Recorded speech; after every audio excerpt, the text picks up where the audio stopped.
Hello. Hello to Let's Go. Happy Monday, people. Excuse me. Let's Go. Nora, Joza, Citrica, Soul Samurai, Jamun, Accordion, Power Flare, MK, Ron, Santi, and Tatsukuda. How's it going, guys? Ramuki, Esper. Nice to see you guys in. Sorry, 1 second.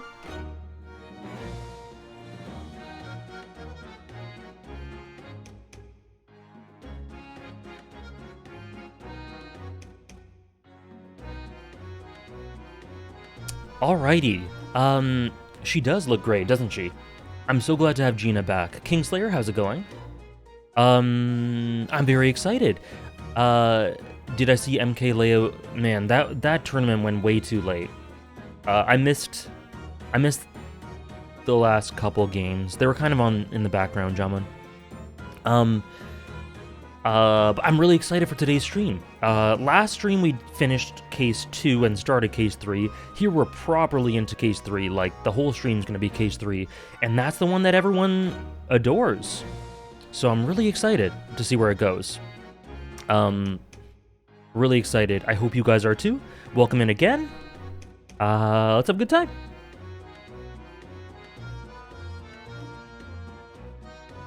And I purposely ended here so that Gina could recap us a little bit about what happened.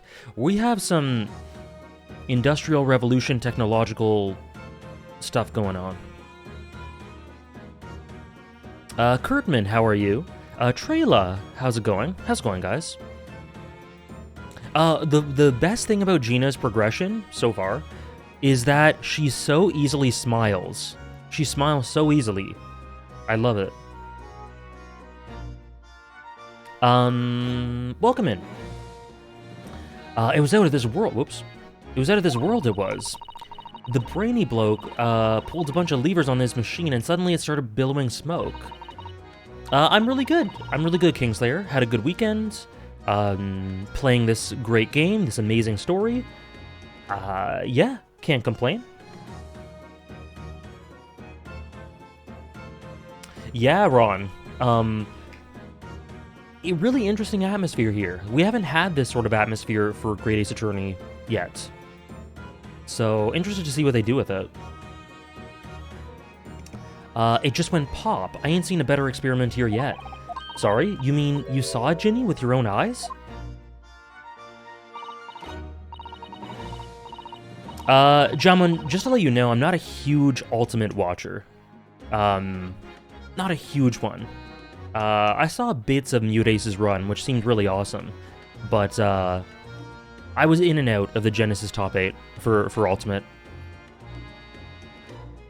Yeah, of course. The boss is in charge here, ain't he? Of keeping everything running smooth, I mean. The boss being Gregson. Yeah, oh yeah, and she's a detective. Oh yeah. Right, I forgot about that. Wild. So all I have to say is that I'm on duty and I can do whatever I want to. Get this, I was up in one of them flying balloons when it happened, watching it from above. No, you're so lucky, Ginny. Maybe I should join Scotland Yard too.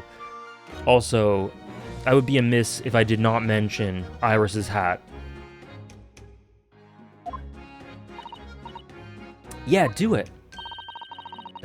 She's a detective. She's a cop. How did this happen? You know how to put the boss in his place already, right, Iris? You'll have no trouble at all. Then it's settled. When do I start? No, you can't join Scotland Yard, Iris. We'll see. Anyway, what I don't understand is this. If the machine exploded so spectacularly, how can Professor Bunnybrain still be claiming that his experiment was a success? Alright, well, it was a success in a way. It was? How can it have been? Thank you so much, guest.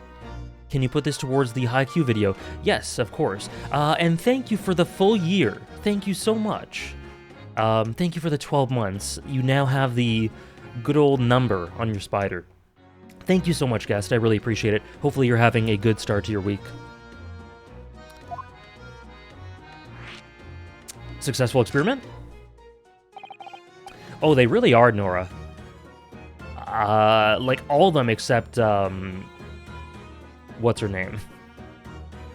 I've repressed her name. Joan. Surely after the whole machine blew up, no one could call the experiment a success. It's like I said, it did sort of work. I mean, yeah, there was a load of smoke and that whopping great bang. She who shall not be named. But where do you think they found the victim's body, eh? In the Crystal Tower over there. What, in the tower? Oh my goodness! Thank you so much, guest. Hold on.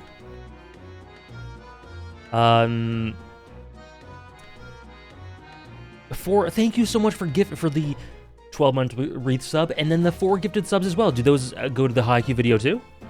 Thank you so much for the 5 bomb in total. Thank you very much. Yeah, okay, you got it. That's almost funded. Thank you so much, guest. Thank you very, very much. You can see for yourself, can't you? Up there on above the scaffold. Oh, where all the glass is broken. Yeah, the cage what the victim got in to start with. Really did get beamed through the air or whatever and landed all the way over there. Okay, so what's the hoax here? So you see, it did kind of work, didn't it? What? I don't believe it. I mean, I don't get the ins and outs of it, but anything's possible, right? With science. I tell you what, you can have this. It's the plan of the experiment they drew up at the yard. Are you sure? Yeah, go on. I had 3 bob off you before, so fair's fair. Yeah, I didn't exactly give that to you, did I? Okay.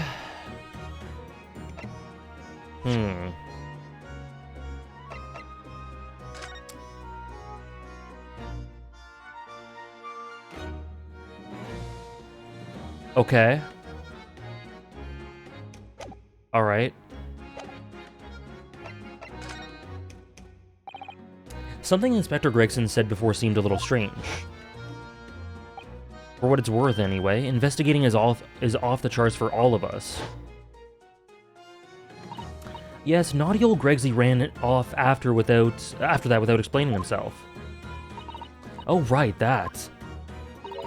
The boss said no one's allowed to investigate that weird machine what blew up yesterday. Yeah, I wanted to take a look at it regardless. I didn't expect there to be much there. There's probably going to be some sort of angle, some sort of detail about the angle, or the trajectory, or the positioning, something like that, to disprove something, I imagine. That's not fair, we're representing the defendant. This case has some of my favorite witnesses. You have something to look forward to? Perfect. There's been some good ones in Resolve so far. I wonder what they'll do with the jury. AJ's really an Ace Attorney veteran now? I'll never feel like one. I'll never feel like one, but maybe? How's it going, Adsel? Happy Monday. Happy Great Ace Attorney Monday to you. Yeah, Ron, the red tape is going up big time. We ain't allowed to investigate either. Why? Or what? What did the boss call him again? The Forensic Investigation Team, I think.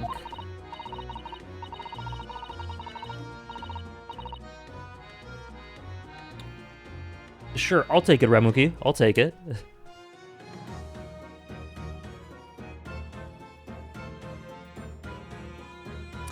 Ace Attorney Investigation's last case. I hope you're enjoying MK.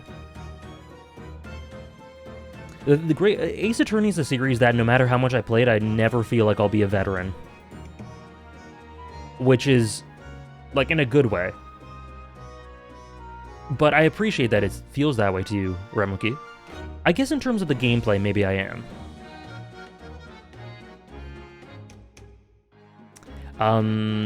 Gregson and Lestrade in the original Sherlock Holmes novels were rivals?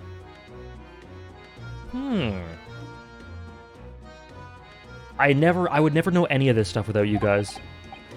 So even Scotland Yard's own detectives can't investigate. Yes, I've never heard something like that before. I thought I could have a gander on the quiet though, but the boss caught me at it. You probably heard him giving me an earful about it before from down here, didn't you? It's not bleeding fair. I think you were giving him as much of an earful back, as I remember. Yeah, well, sometimes I think it's all them chips what make him so stubborn. You could say something to him, Odo. Go on, see if you can get through to him. He's on the platform above us, is he? Where the machine that exploded is. We can try, can't we, Runo? Gregsy will listen to us. Okay. Hey, Gokopa. No worries. I hope you're having a good Monday. Narrow Odo? Yeah, the familiarity, Tatsukura.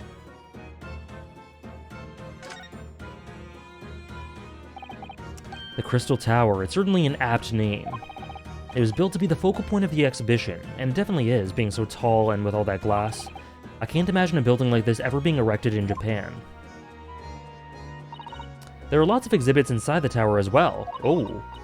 Apparently there's an observation deck, but there's also an art gallery, a zoo. A zoo. There's a zoo in that thing. And a museum.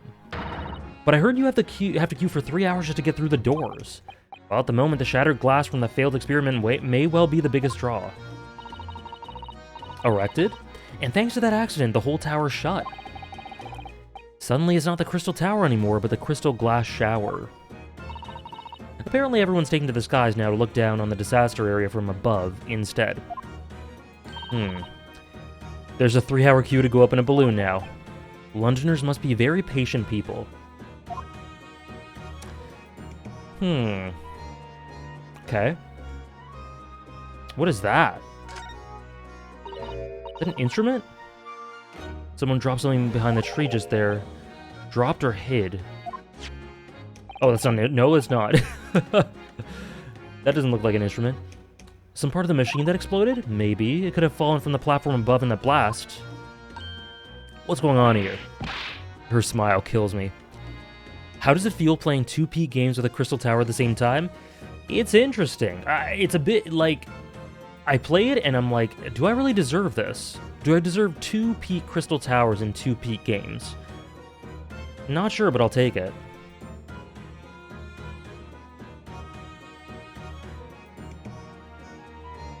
Nothing. I think I'll hang on to this just in case. Oh, I can imagine, Nora. The actual fairs? There was lots of motivations behind them outside of, let's show the world how technology is progressing. And the actual stuff that happened as a result. Okay, mysterious contraption.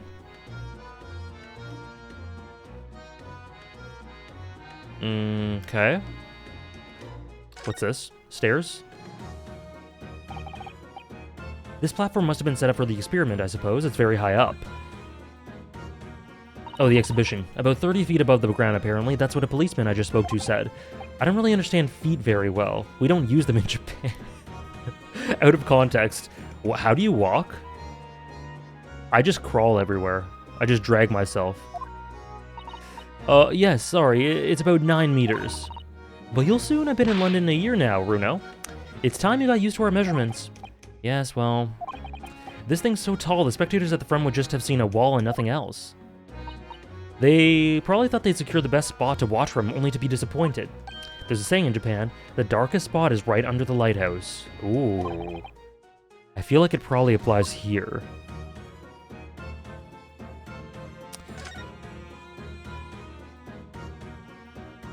You?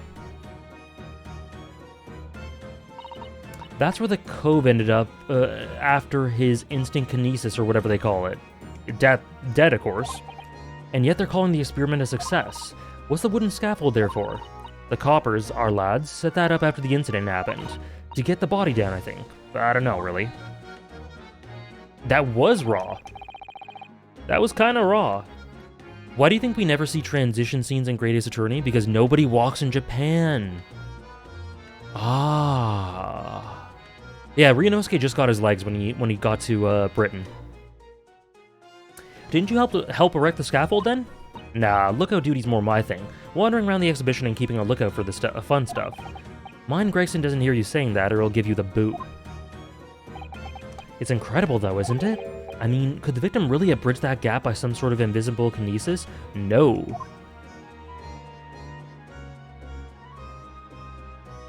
Okay.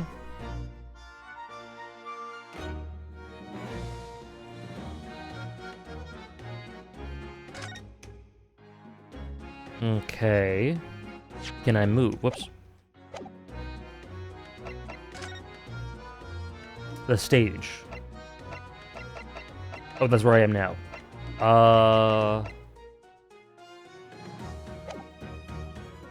Wait.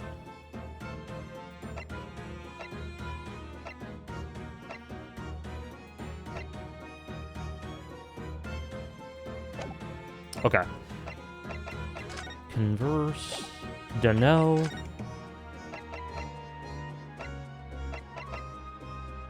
Should I do that? I trust Gina. Oh.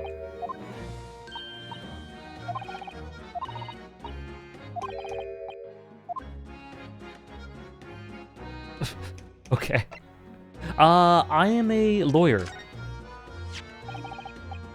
This armband is proof, in Japan at least, that I'm a defense lawyer. And this badge is proof that I'm a detective. So you're all gonna have to start calling me Inspector Lestrade. In that case, you'll have to start calling me, well, anything but Odo. Don't you dare. I would call you Defender Nara Odo, if you like, but it don't really trip off the tongue. No, it doesn't have a great ring to it, does it?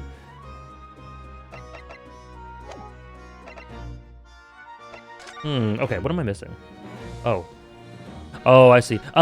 Nora, please don't actually tell me, what to do. When I'm talking out loud, it's rhetorical. Unless I let you guys know. These stairs obviously lead to the stage above. We should go there and investigate the exact spot where the experiment was being conducted. Oh. I didn't actually want to. I didn't want to yet.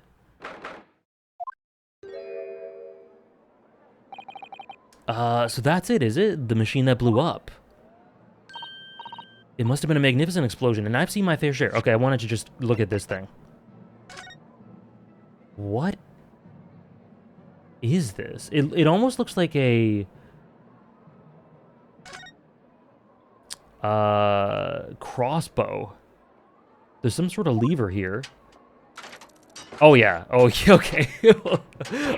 All right. All right. What is this? It's soap. It looks like a cross between a bow and a gun. I think it's probably used for the same thing, too. All right. Ooh.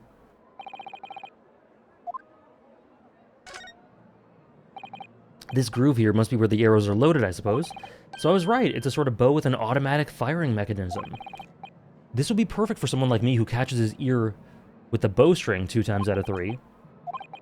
In fact, if I had one of these, maybe I'd have beaten Kazuma in Kyoto archery training. Wow.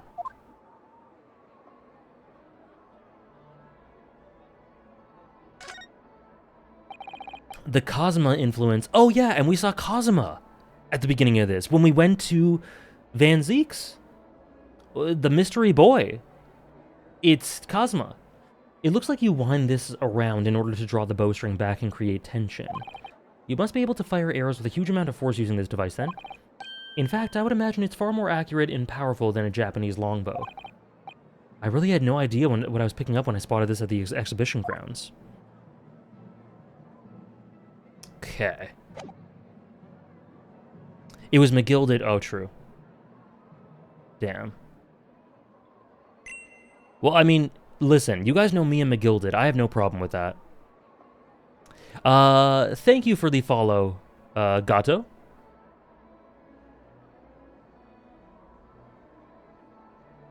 Okay. And I've seen my fair share. You've seen things like this before, you mean? Of course, Hurley's always doing experiments that end in a bang. In fact, in his own words, explosions are the very essence of chemistry, based. That might explain the smell of burning that frequently comes wafting up the stairs. One time, he made something that exploded with such force it took the roof off the building. I wish you'd have been there to see it, Runo. It's hard to get excited about that, given that I now live in the roof. I have an orchestra in chat? Beautiful. The strings.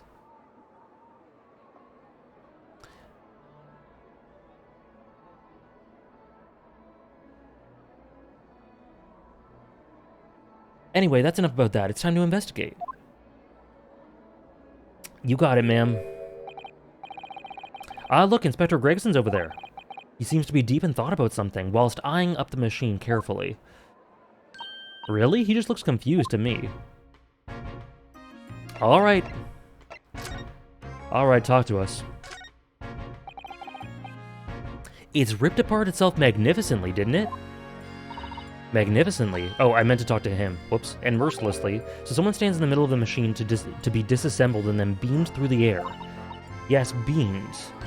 Not blasted. That's the point. Yes, that part's crucial. Is something like that even possible, though, Iris? Oh, Runo, I'm just a child. How should I know? A child when it suits you, you mean? From what I can tell, I think if you were to pull this... Stop! Don't touch that!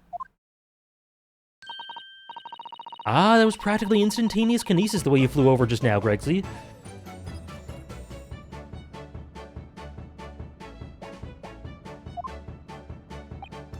Please, your ladyship, I didn't mean to startle you, but I just can't let you touch anything up here.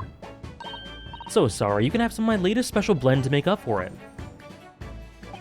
This song is such a banger. It's so Iris. Wonderful! This stuff really is wonderful.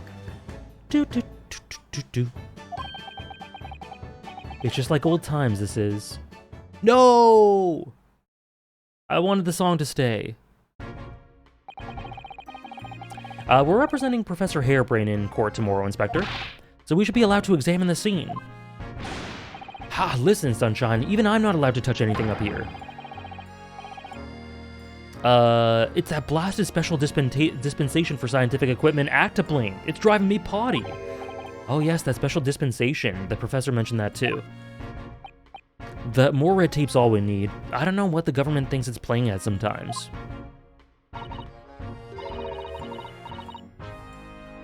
But we're allowed to just look, aren't we? Eh? Surely that's alright, isn't it, Gregsley? Yeah, it's interesting, Ron. It's an interesting theme in that... something so, I don't know, high octane and fast and loud could easily, you could get sick of it easily.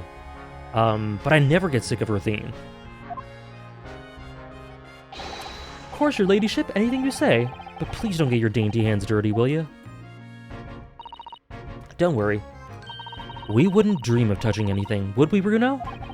She really knows how to get what she wants. She's the best. Hey, Dave. I'm doing really well. Hope you're doing well, too. Exactly, Kingslayer. Exactly. Okay, what you got?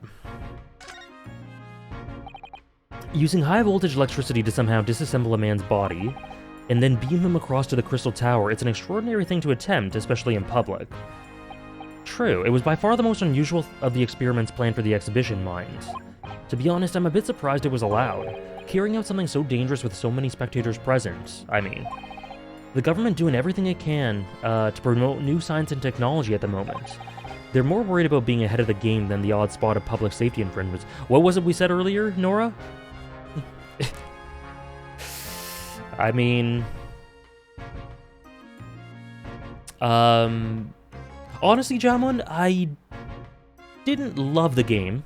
But it was a fun time. It was a fun time.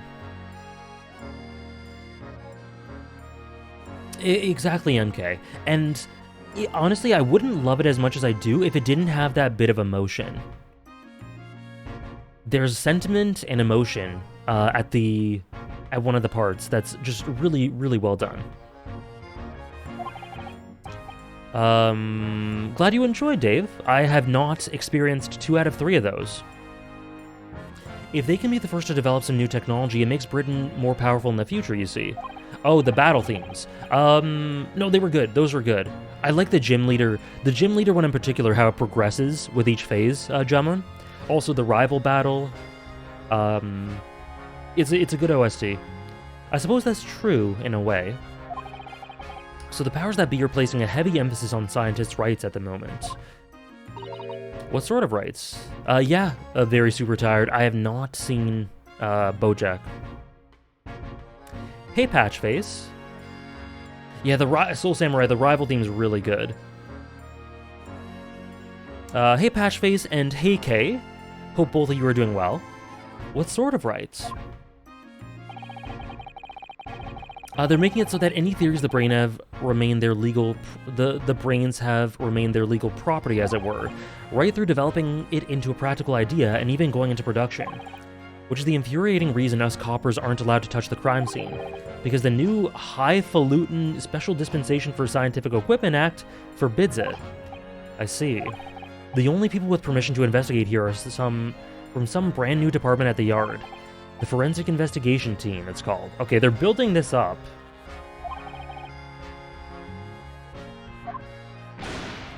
Any old fool can see this heap of scrap metal was a sham to begin with, but just because it says scientific equipment on the paperwork, we can't do a flaming thing with it.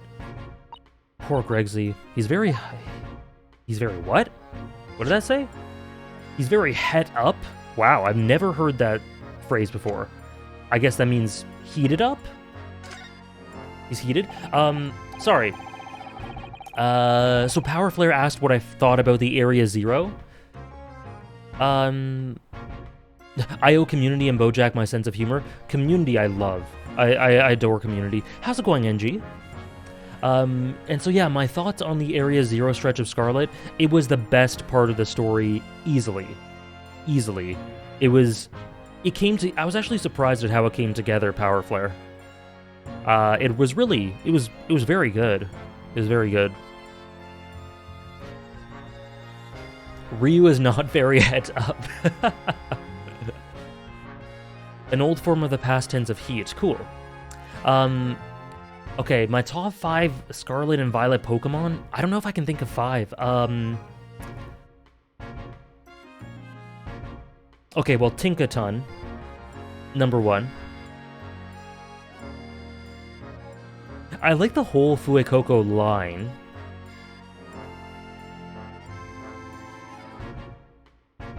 But I'll go with Fuecoco. specifically.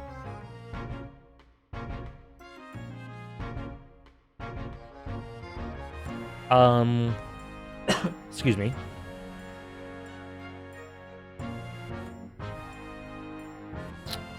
They could have done more with it, Remuki, but to me it was the best part of the story. Cyclizar?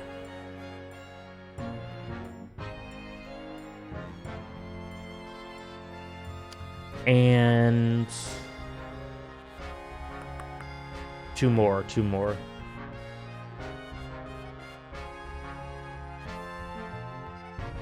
Let's see.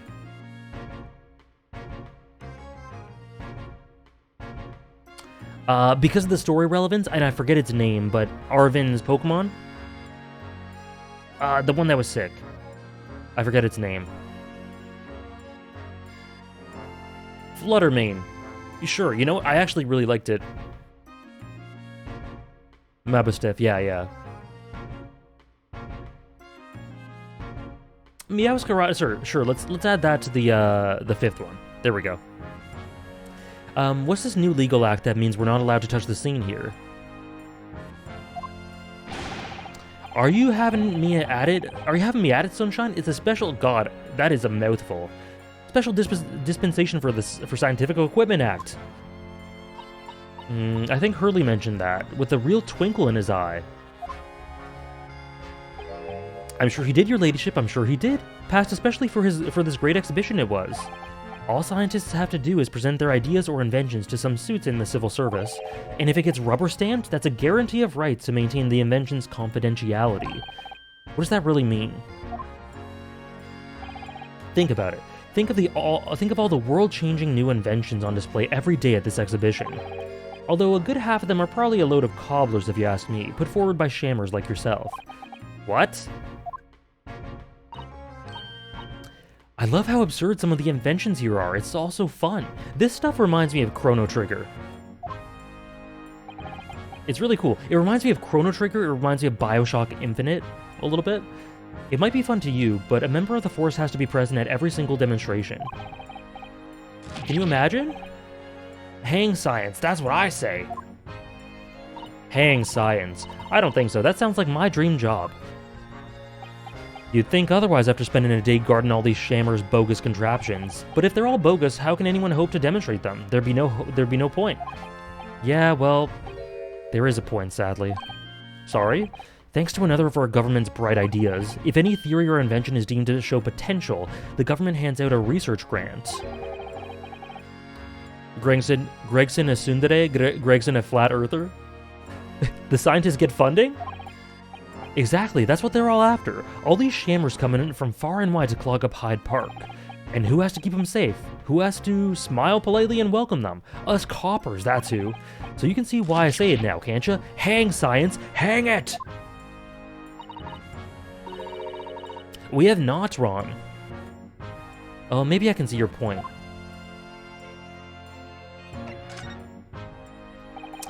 Gregson would be anti-vax. Hang science! Apparently, Professor Harebrain lives and works in Germany now conducting his research. That's right, came back to Britain especially for the Great Exhibition. Probably after one of the government's research grants.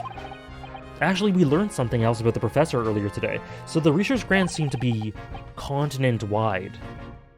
About his time in further education, it turns out he was at university with someone we both know. And they were... colleagues. Lord Van Zeeks. What's that? That's news to me. But if Van Zeeks mans the prosecution, then as the accused, the professor's fate is... sealed? Because the Reaper will get him one way or another? Blimey, that man's beyond me. I don't know what goes on in that head of his. It's interesting that he's the Reaper, and yet... from my perspective, we haven't seen much of that. Outside of McGilded. Which, I mean, that's a whole different situation that doesn't really have much to do with him. Talking of Van Zeeks, this morning's paper ran the story of him being attacked. Read that? Oh yes, but Mr. Reaper's completely fine. Nothing to worry about. Thanks, Pfizer. Yes, right. Glad to hear it. Still, the Reaper, huh? How long's that business gonna keep up? The mystery of the Reaper. Yeah, McGilda was a coincidence. Exactly. So, it's interesting because the reputation surrounding him gives this fearsome perspective, but from where I'm sitting, he doesn't feel that way at all. In-universe, though, the victim of this case, the investor Mr. Osman, he was another of the Reaper's victims, or so I heard. Lord Barock Van Zeeks is a top-class prosecutor, but even he can't always push the right verdict through. Sometimes justice can't win. He did stop prosecuting for years, yes. So, maybe he's out of practice? Maybe we have something to do with his past? I don't know.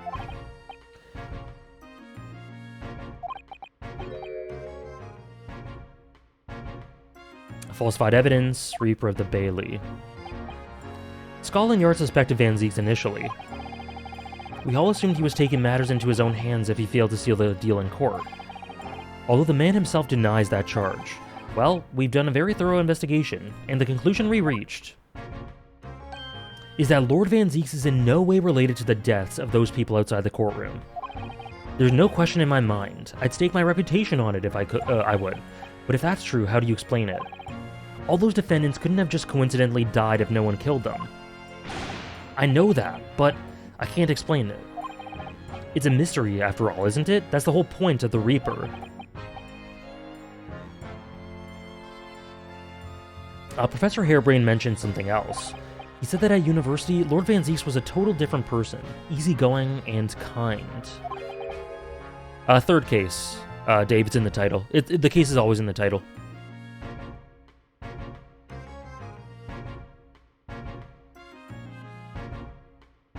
You what? He said that it was after they both graduated and something happened to change the man. Or that something happened. Do you have any idea what it was? No clue. Really? Look, I've got my hands full watching over this frustrating crime scene. Why don't you go and make a nuisance of yourself elsewhere? I don't believe Gregson. I don't believe him. I think he has a little bit of a clue.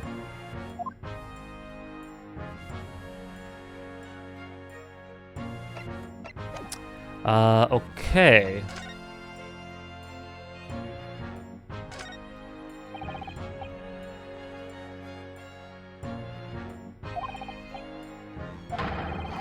Touch anything and I'll make sure I kill you before I get strung up myself, you hear? I won't touch a thing, I promise, so please spare a thought for your digestion. Anyway, do you really think this machine could actually disassemble people like the professor claims? No. He asked, looking totally incredulous. Give it a rest, sunshine. If we were allowed to examine all this bleeding scrap metal, maybe we could answer that question. But we can't, can we? He's really upset about this. Because of the annoying rules? Exactly, the annoying obstructive flamin' rules. Oh, look at the base of the machine there. Oh yes, there's a tool of some kind poking through the wire mesh. A screwdriver. Isn't it a lovely one? The handle's in the shape of the capital letter A. Azuma? It is? Oh yes, you're right. What's the matter with you? Don't touch anything. Touch anything and I'll make sure I kill you before I get struck on myself, I said. Yes, I understand, sorry. I only touched it a teeny weeny bit. Asogi? I'm very curious about the screwdriver. Really very, very curious. Of course, your ladyship, you're so clever. Fancy spotting something like this. A Magnus McGilded? But I'm afraid I can't let you have it. Right, Kingslayer? But Runa found it first. I assure you, I'll investigate it thoroughly.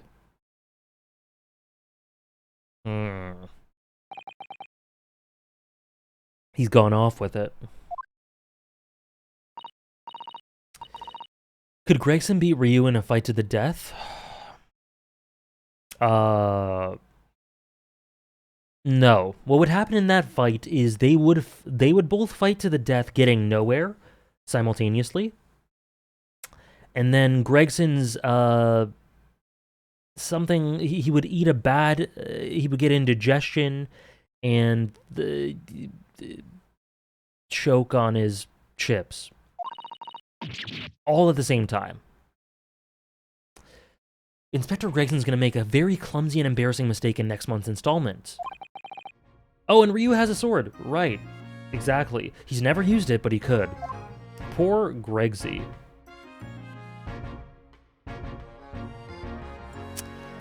An IBS fight. Okay. Ferris wheel? Gregson probably has a gun. He'll be too busy keeled over with indigestion to be able to use it. Exactly, Kay. Exactly. What is that gigantic thing over there? It looks like an enormous water wheel. Oh, that's cute. Oh, it's a Ferris wheel. There'll be people riding inside those little cabins that you see. Why? Well, they rotate nice and slowly, so it's a wonderful way to see the surrounding scenery. Wait, it's turning? It looks completely still. Ryu's adorable. Hey, Offie.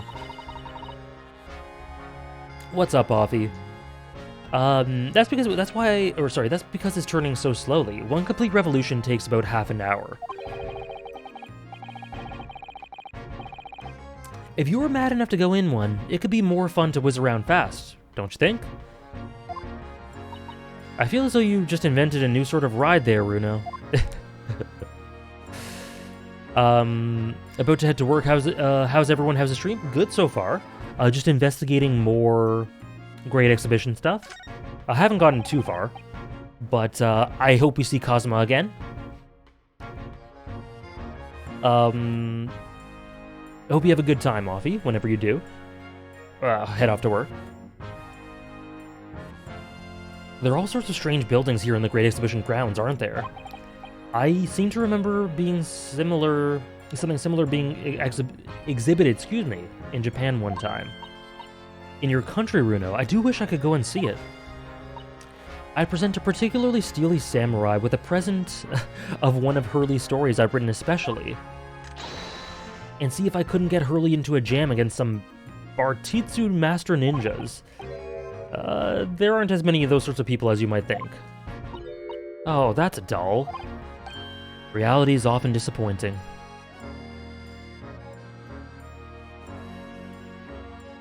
But I do know a prosecutor with a Chonmage top knot I could introduce you to. Do you, though? Do you? Do you think I could have my picture taken with him? Do you? Assuming he's recovered from the trim Kazuma gave him a year ago? Yes. Yeah, about that.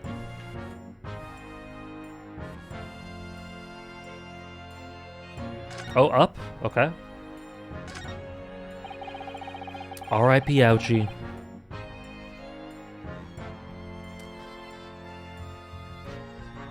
That amazing horn-shaped device is pointing towards the Crystal Tower. The sketch? I suppose when people are disassembled by the machine, they're shot out of that thing wherever they're going. Good God. I don't think it was supposed to shoot anything, Runo. It was set up to beam people to the Crystal Tower where they'd be reconstructed in their original form. Well, I don't like the look of it. If it was as amazing as it looks, the accident wouldn't have happened in the first place, of course. I suppose that's true. But nothing ever goes according to plan, does it?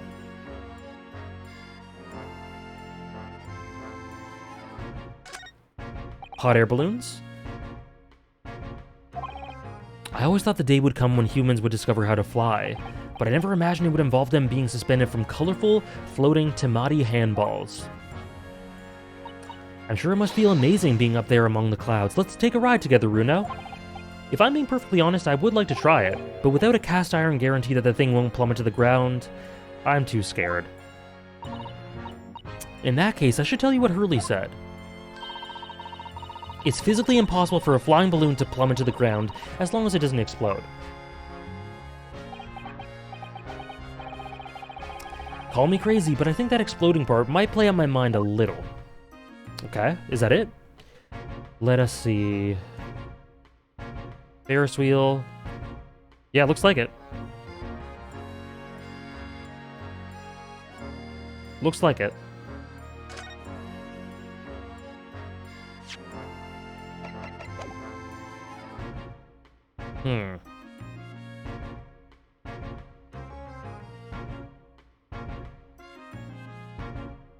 Okay. I think that's it.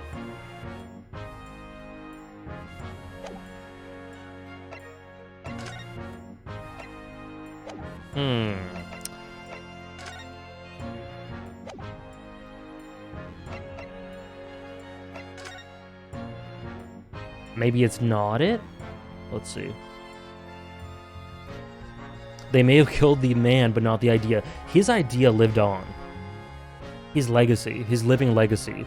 Anyone seen Crisis Core? Or played Crisis Core? That's pain to ouchie. Or sorry, ouchie to pain.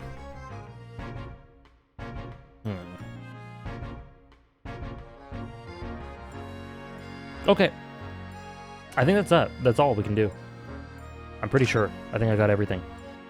Unless there's something I can present to Gregson. Probably not.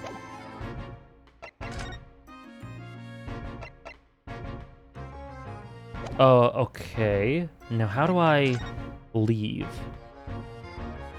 How do I go back down?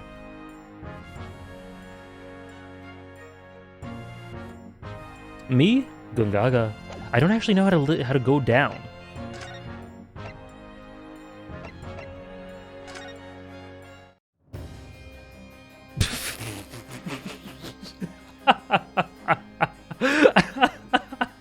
He's just standing there. Oh my god. Oh my god. Menacingly. Look at this. Look at this man. Oh, what is he doing? Lord Van Zeeks. I think he's ignoring you, Runo. The prosecution and defense should avoid speaking outside of the courtroom as a rule.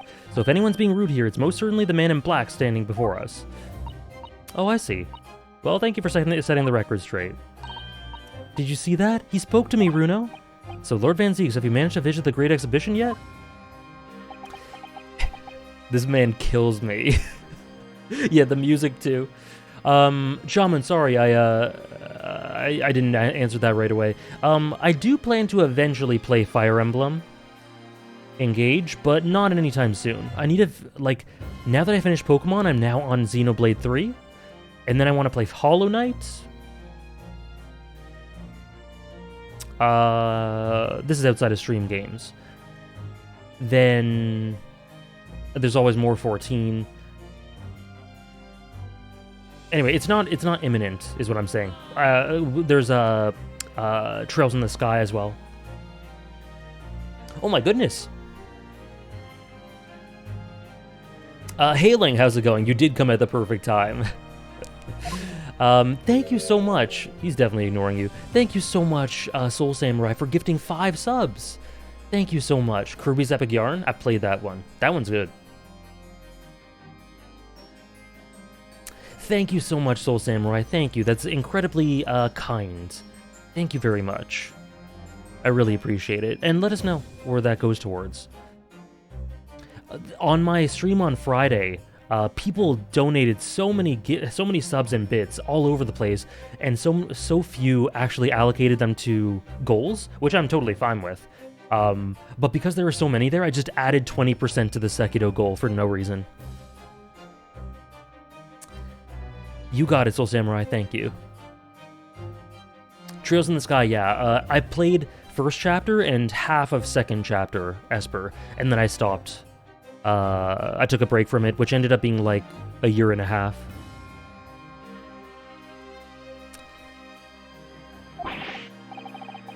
I nominate them all going to Yakuza 0. For that one I want people... I don't want to do that myself. I only allocate them myself sometimes when it's video ideas. For stream ideas, I leave that to the public gallery. Do I schedule them? Not really, Dave. Outside of Sekiro, into Pokemon, into Xenoblade, I guess. So I did it just now, but usually I don't. Look at this guy. What is he doing? He's suffering from success. Hailing, you came in right in this stance, with this stance. I cannot believe it. Cosmo's gone. All right.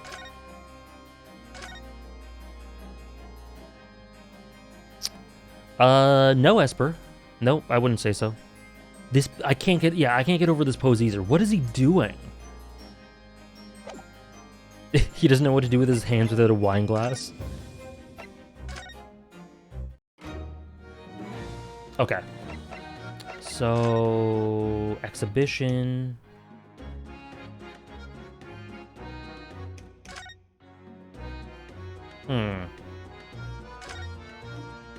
I don't know how to progress. I don't know how to progress. Oh, okay. So,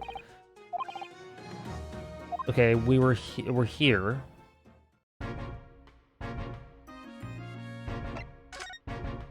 Yeah, I have no clue how to progress here. Do I present something?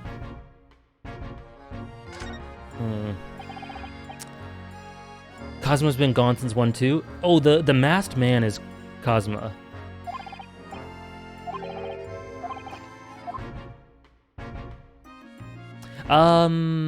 Give me a second, then I'll see if I want a clue.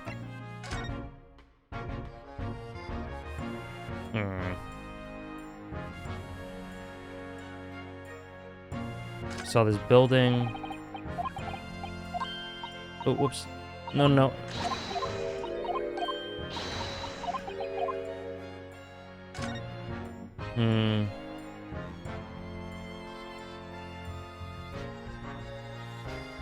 Look, listen, all I'm saying, you can say I'm on copium, maybe I'm coping, but all I'm saying here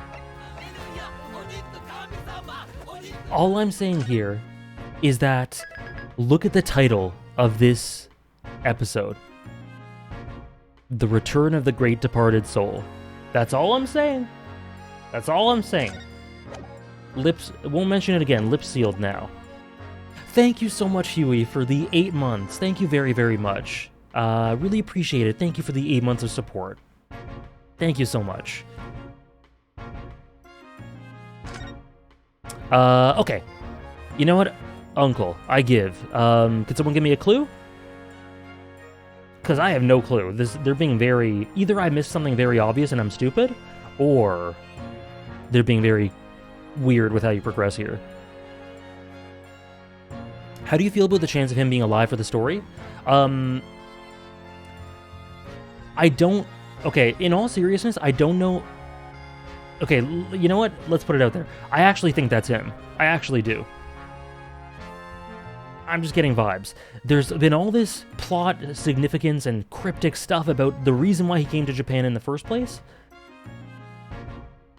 I don't know. Do I know how that could be him? No. Hell no. But I think it could. I'm gonna give it like a 40% chance.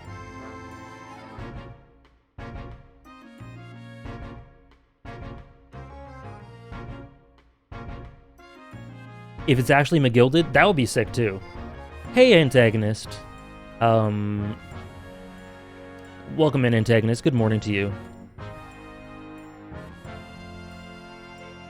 Alright, Santi, see you later. And thank you for the follow, Briggs. I'm not sure why the alert didn't come up.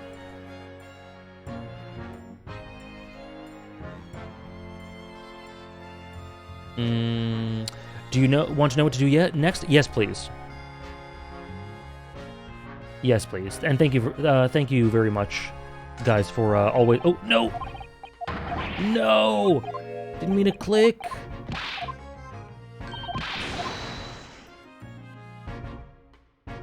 I'm eagerly anticipating seeing if I was just being stupid, or if the game's just being strange.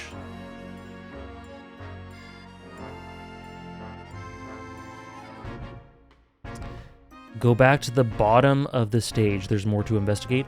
Okay, how do I even go back down?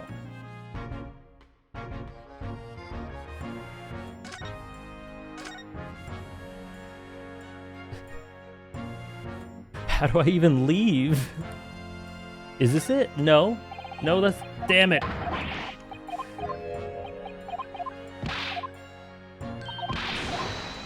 Okay. No escape. I guess I just... You have to use the move menu? 0 out of 10 game. 0 out of 10 game. Alright, well, let's see Van Zieks' pose again.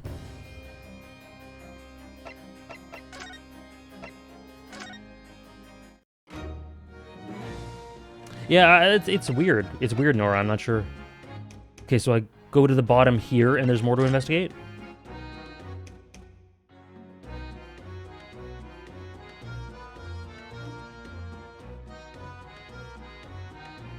Oh, this. Oh. What's this? A ripped piece of cloth. Do you think Van Zieks just has his theme playing in his office 24/7? Yes.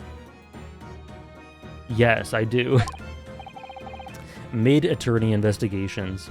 It's not like any fabric I've seen before. It's very thick and stiff. It's extremely durable. It's canvas, I think, with some sort of rubber backing. And the edges appear to be a little charred as well. Maybe that means it has something to do with the explosion. Let's make a note of it while Ginny's mid-yawn. Okay. Oh, sorry about the mouse. I just noticed it.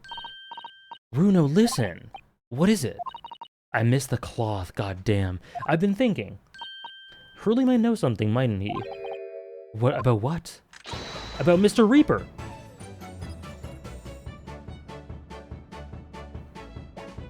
Yeah, it can, Trayla. Just as long as you're okay with the fact that it could be ages before I check it out. About Mr. Reaper. What happened to Lord Van Zieks, you mean? Because it sounds like something very significant occurred after he graduated from university. Something that completely changed his life. Maybe, but I have no idea where to find Mr. Sholmes at all at this moment. He's in the middle of some big case, isn't he? Right. Yup. Here, this is what you need. What's this? Madame... Sorry, you guys can't see it. It's a ticket to Madame Tuspells? Is that supposed to mean something to me? You don't know it? It's the most popular attraction in London. Yeah... I guess I just gotta scope things out a bit better. It's very close to Baker Street, actually. We could go now? Hell yeah. No, we don't have time for visiting attractions today, Iris. We have a big trial tomorrow. Nah. Stop and smell the roses. Listen to that music. But that's where Hurley is. But at this popular London attraction? Yes? How is that you know where he is? Hurley told me, but he told me to keep a secret from you. Madame Tuspells. I don't see how it could be related to the case we're investigating, but then... stranger things have happened, and when they happen, Mr. Sholmes is usually at the heart of them. Oh yeah, Prodigy. I caught all of Melee for Genesis and parts of Ultimate. Okay, can we move there? Nice, okay. This is where Hurley is. Yes! Let's find her... Excuse the voice crack. Let's find Hurley.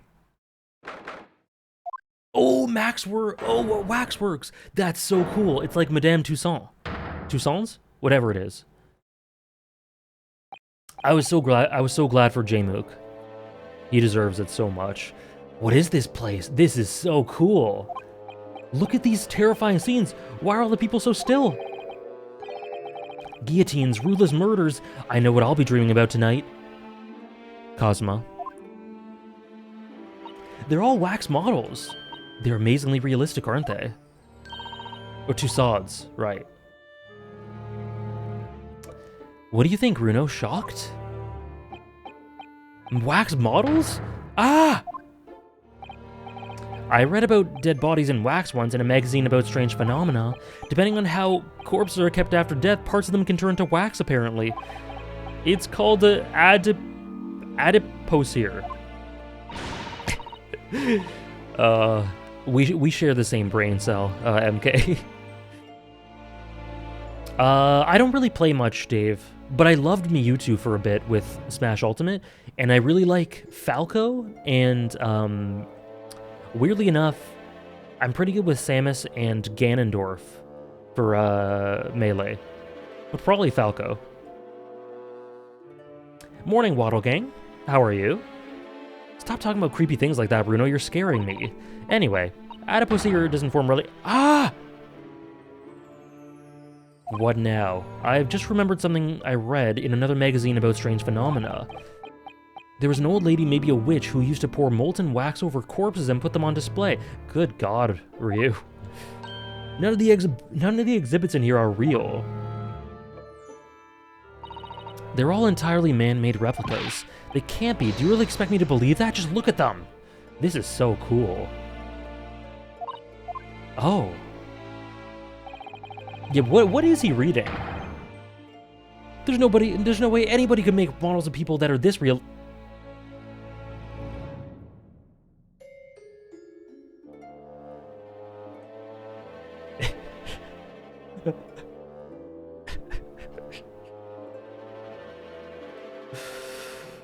Oh my god. Yeah, the Herlock emote. Found him. Of course he's there. Of course he's there. What is he doing? This has been the stream of stances.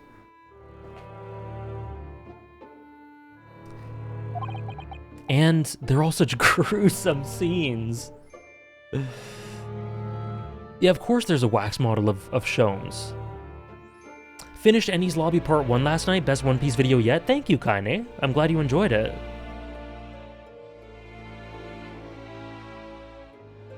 Anyways, let's just go home, yep. Wait.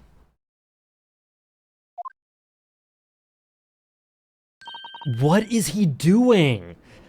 I hate this guy. This character ruined my life. Oh no, I must be seeing things. By the way, guys, I didn't even show you. Oh, hold on. Look very closely at my setup.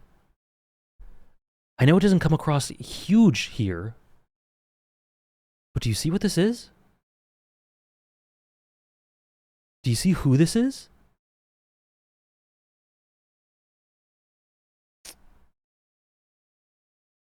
It is Sholmes. It is Sholmes. Hold on. I can't zoom in with the camera. But hold on. Hold on 1 sec. I'll take a picture of it and put it in the Discord for Ace Attorney.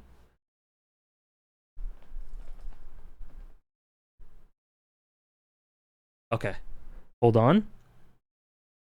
Hold on. Let me put it in the Discord. Ace Attorney. Boom.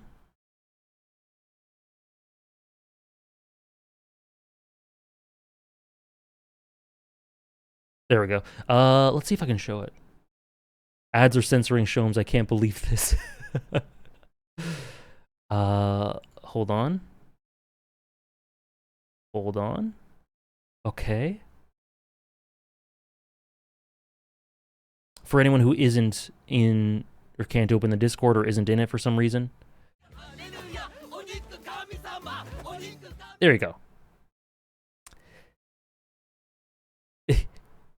Why is he doing the actually hand gesture? He's peak. Thank you so much, Soul Samurai, for gifting us up to Nora. There you go, no ads. Thank you so much, Soul Samurai. Thank you very much. But yes, I'm very happy with this purchase. I had Medwem here, and now I have Sholmes, my two goats.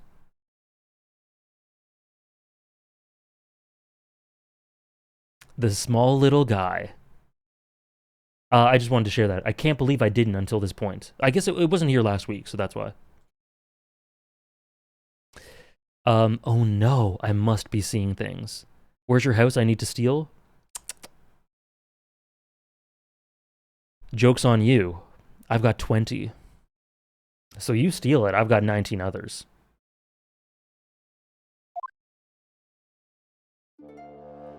What is that? What the hell?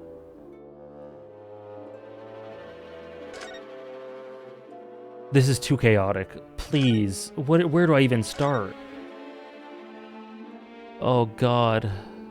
So free? Damn straight. Okay, hold on. The first thing I need to look at is this bathtub. Is this some infamous murderer? Yes, it's called Jane the Ripper. All her victims, were young women. I knew it. You can't tell the way she's holding the knife. A sure sign of a murderer. This is adorable for Ryu, by the way. Well, yes. What's the matter, Runo? I've worked it out. I know what she's doing. She's trying to fill that bathtub with blood so she can have us soak in her victim's gore. Not according to the info about the exhibit on the little board here. It doesn't mention anything about the bathtub. Really? Sorry, I don't think it's significant. I still think it has to be there for some reason. Oh, see, I have not played Fate Grand Order. I am too uncultured. Okay. I like this music, by the way. Please do not touch the statues. Okay. Please, please do inform. Is that an arm? It looks like an arm, doesn't it? Maybe one of the waxwork models has fallen over. Don't. Fair, don't do it. It's not worth the suffering. Okay, if you guys say so. Okay, Tetsukura. Enjoy your class. You don't think it could be the work of one of the mass murderers in here, do you? Runo, stop scaring me. Is it a wax arm or a real one? Come on, you're always pointing that finger of yours, in court. Poke that arm and see how it feels. Objection. Oh, whoops. Sorry, didn't mean to.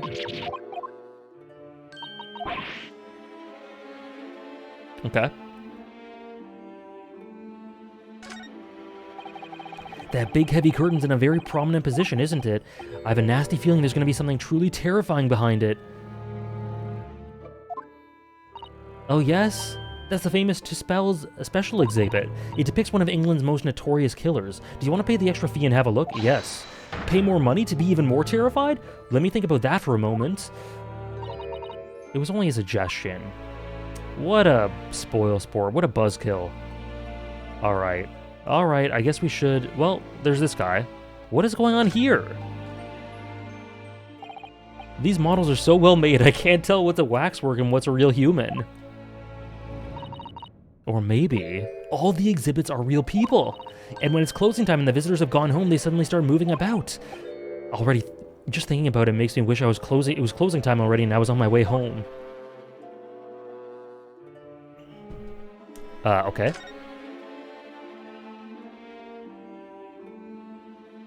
I can't handle this man. Imagine Ryu in Thriller Bark. Oh boy. That's a funny place for a ladder. A ladder? Is something wrong? No, it's just that in Japanese we have a totally different word for a ladder that folds in half like that. Oh no. We do in English too, you know. It's a step ladder or just steps. So be careful of making assumptions about other cultures, Runo. That's how wars are started. Oh boy. I didn't realize stepladders were an international point of contention, but the writer makes an astute point. Oh dear. Ugh. Is this an example of Western Tsujigiri? I don't know what that is. You know, when an unscrupulous samurai randomly attacks a passerby to test his sword? I still don't know, no. But actually, a waxwork samurai would probably be hugely popular. Could you model it, do you think, Runo? Doing that Tsujigiri thing you mentioned? Well, I do have a sword, but I have no intention of testing how sharp it is on a human subject, for now at least. Alright, that's all the work we have for now, right? Nothing else. Nothing else here. I think we've seen all we need to see here. Yeah. Yeah.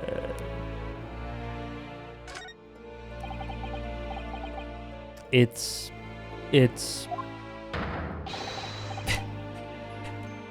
the great detective Mr. Herlock Sholmes! Mr. Sholmes has his own wax statue here, really? Well, he is world famous after all. It's an uncanny resemblance, isn't it? It makes my skin crawl to look at it. I know. But look, Runo, you can kick this Hurley and he doesn't move a muscle. Do it. Oh. You can't go around kick... You can't go kicking the exhibits, Iris. Wait.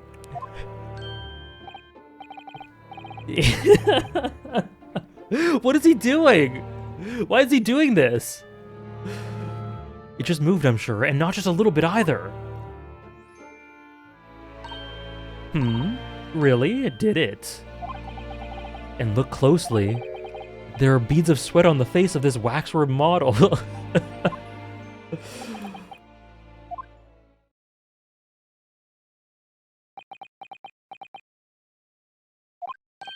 Shall we move on, Iris? Over there, look, there's a great murder scene to enjoy, even much more appealing. Hold it! My dear fellow, I take exception to you recoiling in such a manner, as if you've seen something truly abhorrent. Mr. Sholmes!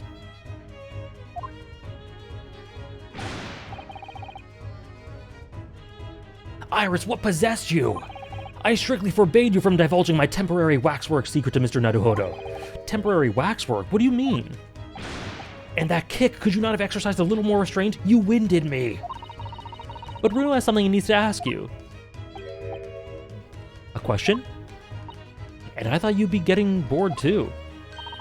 So here we are. Well, I can't deny that your timing was impeccable. A mere 2 minutes before being stationary, or more being stationary like that, and my great brain upon which all my success has been built would have turned to wax. Thank goodness we arrived in time. Hey, Trish. Hope you're doing well, Trish. Happy Monday. In many ways, the pair of you just saved the world from unimaginable loss. Trish, seeing you and everyone else doing these top 100 things makes me want to just do the streams like now, like tomorrow. It's really building up hype for me to do them. I hope you guys are having fun. Indeed, in many ways, the pair of you just saved the world from an unimaginable loss. How's it going? We are mid-peak. I'm really excited too, Trish. Oh, Hurley, and this is the last thing I have to complete before we do it, this game. You do like to talk nonsense, do you? Don't you? He could know something, it's true, about Lord Van Zieks and what happened in the past to change him. Now that you're here, let's take our time. How can I be of assistance?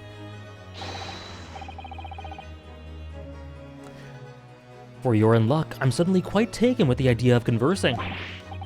Oh well, actually, I'm in quite a hurry. No, we're not. We're fine, and if my eyes don't deceive me, I believe something is afoot within the walls of this very museum. A most fascinating case, if I'm not mistaken. Really? Moreover...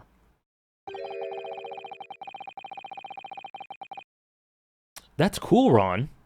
I think that's really cool. I have a strong suspicion that it's related to the matter about which you've come to me now. Oh, I would recommend Antagonist. It's been my saving grace for like 6 years? 7? How could it be? We shall speak again presently, my dear fellow, but for now I must return to work. God damn it. What, being back to a temporary waxwork exhibit? Well, he just said I have to go. What? Oh, no, he's actually posing. Oh, why is he doing it there? Go back to the stage.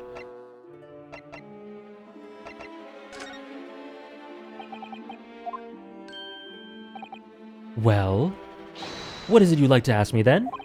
Actually, it's about Lord Van Zieks. This bitch is always playing hard to get. Our friend Mr. Reaper, how'd you find him? Well, I trust. Oh, the fade out? And so I filled Mr. Sholmes in about everything I'd learned.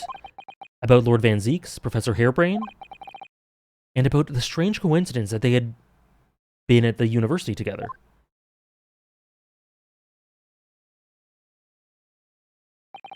So I'm wondering what it was to have that happened to make Lord Van Zieks such a different person. I was sure that you'd know, Hurley. You said there was something going on here in this exhibition hall before, that something was afoot, and that you believed it was related to what I wanted to ask you about. I should have done the first topics first. My bad. Mr. Sholmes? He suddenly clammed up. Well, what? It seems we've reached the unavoid... Greetings? No!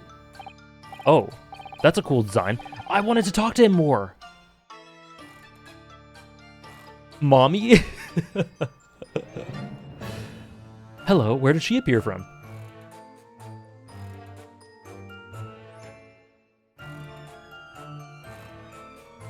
Whoa. Ooh.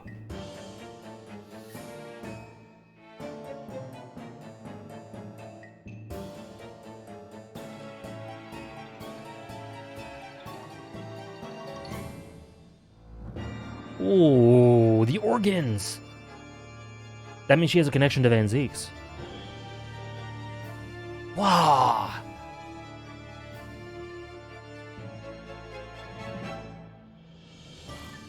What a theme! Oh my god, what a song! And what's she wearing? Could she look any more mysterious? I hope you're appreciating my museum. Sorry, have we? Mr. Shoves, do you know this? Not again. My apologies. I am Esmeralda to Spells. This is my museum of waxwork. What? You're the Madame Tuspells? Bien sûr. Though only 26 years young, I might add. Is that significant somehow? I'm a madame in name only. It adds a certain je ne sais quoi. Is she fully French? Right. Firstly, I must apologize for my waxworks, or rather one waxwork in particular. Yeah, Shomes is goddamn awful.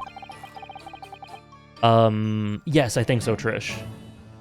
She's completely French. Canonically, she has a French accent. That'll be Mr. Shomes then. I don't think I want to do it with her, though, because that adds a certain element of humor, and she doesn't seem like to be that sort of character. I was led to believe that he was a great detective, but he seems unable to settle. Thank you, MK. What is going on? Next time you move from your designated exhibit, there will be toil and trouble.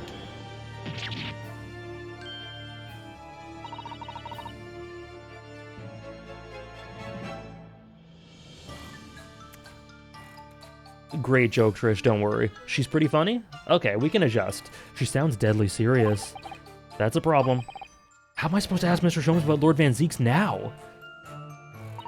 Let's not forget what Hurley said before, about something being afoot right here in the museum, I mean. Yes, I know, but I'm so curious. I want to know what's happening here. Haven't we got enough on our plate already? Alright, ma'am. The waxworks. Did you make all the waxworks, Madame Tuspells? I did. I'm the third generation of waxwork artisans, you know. Gosh. It was my grandmother who began the tradition in my family. Her fortunes were checkered, living through the turbulent times of the French Revolution as she did. Though that is when she acquired the savoir-faire. That leads to the astonishing lifelikeness. All these waxworks really do look as though they're alive. In fact, they look more alive than Hurley. Damn. Oh, it definitely has Offie. I've definitely noticed that. True oratorio, he really is.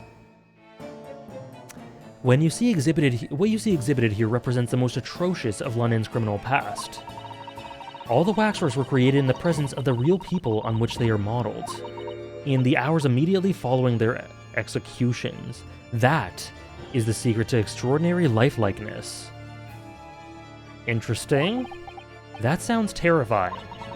All walks of life have similar challenges, I'm sure. To carry out one's tradition par excellence, one must go to extraordinary lengths.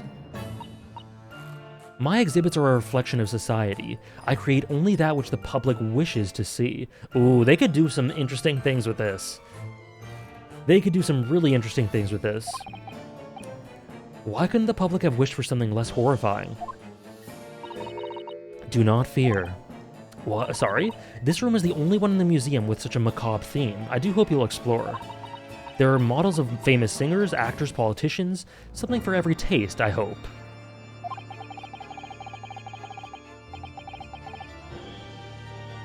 Oh, thank you, Jaman. It was Iris Need Waxworks.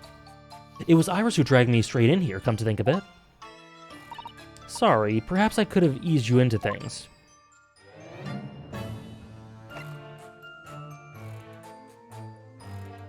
Yeah, now you have to say it, Ron.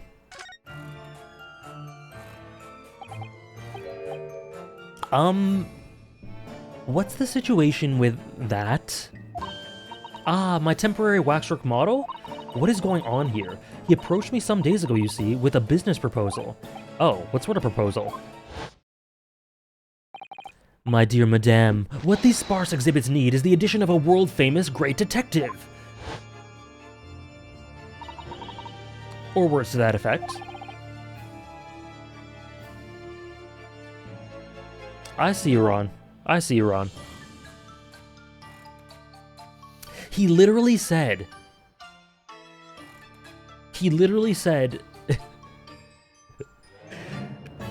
let me be a wax model. Naturally, I'm well aware that Mr. Sholmes is widely known in London as a talented detective. It's a great detective, actually. He's very specific about it. Aw. Yes, the creme de la creme. So I was keen to come to some arrangement with him, of course. But sadly, we were unable to agree terms. Let me guess, someone wanted to charge an exorbitant price for his services. Oh, no need, Ron. For a mere £500, I will dive into your cauldron of wax this very moment. £500. Or words to that effect. He might have overdone it slightly with the sales pitch. Regrettably, the museum has a shortage of funds at the moment due to unforeseen circumstances. Oh. Yeah, I respect it too, MK. He's a grinder.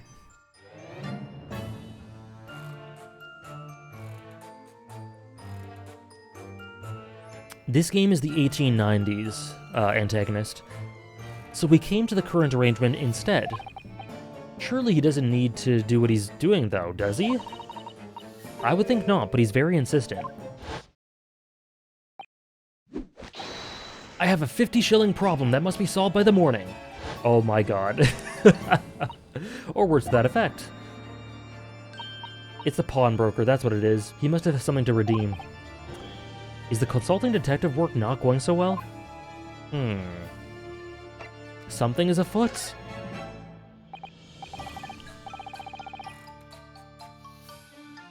I wonder, could I ask you something? Bien sûr. I'm just curious, is anything going on in the museum at the moment? Some kind of incident, perhaps? Whoever suggested such a thing to you? Oh, well, it was your temporary waxwork over there who mentioned it to me a little... Jump scare? He disappeared. Jump scare? A wax model is a work of art, not some tawdry object for trade. Yep. There you are! Leaving the exhibit again when you should be working? Do you wish to be melted down? £82,000. That's the equivalent of what he asked for. My dear Madame Tuspels, save your reprimands. There are more pressing concerns. The wax can wait. It's our ideas about your current problem that we must throw into the melting pot instead. Personally, I would advise you not to involve the police. Why ever not? She turned as white as a sheet. Because you have at your disposal a great detective, whose services you may employ for a mere 50 shillings. Though please be aware that I prefer, no, I insist upon payment in advance. Very well. Let us see if the great detective is able to live up to his name, shall we? Oh, the best song is back! Before I engage my analytical processes, I must ask you to clarify something. Very Reagan core. That was very Reagan. What, pray, is behind the curtain? That is the Spell's special exhibit. There's an extra charge to see it. The special exhibit in the House of Horrors. It must depict a special killer then, I presume. The cello. Ugh. Yes, we did. I didn't know that was gonna happen, Nora. But like, I went to the third option just because I don't know why, and it skipped the other two. Sorry about that. I didn't know it would do that. It's never done that in the game before. Would you be so kind as to draw back the curtain, I wonder? Absolument no. There's nothing amiss behind there. Nothing amiss, madame. What about the arm protruding ominously from under the curtain? If I did miss lore, I'm okay for you guys to just tell me if it's prudent or relevant. What about the... yeah.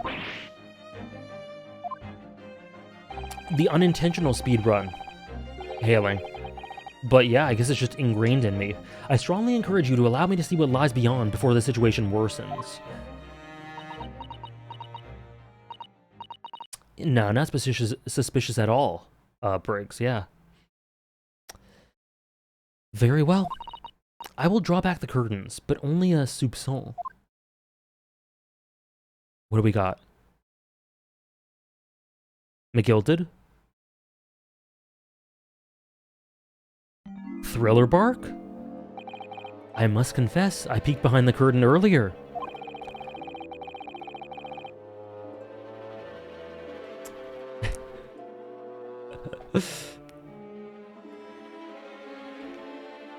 The Dispel special exhibit is a very bleak graveyard scene indeed. And yet, somewhat surprisingly, the waxwork killer one would expect is nowhere to be seen. What does strike one, however?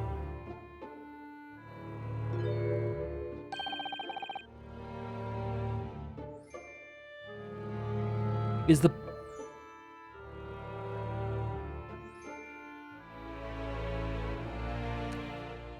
This game. Is the portly gentleman lying peacefully on his back on the floor?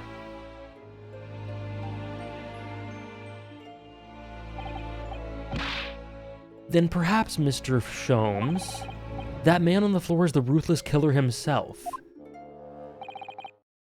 I'm afraid not, my dear fellow. He's a perfectly ordinary London gentleman. Not even a waxwork. What? As skillfully made as these waxworks are, they are always distinguishable from real humans. So allow me to present my two conclusions. The first is that a sizable bonus transaction has been taking place in this special exhibit. Why? Why would you say that? And the second is that the aforementioned transaction is linked to a serious crime. She looks as pale as candle wax. I don't understand. So, Madame Tuspels, as you've agreed to my fee... Has she? You shall now have the pleasure of seeing this famously great detective and temporary exhibit at work. Oh, here we go. The Great Deduction. Here we go.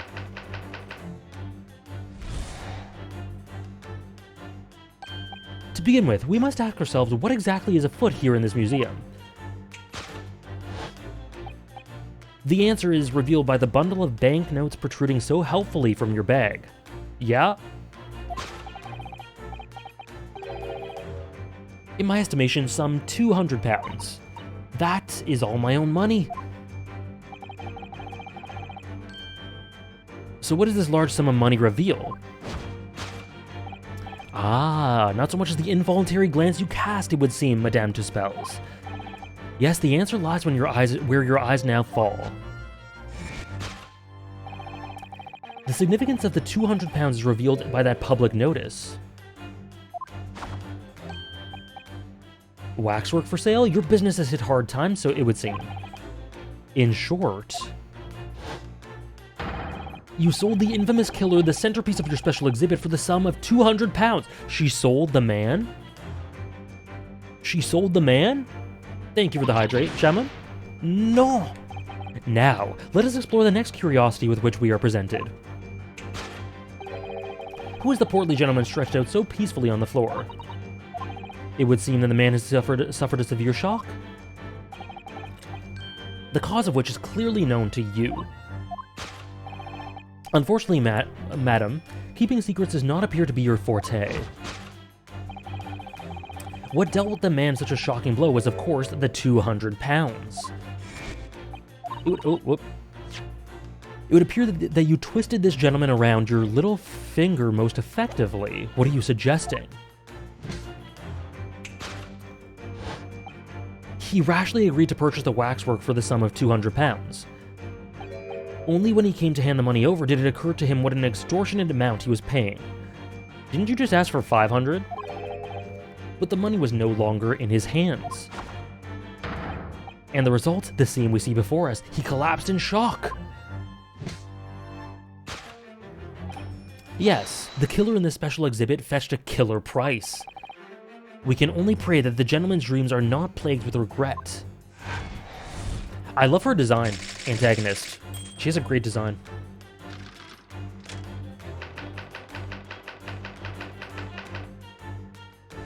Yeah, when Sholmes does it, it's not extortion. True. Stupid me. The question that arises then is what becomes of the waxwork that changed hands? Let us consider that problem. You cannot possibly...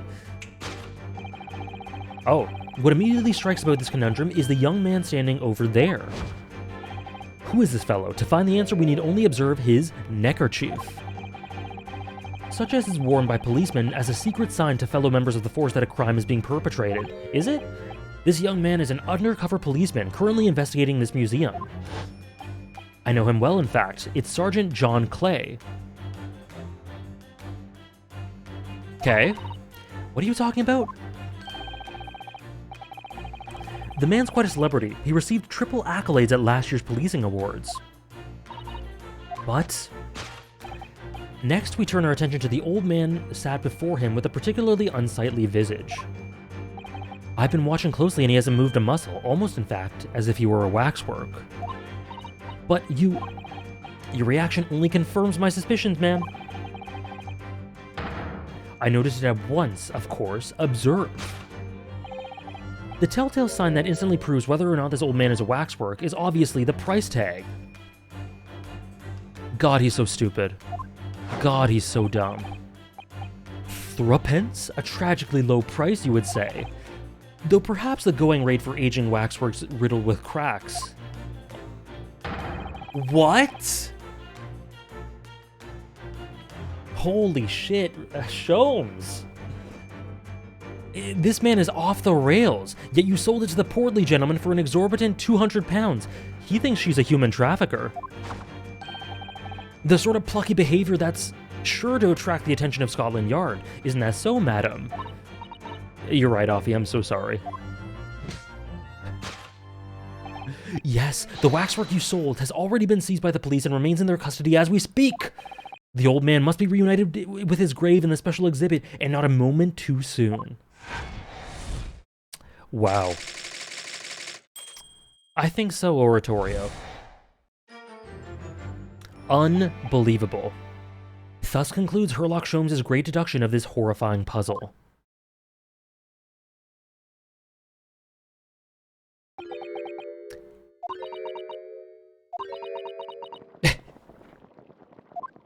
Based. I see I've stunned you all into silence. You have, Hurley, you have. That is the craziest deduction he's ever done. And you've obviously upset this young lady in the process. Her cauldron looks awful hot. Oh, I'll let him cook. All he wants. If I could bring up 1 point, Mr. Sholmes. Ah, the notorious Naruhodo 1 point. I'm all ears, my dear fellow. Oh, me too, MK. Me too. You know I'm there. I'm there day zero. The craziest deduction he has ever done so far. This is true. So far. According to your deduction, the special exhibit featured this old policeman. So, that would mean that he's the particularly ruthless murderer, wouldn't it? The killer policeman, Ottermole. Sorry? It was a mysterious series of murders that rattled the capital only last year.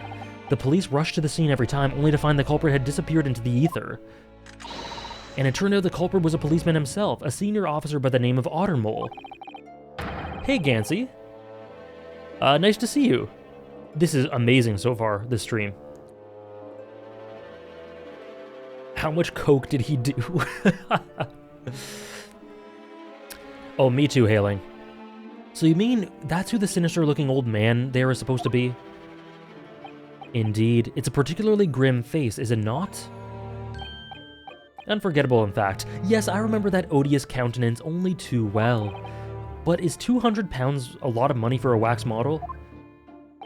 It would seem enough to afford one of the latest steam carriages, if that puts things in perspective. So it's quite a lot. Is there anything else you wish to add? Before I melt you down? That bubbling wax is looking more and more ominous. The smell of all that molten wax is starting to worry me.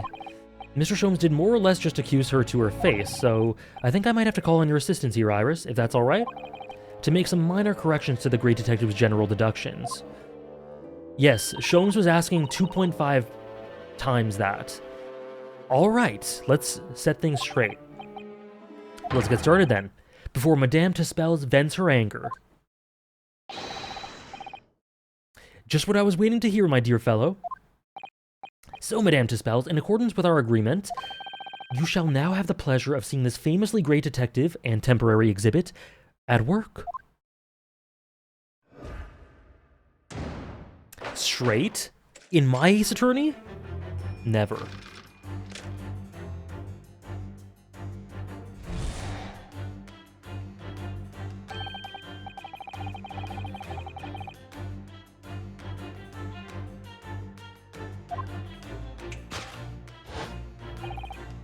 Okay. 200 pounds. Oh, I love this song, Gansey.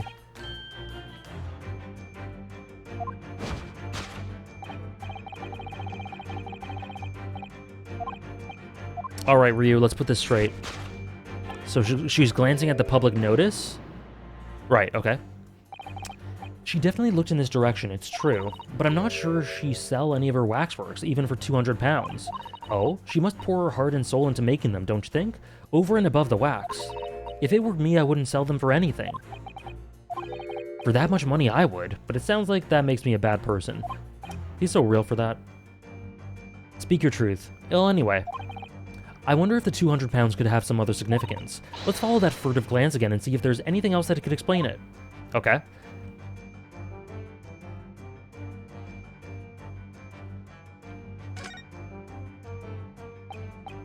Waxwork for sale. Would anyone really buy models of mass murderers?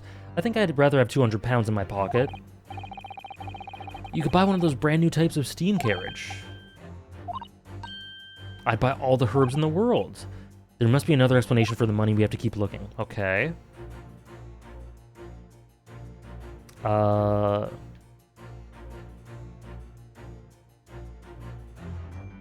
Portly man. It seems this well-dressed gentleman is alive after all, just not alive and kicking. And he's not a waxwork or a model of a mass murderer. I'm not sure I'd pay the 200 pounds for him. I don't think the man's up for sale. Well, anyway, it was a silly place to put him. Other museum visitors could easily trip. I don't think the man was put there on purpose either. God damn, Ryu. Okay. Oh, what is this? Note on the wall. I got it, Nora. Yeah, I got it. Please just tell me if I'm stuck. I'd rather just do it all. What's that note doing pinned on the wall there? Oh yes, let's see. Dear Madame Tuspels, we've taken the prisoner from this room. The price for a safe return is 200 pounds. Have the money ready by noon on 23rd October. What? This is... It's like the sort of thing that's left behind when someone's kidnapped. Yes, it's a ransom note. Exactly. Okay. Take that! Yeah.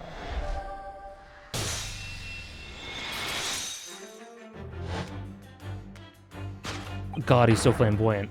The significance of the 200 pounds is revealed by that ransom note. Quite so, and we must congratulate these criminals on their inventiveness abducting a waxwork.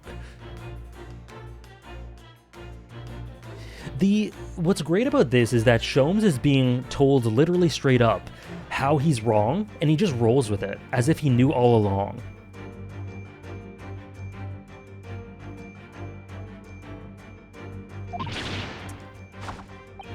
£200 is no small ransom fee, yet you clearly intend to pay it. He did know. Did he? He always knows? Maybe he did? I don't know. I don't know what I believe. The model in question has special importance, so I put together all the money I have. In summary then, the £200 you have in your handbag is ransom money. Now, let us explore the next curiosity with which we were presented. He didn't know shit? Okay.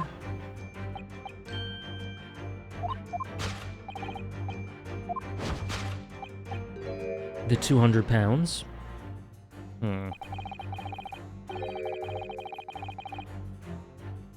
So if the waxwork was kidnapped, where does that leave us in terms of who this man is? We could just ask him when he comes round. I think the point of this exercise is to understand the beauty of the deduction process, Iris. Damn, okay. You're right, Hurley's trying so hard, we mustn't let him down. Well, there's little doubt he's suffered a shock, that much seems clear. But in that case, what's Madame Tispel's trying to hide? Let's have a closer look around.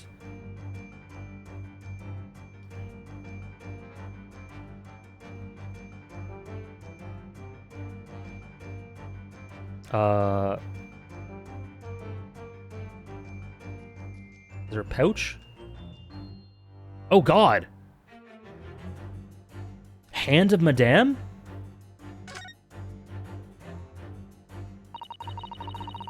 Oh, okay, thank you for letting me know, Trish. I'll try to remember to give her my well wishes. This is just Madame Tispel's right hand, isn't it? Yes, it must be. I can clearly see her left hand after all. Oh, but wait a minute. This is a left hand as well, look. Don't say such creepy things, Iris, please.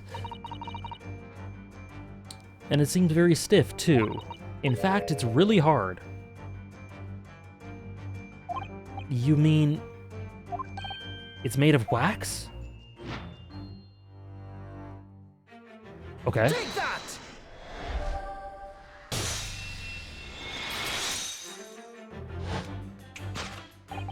What dealt the man such a shocking blow is, of course, the waxwork hand. Indeed, with a solid waxwork limb, one could deliver a very substantial blow. How could you... The hand protruding from the bottom of your cape, it ought to be a right hand, but closer inspection reveals that it is in fact a left hand. And somehow masculine, somewhat masculine as well. Look at this. Wow. 2 peak character designs? This is an amazing shot. Them posing like this? What a great shot. Look at them.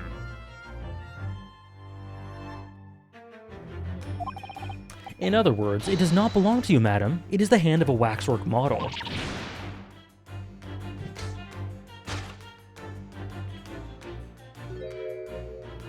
Okay, some of the visitors to my museum can be troublesome, so I beat them off with a... wrong phrasing.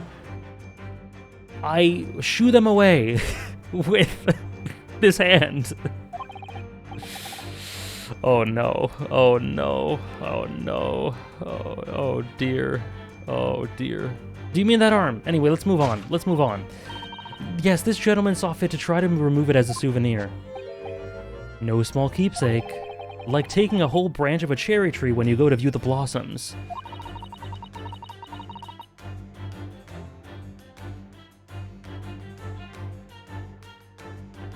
I don't actually really tend to do that, Gansey. I tend to examine the vast majority of things. Repeat that. Beat them off.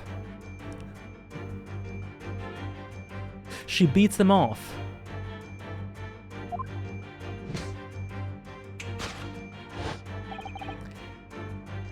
I'm so sorry, Anna. Why? This has been an unfortunate 2 minutes. You can... Oh, I see, Gansey. Hannah, were you here 2 minutes ago? Did you hear what happened? You've been here 20 seconds? Okay. So, to explain really quickly, I won't spoil because you're going to play this game, but long story short, there's a weapon. There's a weapon at play here, and someone's holding it, and I said, okay, so she uses this to beat them off. To beat people off, to get them away, but I said beat them off. By accident, and then the reward has been redeemed for me to say it in a British accent.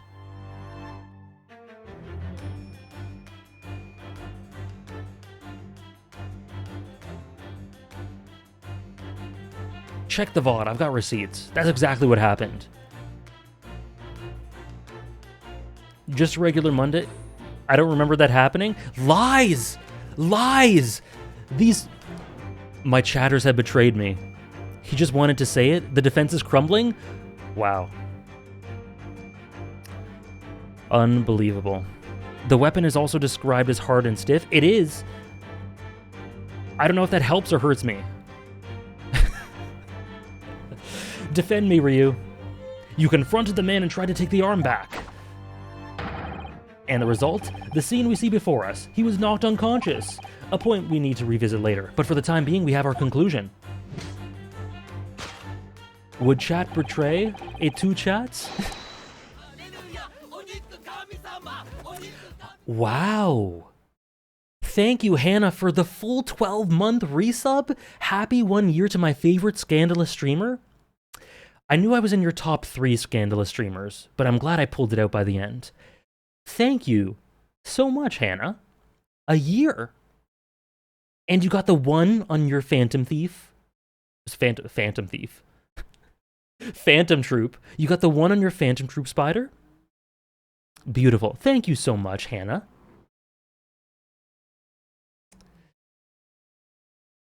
Yes, the killer in this special exhibit has been kidnapped.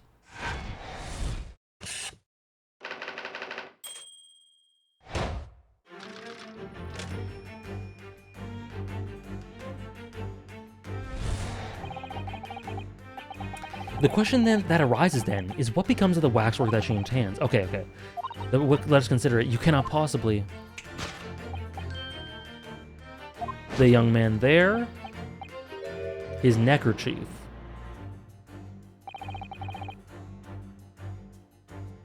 My favorite character in Hunter x Hunter is the Phantom Thief as well. My favorite character in Persona 5 is the Phantom Troop. According to Mr. Sholmes, the yellow neckerchief is assigned to other policemen that some crime is underway. A way of communicating with his colleagues without revealing his identity. It's a secret that's closely guarded by Scotland Yard. That Mr. Sholmes didn't hesitate to give away. Uncovering secrets is in any true detective's nature, of course. Right. Anyway, judging from Madame Tuspel's reaction to Mr. Sholmes' deduction, I think perhaps we might not have uncovered or identified the man quite correctly. Okay.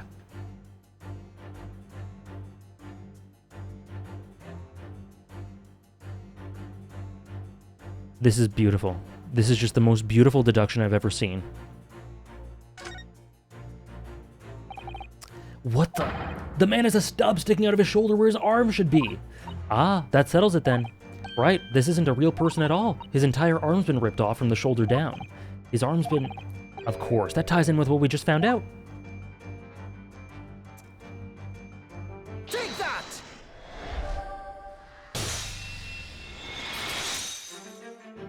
Do you need a hand, perhaps?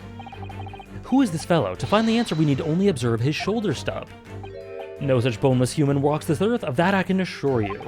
In other words, the man standing here, the young Sergeant John Clay...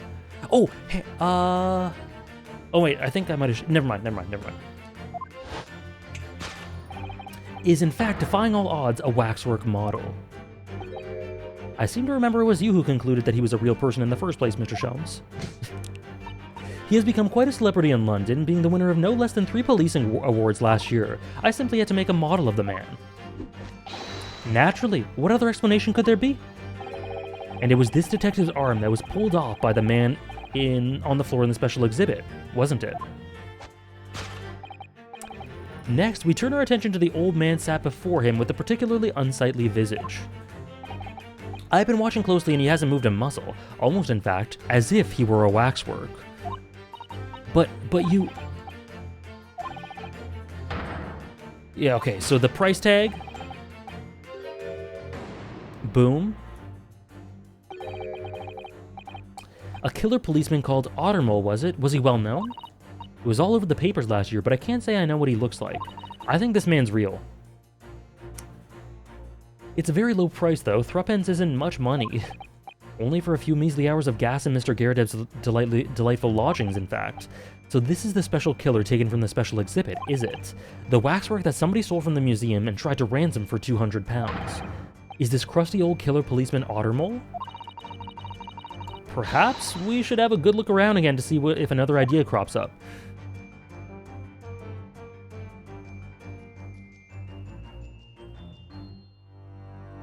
This is unbelievable.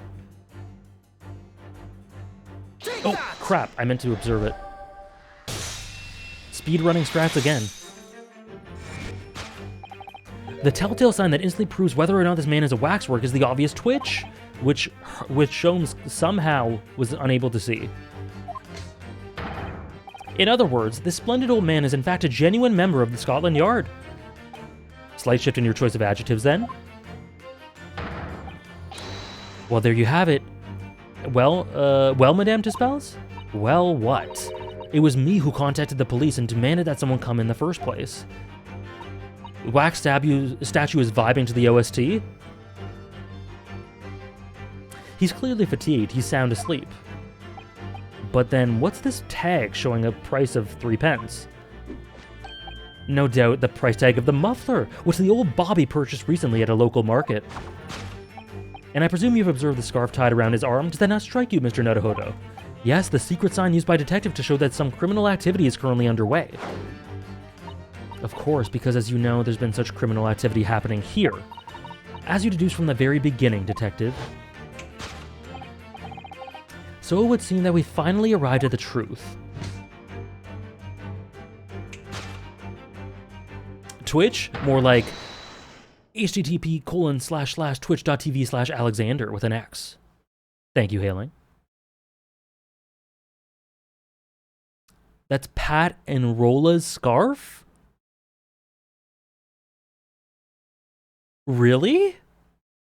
Yeah? What? It is? Oh my gosh. The waxwork of the especially ruthless killer from the special exhibit has been kidnapped. Why do they have the same scarf? Interesting. Alexander with an X.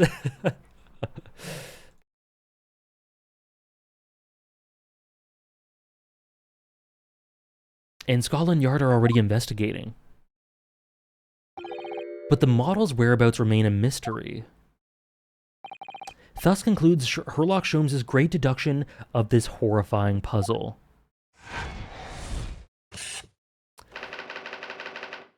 Still a mystery. God damn it, Ron.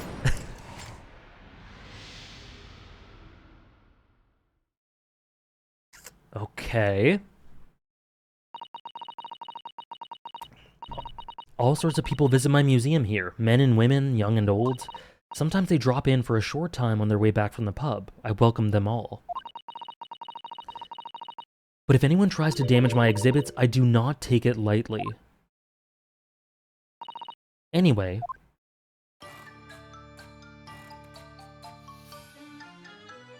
Oh. That was a...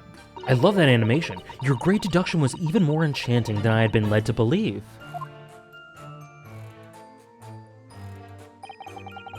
It was a pleasure, my dear madam. I'm gratified that you enjoyed the spectacle. As for your rough customer, I've no doubt he'll regain consciousness shortly and return home. What concerns me more is the waxwork from the special display, if it was indeed genuinely abducted. The animations that stand out to me the most is that one she just did, and like from Resolve, and Sham Spear. Her and Shamspear.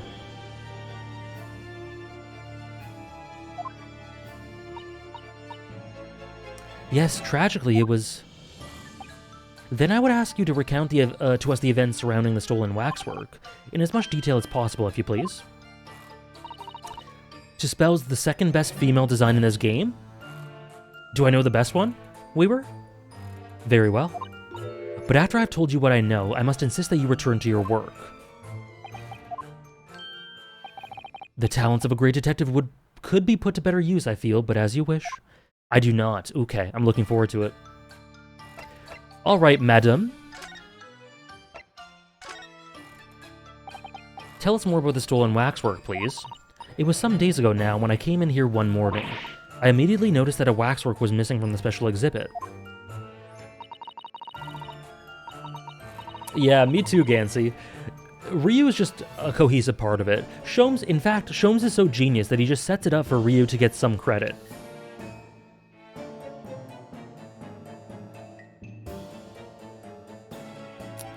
Oh, Trish. Oh, Trish, you're right. It's Gundam. Gundam 60 years later. The return of the departed soul. It all makes sense. It's not Kazuma. Okay. All right. It's not McGilded. It's a Gundam. It is your most prominent display, so that's why the curtains were closed. And I found the ransom note in its place. The culprit must have broken in during the night and taken it then. So this waxwork that was stolen, it was a model of some horrible criminal, I suppose. Oh, that's one of Hannah's best emotes. Of a particularly horrible criminal, in fact. The killer who left a more profound scar on society than any other, I would say. The Professor. The Professor? Not a name I've heard of. Hold on, I have Hannah's emote too. Hold on. Boom. So, Mr. Naruhodo, it seems the circle is complete. Sorry? The Professor case happened around the time I was born, didn't it? Oh. Indeed it did, Iris, 10 years ago. A series of murders that rocked the capital. The lore? 10 years ago. Yes, at exactly the time that Barak Van Zeeks graduated from university. The Professor? Whoa, what is going on? What? Surely he's not saying... So the big event that changed Mr. Reaper's life... As you've surmised, it was the Professor case. Who is this Professor?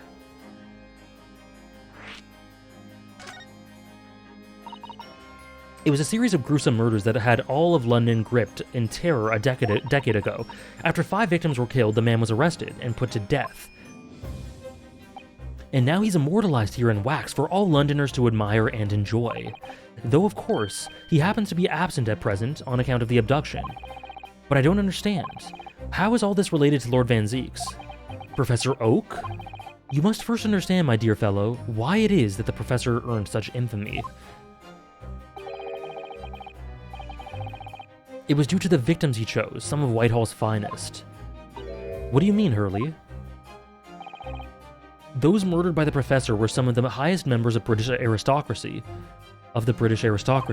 Members of the nobility, even royalty. It sent shockwaves through the country's administration. Members of the... Ah, wait, of course. What Professor Harebrained said. Lord Van Zeeks is from a family with noble blood. Oh, gosh. Oh, my God. It was the 5th victim that led to the Professor's arrest. Wow. The last of the killer's prey was a young noble by the name of... Clint Van Zeeks. No, I don't believe it. Van Zeeks. I'm sure you can piece together the rest for yourself. In the wake of his older brother's murder, the young Barak pursued a career as a prosecutor, and eventually became the Reaper we know today. Oh my God, I had no idea Lord Van Zeeks had such a tragic past. Well, I'm afraid that's all I can say on the matter, for the time being at least. Now I want to know how that connects to his hatred for Japan. After all, I have work to do.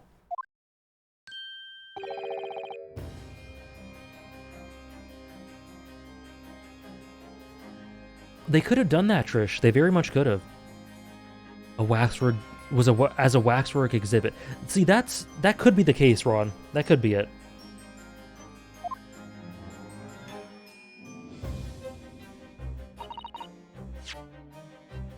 Well, I'm afraid that's all I have to say on the matter, for the time being at least. After all, I have work to do as a waxwork exhibit.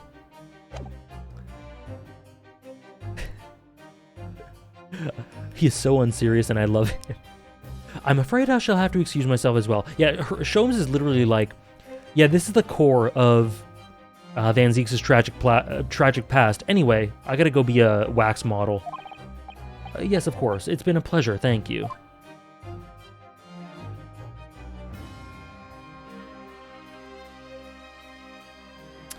His family could be of Dutch origin and just be English nobility. Yes, very true. Oh no. He's just standing there. Oh, what is this?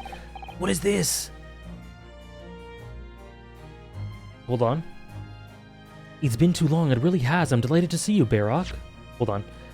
None of the predicted scenarios I've been analyzing involved you coming to visit me here. It's been 10 years, and here we are meeting in a prison of all places. I can't forgive myself for what happened to Mr. Osman. I just can't.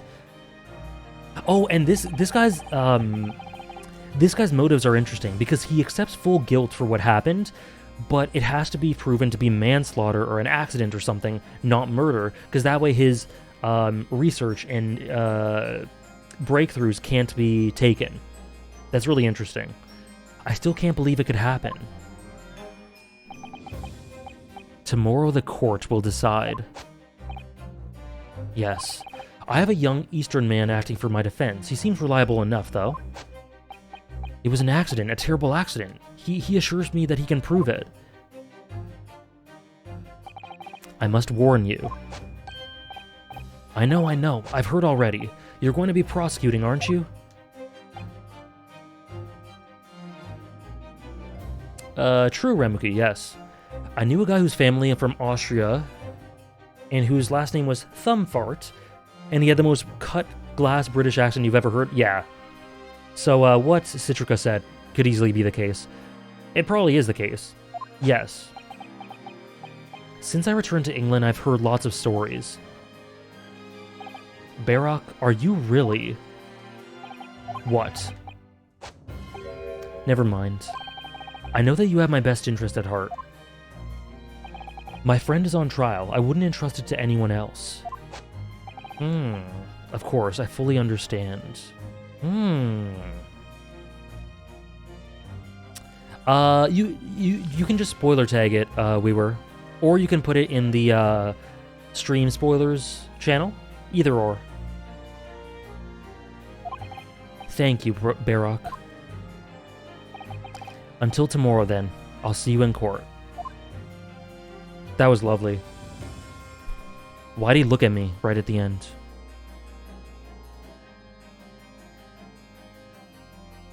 To be continued. Oh my god, they were friends.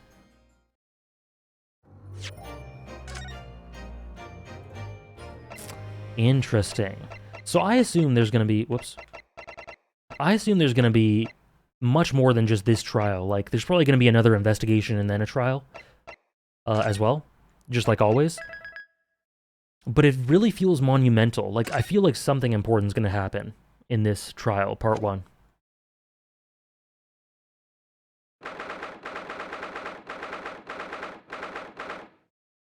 No clue, Blacksmith, sorry. I don't remember. But it's on Netflix.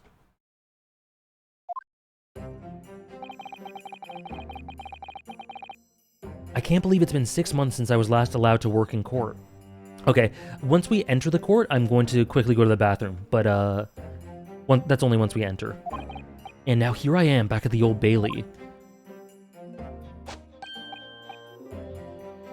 Mr. Naruhodo. Good morning, Professor Hairbrain. Yeah, I couldn't entrust it to anyone else, and then looks directly at us. Not in Denmark? VPN? I don't understand, it doesn't make any sense. The atmospheric pressure in here is off the charts. I've never felt anything like it. It's crushing me. I feel it every time I'm here, that gravity. Well, this is Britain's highest court. I really like his design, Nora. But are you telling me it's fitted with some kind of device that can actually control air pressure? I think it's probably all in the mind. Ah, yes, well, you won't let me down, will you, Mr. Naruhodo? I'm counting on you in today's trial to save my life. It's kind of crazy how you've covered some of my favorite series, Hunter x Hunter and now Ace Attorney. I just found this channel yesterday. Very cool, Briggs. Do you mean the Twitch channel or the YouTube? I don't know, Ron. I am not biased by no VPN sponsorships because I've done Surfshark before. But I use, these days I use ExpressVPN. I'm counting on you in today's trial to save my life. Okay, very cool. Briggs, I'm glad you found me. I'm glad you're enjoying. I hope I continue to play and or experience more of your favorites. Or what are some other of your favorites? That's awesome, Briggs. I'm glad you enjoy Hunter x Hunter so much. Thank you, Nora. It's actually funny that I stumbled into your One Piece stuff right as you started Ace Attorney 1, top 3 video game franchises for me paired with my favorite manga. The stars lined up. Hello, Pedrolito. How are you?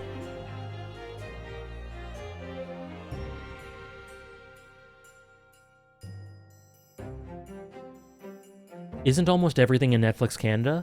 I haven't checked if Monster is, but lots of things are. Lots of things are. Haikyuu and Ippo and Mob Psycho, very cool. I like all of those series. Oh, Hayaku. Maybe that's not a typo, and maybe there is a series called Hayaku. Or maybe you mean Haikyuu. Either way. You're the first YouTuber I stumbled upon into that loves Haikyuu. That's a crime. That's a crime. There should be many more. Hayaku. I don't know. Maybe there's a series called Hayaku. It's a typo? Okay. Okay, yeah, so now I can properly say Hayaku is one of those stories in the conversation for my favorite story. And I really enjoy Mob Psycho and Ippo as well. Both of them. Let Hairbrain lower his hands. Okay, sorry. I found AJ because of the Atsumu video. Ooh, I really like that one. It's almost poetic. Excuse me, Trish, that you found me with that one, considering how you feel about Atsumu. It's very fitting. Hayaku is a great series about volleyball. It's very underrated. The Four Devas arc one. I was glad to do that one, Ramuki. The Gone video. That's a long-term one, Ron. That's an early one. That's almost 6 years ago. To save the secret of my super high voltage instantaneous kinesis machine from being made public. Yes, I understand. I know what I have to do. Unfortunately, AJ's a JoJo hater. All the goodwill gone. I have to establish that the explosion 2 days ago was nothing more than an unfortunate accident. Well, I'm sure there's nothing to worry about, really. Justice will prevail. My commiserations, Mr. Naruhodo. You appear to have been lumbered with a most tiresome case here. Oh? Thank you, MK. I was glad to be able to do a handful of Gintama videos. There's also another one on my side channel as well that not a lot of people know about. What's his name? Oh god, what's the character? Oh, I forgot his name. Don't want to spoil it, but he's associated with crows a lot. Uh, he looks tired all the time. I don't want to say his plot relevance. Oboro. Yes, Oboro. I made a video about Oboro. You appear to have been lumbered with the most tiresome case here. Thank you, Remuki. I came on board with the Fate Zero videos. Those were my literal first ones. Unless it was later ones. It did go on the main channel, Remuki. The problem was that it got blocked. And I fought it, and it got unblocked. But by the time it got unblocked, it was already on the side channel, so I just left it there.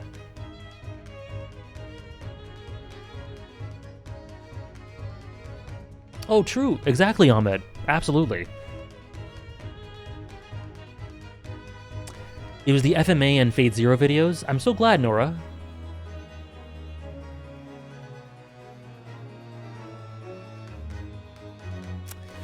Yeah, it is, MK.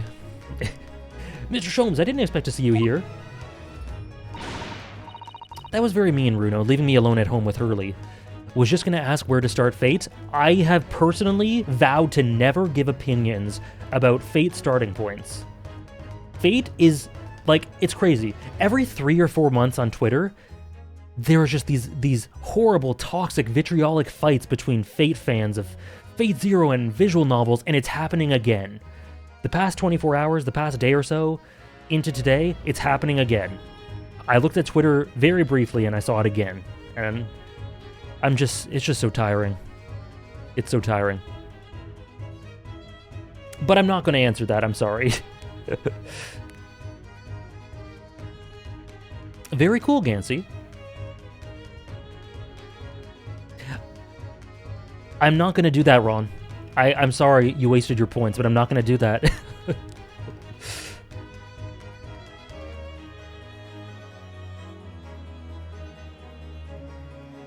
Cool, Maxern. Ron wanted that clip so badly. I reserve the right to refuse on occasion.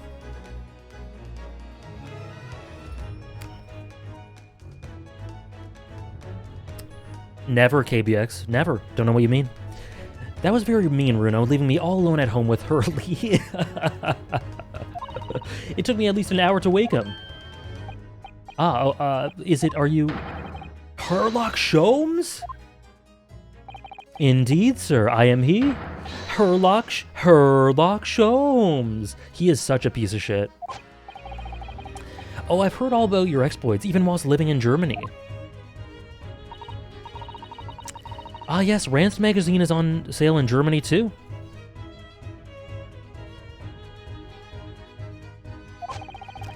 This month's installment was sublime. Your deduction in the Adventures of the Silver Blaze was wonderful. Ah, yes, a memorable case indeed. It concerned a snake, I seem to recall.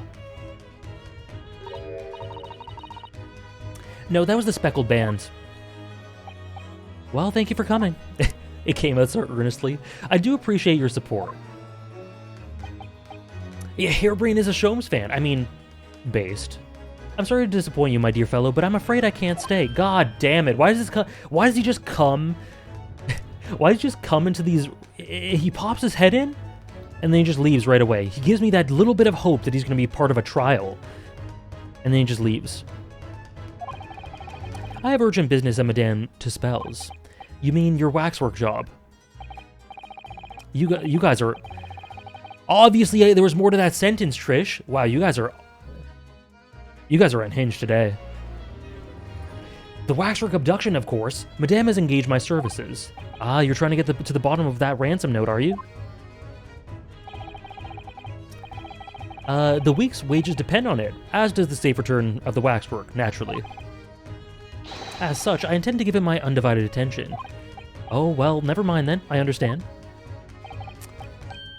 Of course, with my skills of observation and reasoning, resolving the matter will be as easy as proverbial pie. I shall return forthwith. For until I solve the case, I shall have no money to afford a pie of any description. Oh, then you must absolutely give it your full attention, Hurley. Quite, Iris, quite. But life is riddled with irony, you know.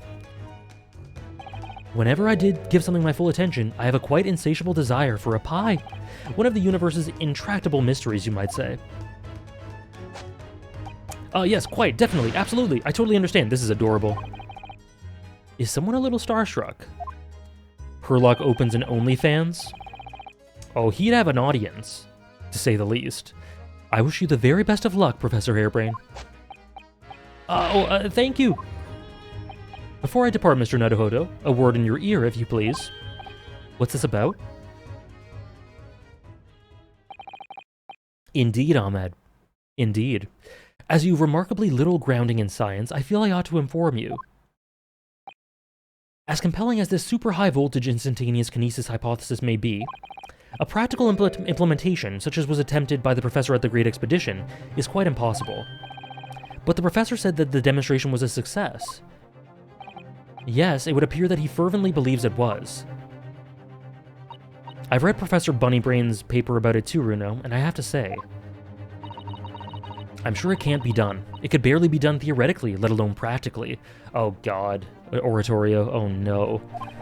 So he's completely barking up the wrong tree? What is this? Hold on. I can't stay. God damn it. Why does he just come?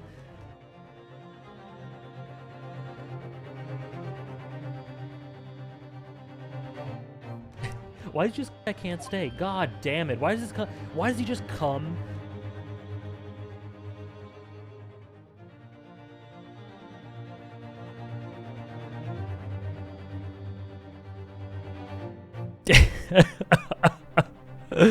Oh, Pro Pinkest, I'm so sorry. I'm so sorry.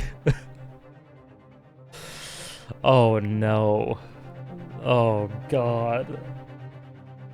That was horrible. And beautiful. Yeah, it's the way I said it. Why'd he just come?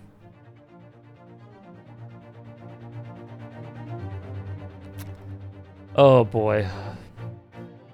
Have you ever played FIFA 2K or NBA 2K? No, I don't enjoy sports games, Jamon. But how can an experiment that had no possibility of succeeding, in fact, succeed? Yeah, I said it. I said it. What can you do? That's contradictory. And it's that contradiction that will be at the heart of the trial, I've no doubt. Not missing much. What's that supposed to mean? Now I must hurry along. I wish you the best of luck, my dear fellow. I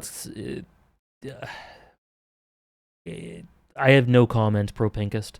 See you later, Hurley. I did, Gansey. I did.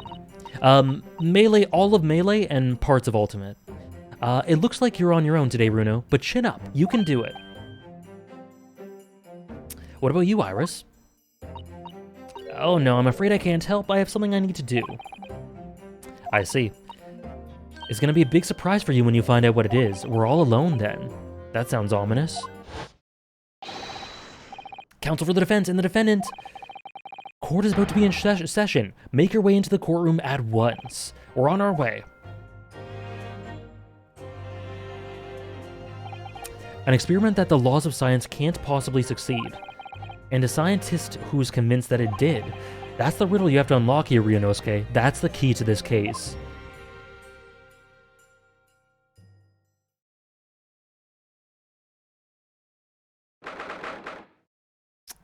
Oh, I'm glad, Gansey. That must have been very vindicating. But you can't be the world's worst sheik when I exist. In the name of Her Majesty the Queen, I hereby declare the court to be in session. We are sitting today for the public trial of Professor Albert Hairbrain. I guess so, Accordion. How are we supposed to work without a weird girl next to us? Imagine one? The prosecution is ready and vampiric. The defense is ready, my lord. I'm 6 months out of practice, and what's more... Oh, no. I'm without Susato-san today. Ugh. Is it just my imagination, or does the air in here feel even more oppressive than usual? So, I must recollect the victim of this case. I must say I recollect the victim of this case all too well, Mr. Odie Asman. Mr. Asman was known as a financier. Ooh, he looked up. Financier? Financier? Though that was merely a front for his diverse criminal activities. It was only a month ago that the man appeared in court prosecuted by you, Lord Van Zeeks. Yeah, odious man. But the jury unanimously found him not guilty. Yikes. Okay. Yeah. Forgot about that. Because every member of the jury had been bribed. These powerful London criminals are prepared to go to extreme lengths to keep their freedom. But 2 days ago, on 21st October, Mr. Osman met his end. The work of the Reaper, was it? Odie Assman. If that is how your lordship would describe divine retribution, but the fact remains that Mr. Asman's death was a direct result of the actions of the accused, Professor Harebrain. Very well then. Now, ladies and gentlemen of the jury, you have been selected at random. Oh boy, who do we have here? Who do we have here? Are the 6 of you ready to fulfill your societal duty? I am most gratified to have been selected to carry out this important civic duty, my lord. Wow, to have a man's fate in the palm of one's hand. Oh gosh, oh golly, it sends shivers down my spine. Whoa! Whoa! Alright, Houdini. Science experiments, magic, conjuring tricks, courtroom trials, all are nothing but more than performances. Wow! Any spurious scholar that defiles the reputation of science deserves to hang! We have to listen to what's said on both sides of the fence and settle on one. That's it, isn't it? Go off, Queen.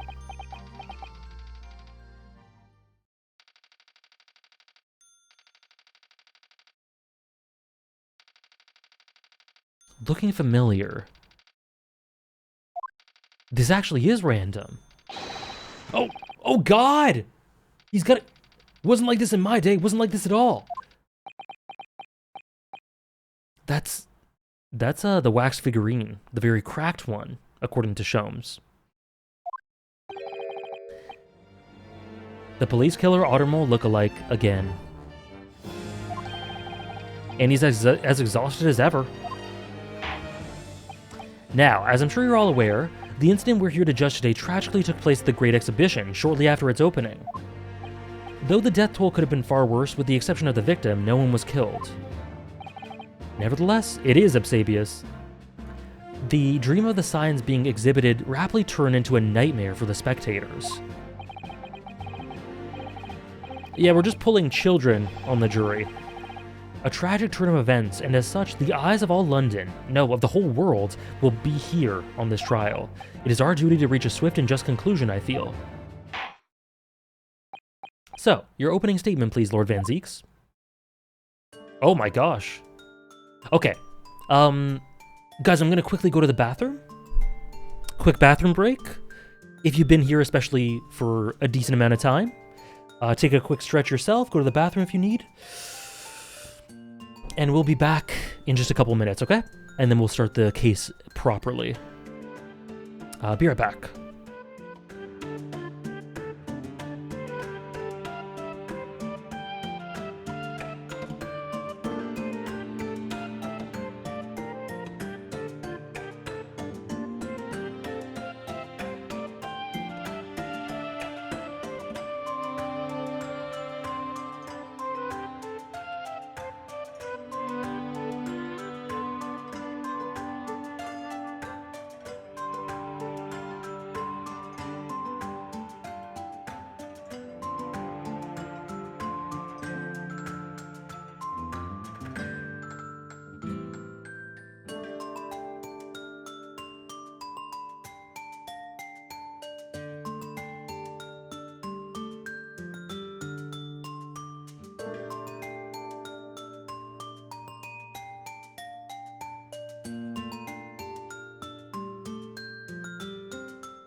Okay?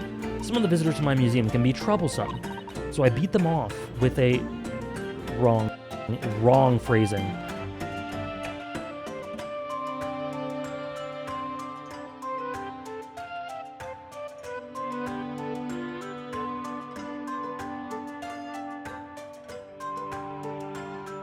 Oh, I intended for you guys to hear that. Hold on. Let me turn the music down so you guys can hear this in all its glory.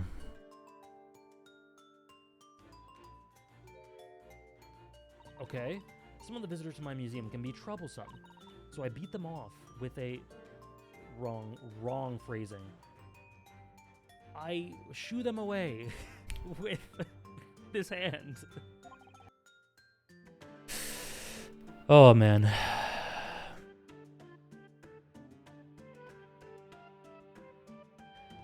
Can't stay. God damn it. Why does he just come?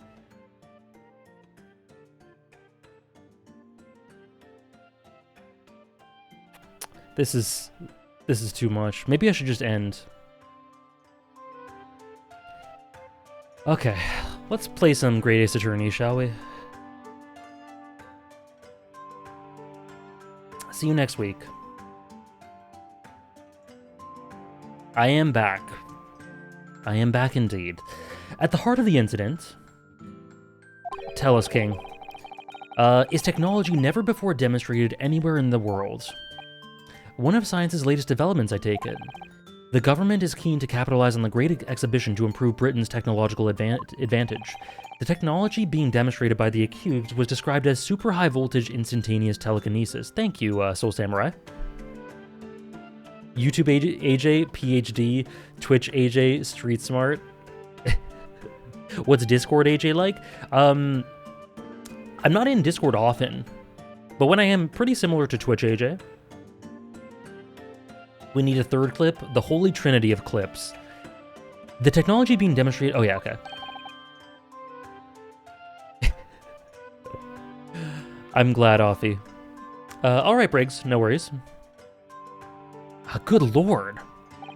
It's designed to disassemble human subjects using extremely high voltage electricity and beam them instantly to another location where they are subsequently reassembled.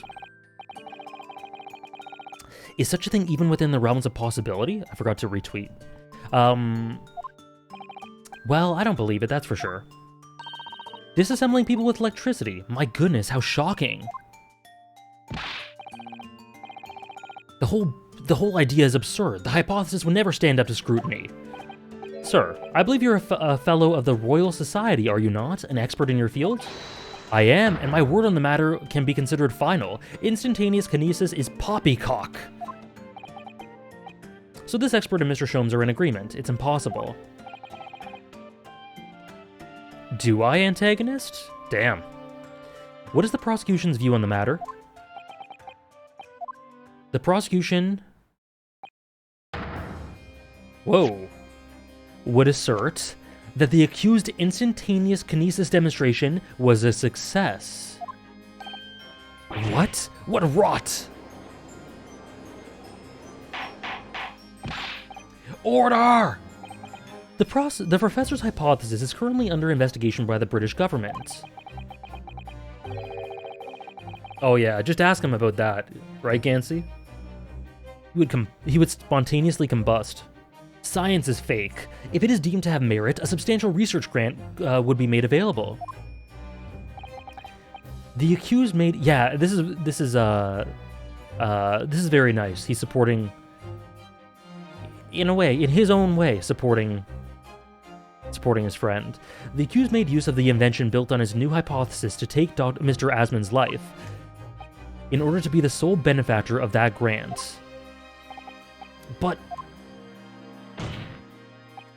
this disastrous demonstration was no accident. It was carefully designed from the outset to end the life of the victim. Chatter, chatter, chatter. Thank you, Lord Van Zeeks. The prosecution's stance is clear. But you will now bring forth witnesses to substantiate your claims. Gladly, my lord. Who is it? Bailiff, show the first witnesses to the stand. He's taking it off early today. Gregson and Harebrain. Witnesses, state your name and occupation for the court. Gregson is always in court. Is he ever not in court? Why is he always here? Yes, sir, Tobias Gregson, Detective Inspector at Scotland Yard's Homicide Division. I was on duty at the demonstration on the day in question and in charge of the following investigation.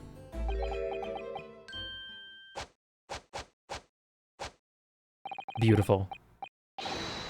Albert Harebrain, scientist.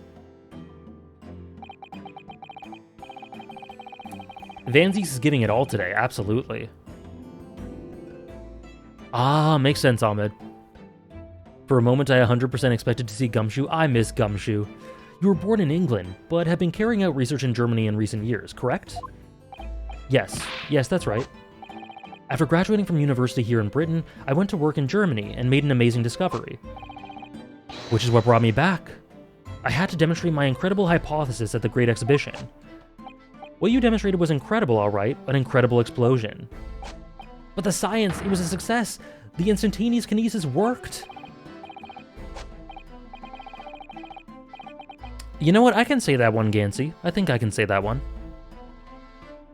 There was the terrible accident, but the demonstration of my hypothesis was a success. Here we go, I'll do it. I love it when Van Zieks removes his clothes early. That much is undeniable, as shown in this photograph taken by the forensic investigation team. Oh wow. This was taken inside the Crystal Tower, I take it, the centerpiece of the exhibition, no less. That's right, my lord, seems the victim rammed straight into it. Don't we all? Yep. I see, very well, submit the photograph as evidence. Okay, I gotta take a look at that. The victim was Odi Yasmin. Okay, hold on.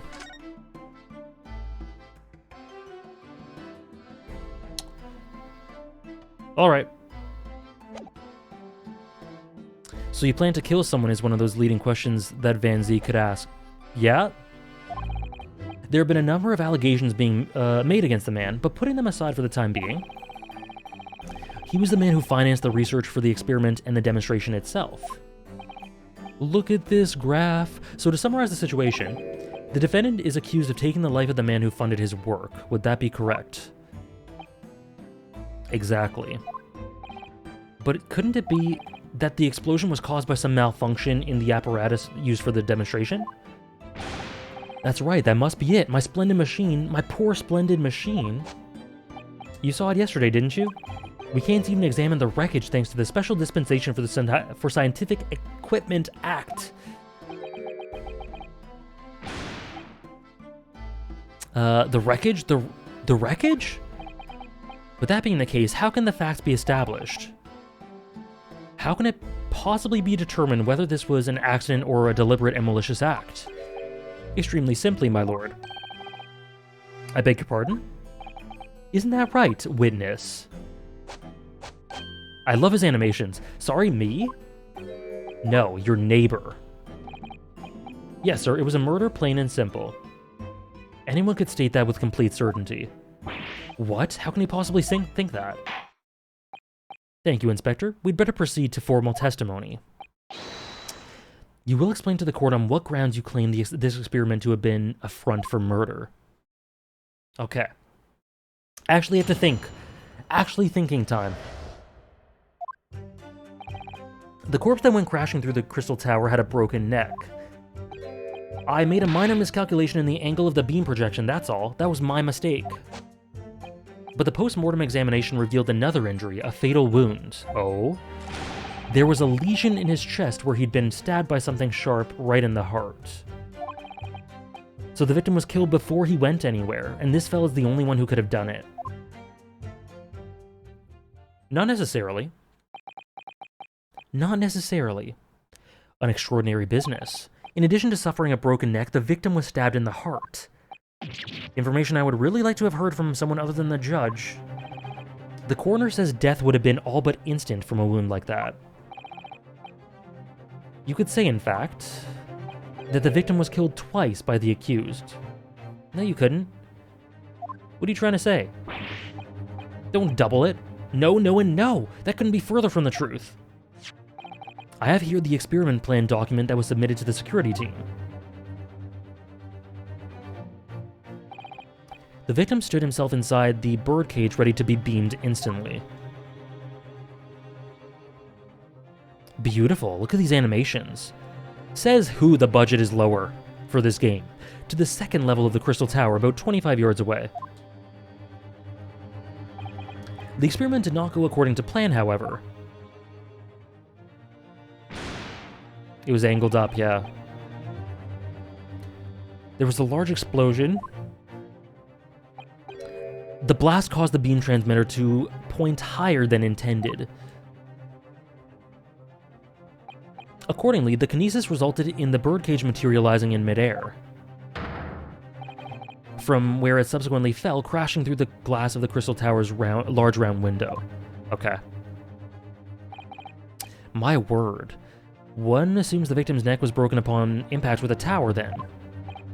I'm so sorry, I didn't mean for this to happen. The machine was just too powerful. But honestly, really, I swear, it was an accident, a terrible accident. Unfortunately, that excuse can't save you. No, not considering the sharp murder weapon that pierced the victim's heart. Murder weapon? What are you saying?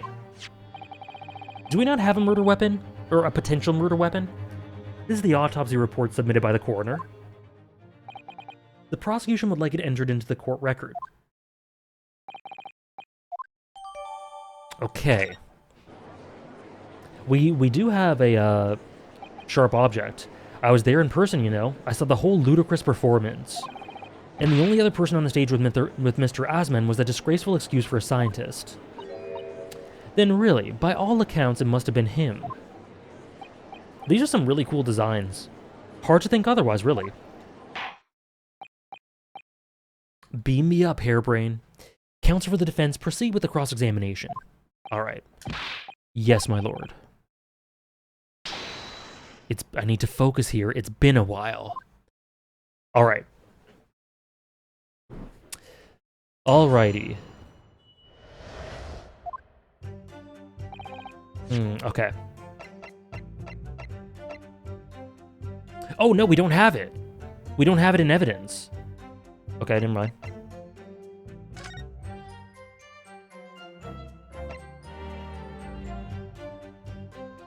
I was thinking of the A screwdriver?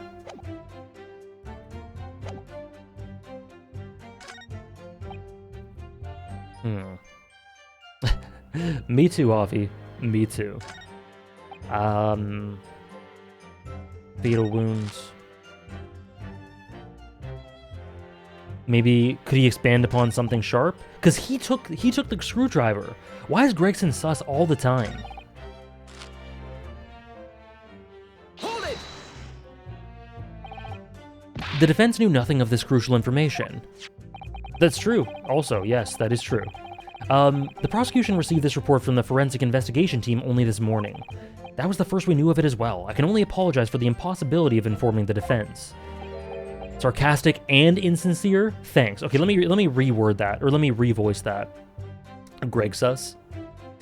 That was the first we knew of it as well. I can only apologize for the impossibility of informing the defense. So, what was the nature of this sharp object? Among the accused tools that were in use at the demonstration, one is of particular interest. That's what I'm saying, Van Zeeks. Yes, this. Ah, yes, that would appear to be so. Aha, there he is! My trusty little companion, Andrew.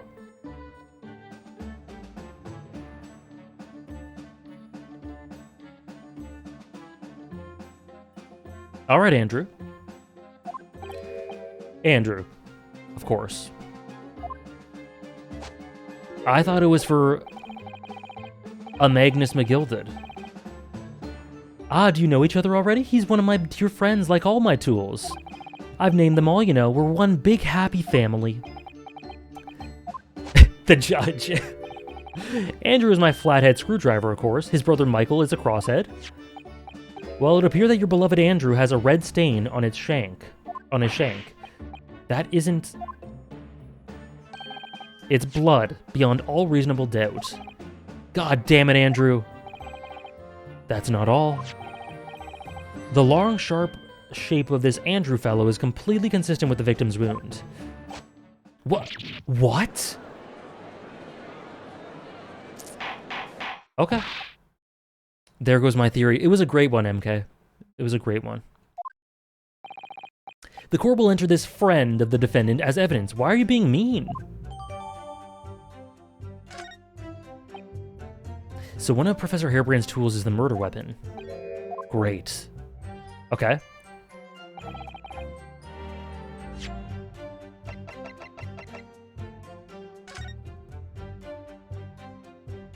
Yeah, this looks pretty bad. IMO. Hot take, but this looks not great. This is blood. Thank you, Ryu. Mr. Osmond's no doubt. Thank you, Ryu. This is the problem with looking at murder weapons. There's blood. I feel the sussy baka coming in the air tonight. This is blood. I've seen this unusually shaped handle before. It's the same screwdriver that was lodged in the grill on the floor of the kinesis machine. Which could be important information, so I should make a note of it, okay?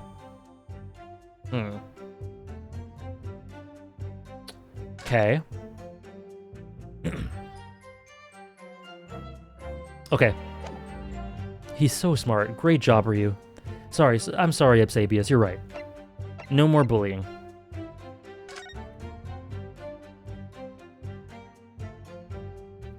Okay. I shall examine that later. Okay, so we did the fourth one. I think this is fine. I don't think any good will come from trying to prove him wrong right now. I think one... Okay. What about... this one? He was killed before he went anywhere. He's the only one who could have done it. Why is he the only one? Hold it! Ryu got all his brain cells together, all three of them. He did really well. He did really well. This is blood. What grounds do you have for saying that? Ha! Do you really need to ask? Yeah.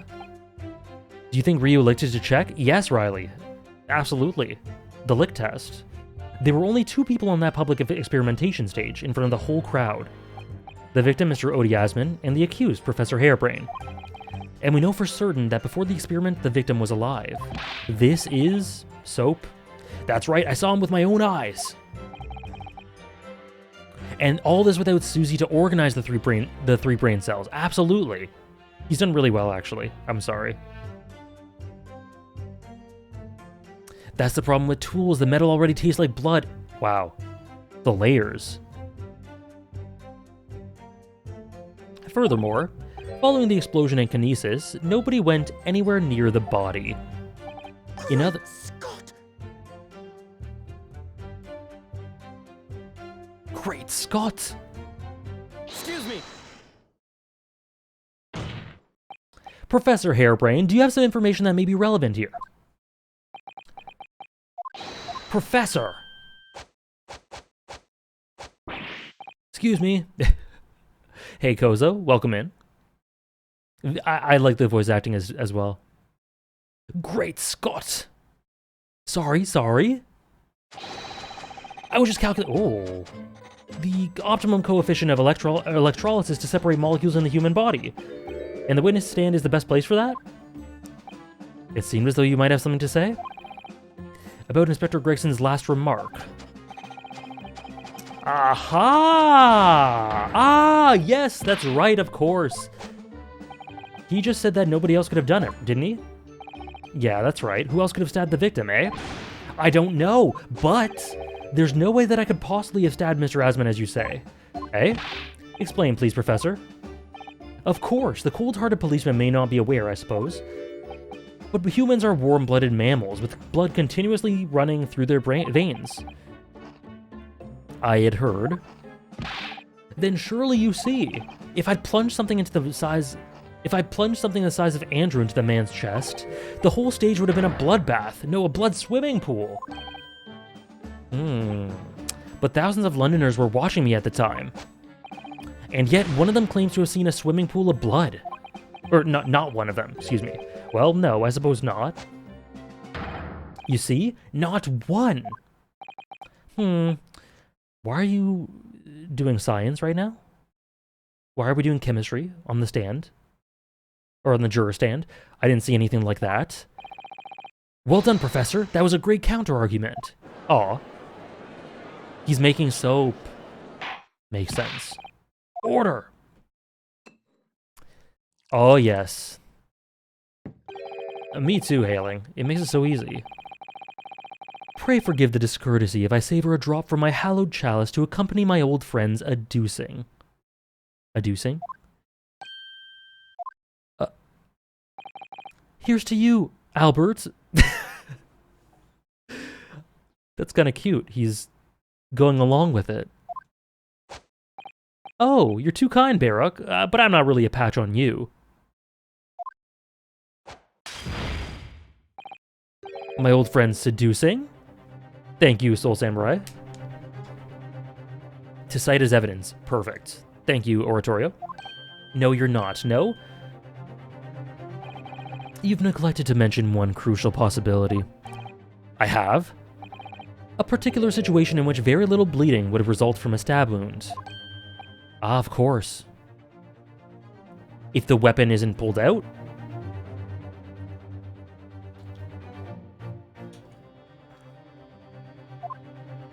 It's canon, antagonist. Inspector, enlighten the court, please. Yes, sir. Where are they going with this? Very well. You will amend your formal testimony now, Inspector Gregson.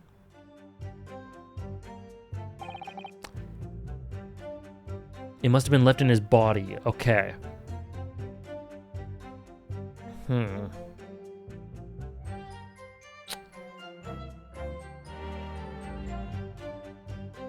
The weapon the victim was stabbed with must have left his body while he was beamed through the air.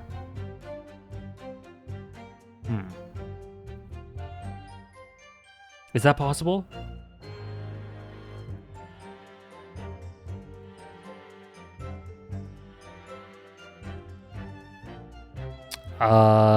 Okay, Oratorio?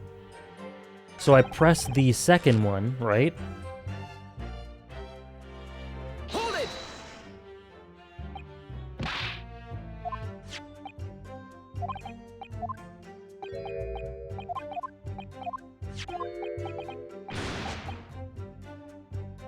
So pursue Harebrained when he has nothing to say. Okay.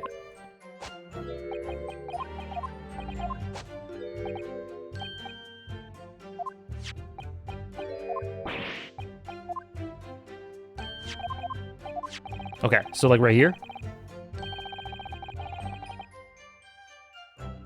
Excuse me!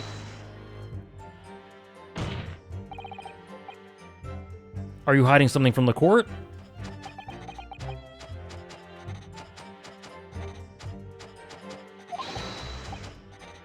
It's 4? Ah, brilliant. He eats paper.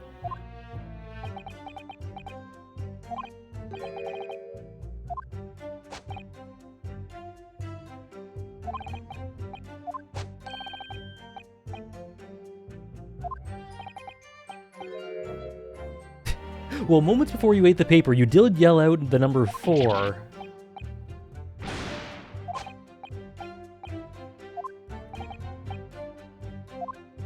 Beautiful. Beautiful. If he eated the paper, no he didn't. Okay. Thank you for that oratorio, that was very beautiful. Soap eating and now paper eating. What is next? So, a metal screwdriver that was found poking through the grill in the base... Oh, yeah. So it can't... I don't think it's possible for it to... I don't think it's possible what he says, because it was in the grill of the kinesis machine. Yeah, so that's not true. I don't think so. I don't think that can work. Objection! Nice. You say the weapon remains in the body, that while the weapon remains in the body, there's very little bleeding. Is that unequivocal? Look, there was no blood on the experimentation stage, even though that's where the fellow was stabbed. The only explanation for it is if the screwdriver was still in his body, stopping any heavy bleeding. It's common medical knowledge, my learned friend, even on your side of the world. Yes, but about this screwdriver. The thing is, we actually saw it at the scene ourselves, on the experimentation stage. What? It was on the floor by the wreckage of the machine, poking through a metal grill. I went to pick it up, excuse me, but the detective here stopped me.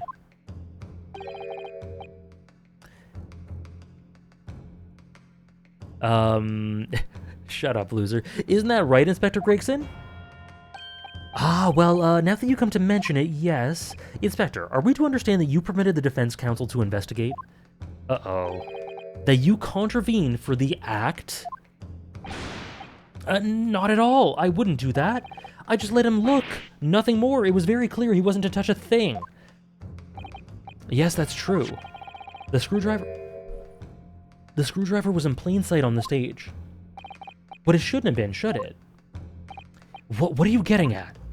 If the tool had been in the victim's body when the victim was beamed away by the machine, then it wouldn't have been still on the stage. Exactly. That's right. It should have been beamed across to the Crystal Tower along with Mr. Asman. And been found still lodged in the victim's chest. Ah! Welcome back, Briggs. Order! How do you explain this, Inspector? I don't... It looks as though everything that the victim had on his person moved with him when he was beamed. If the screwdriver was still in the chest when the instantaneous kinesis occurred, obviously that should have been beamed to the destination as well. This is a strange situation. Even though the people are saying that the instantaneous kinesis is a scientific impossibility, we're still basing arguments on the assumption that it did actually take place. Alright, time to tighten the screws. Yeah, that is interesting. That's a weird thing going on with the possibility of what happened. My lord, if the prosecution's unable to explain this inconsistency in its arguments, we can only conclude that the testimony given in support cannot be relied upon. Lord Van Zieks is stumped. What the hell was that?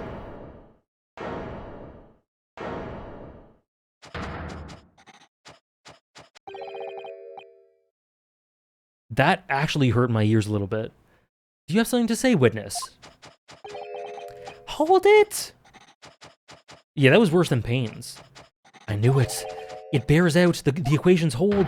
Mr. Naruhodo, don't worry. Hold it? About what? Without delving into the details, there is no inconsistency. What? Even if Andrew had been lodged in Mr. Asman's chest, my trusty tool wouldn't have moved. Andrew remaining on the stage is consistent with my calculations. But what? I don't think that's a good thing. Is that a good thing? I don't know if that helped you. It would seem your illusions had been shattered. Clearly we should hear the accused explanation. Oh god. Oh god. Yeah, the defendant doing the prosecution's job for them. Or should I say, the brilliant scientist's explanation. Oh, he is playing him. I feel it, Ryu. I feel you. Just when I'd found an inconsistency in the prosecution's argument... Scientists. Very well. The defendant will testify again. Provide us with a scientific explanation as to why the inconsistency asserted by the defense fails to hold. Why... In the name of Apollo, I will, my lord. So we're fighting against our own defendant because he is wanting everyone to know that he's a genius. We should get rid of science, TBH. What's it done for us anyway? That's what I'm saying. Screw it. Forget science. We don't need science. To be clear, I'm still at the stage of gathering data in my research. My hypothesis states that kinesis cannot transport metal, though, hence the metal weapon would have stayed put. In other words, the point just raised by Mr. Naruhodo isn't an inconsistency at all. Okay, I think we can find a contradiction here. Mr. Asman was a patron of my research. Without him, my work wouldn't have been possible. Now I have a duty to protect the incredible machine that we built together. Okay. Yeah. It can't transport metal. Hold on.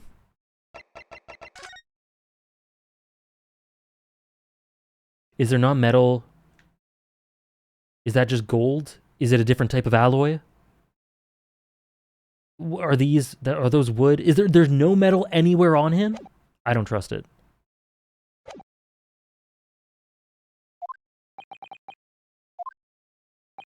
So, the thrust of your testimony, Professor, is that based upon his hypothesis, metal objects cannot be moved by this method of instantaneous kinesis. Glasses, yeah. In other words, since the screwdriver is made of metal, even if it remains lodged in the victim's chest, its subsequent discovery on the stage, despite the victim being found elsewhere, is not an inconsistency. And therefore, Professor Albert Harebrain could still have been the killer. My great hypothesis holds, you see. God, what a friggin' idiot. The thrust of your testimony? We had to make the cage used to contain the subject from wood for that very reason. I was not addressing you, witness. Professor Harebrain. Yes? Whose side are you on? I don't take sides, Mr. Naruhodo. No. My only interest lies in upholding my hypothesis. I'm a scientist, after all. Is he working for us or against us? It's very hard to tell. Let's see how you cross-examine this testimony, my Nipponese friend. Yes, fire away, Mr. Naruhodo.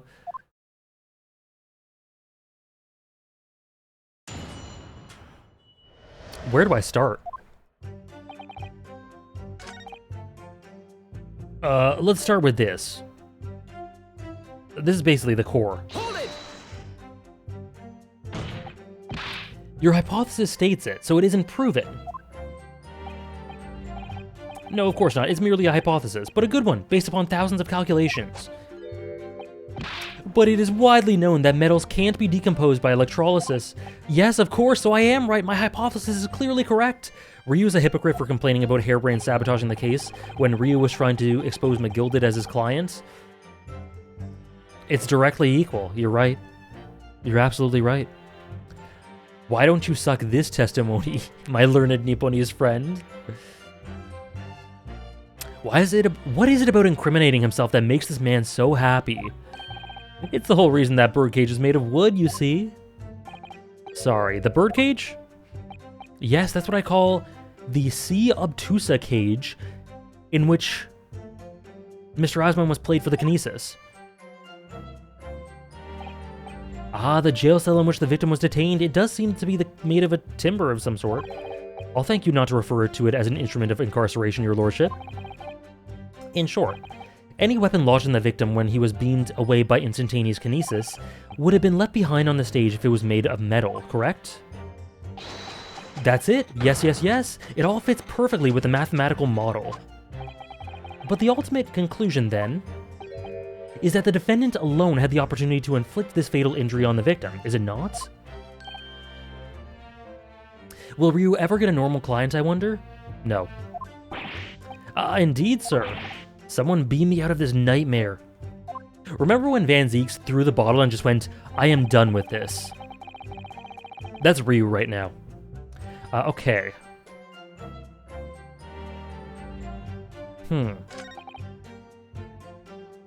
Okay, so it can't transport metal? Like, look right here. Like, right there. Right here, there's glasses. Like, this is metal. Are you gonna split hairs and say it's a different type of alloy? You better not. Objection! Yeah, I think so, Weaver. I think you're right. Professor Harebrain, you say that according to your hypothesis... Look at this photograph. Nothing made of metal can be beamed by instantaneous kinesis using the machine you made. Is that right? Yes, that's right. Spot on. Exactly correct. You're right, antagonist. So maybe it's a good thing that we don't get normal clients. It's wood. You're right, Ron. I'm so sorry. I'm so sorry. In that case, I'd ask you to have a look at this graph that was taken at the scene.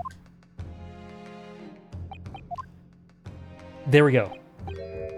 Pay attention to they're wearing a pair of spectacles with a metal rim.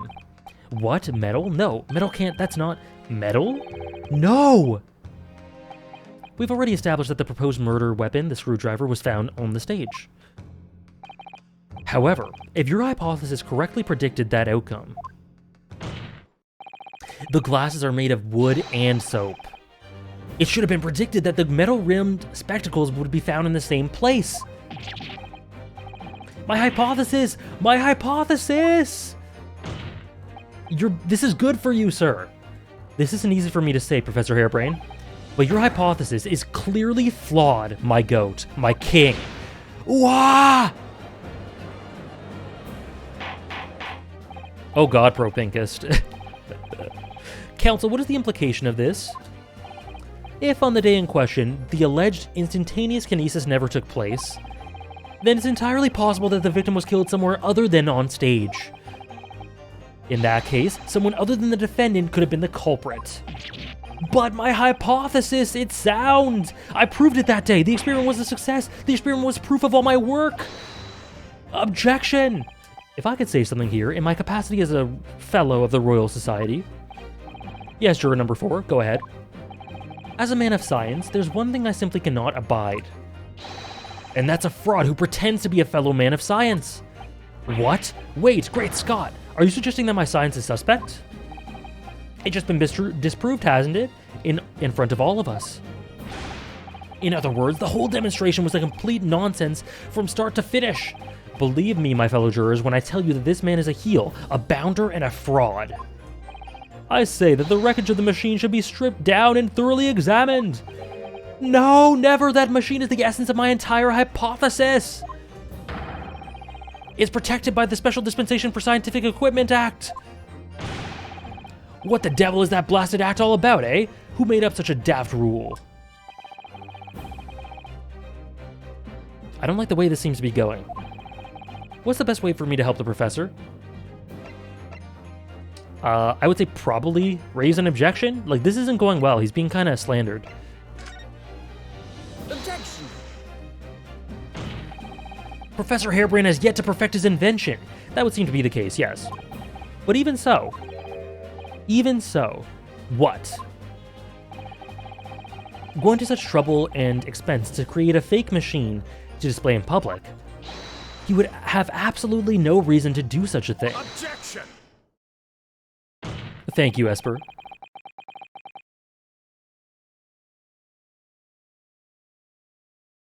Honestly, the context for some of it won't help much, Trish. This one's that wild. But yes, that is a good thing. He had obvious reason to do that, to do exactly that. For the research grant money. Oh? If the government was foolish enough to have deemed the man's ridiculous notion plausible, he and his conspirators would have received a handsome sum indeed. Conspirators? What would be the value of such a grant? 10 pounds? You're an order of magnitude out, madam. 500 pounds a year.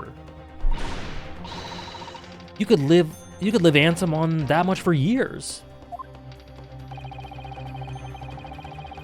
The Society's noticed an increase in bogus public demonstrations in the field of science recently. Oops. And plenty of scientists arguing with each other to get the largest slice of the funding cake. People's greed is plenty motive enough for murder, I assure you. No, I haven't deceived anyone, least of all the government. My hypothesis is sound, the science is sound, please, you must believe me. Objection! Are you gonna defend your friend? No matter how unbelievable this hypothesis may seem to you, ladies and gentlemen, the fact remains that the victim was transported instantly to the Crystal Tower. Which means that the experiment was a success. Gotta love inflation.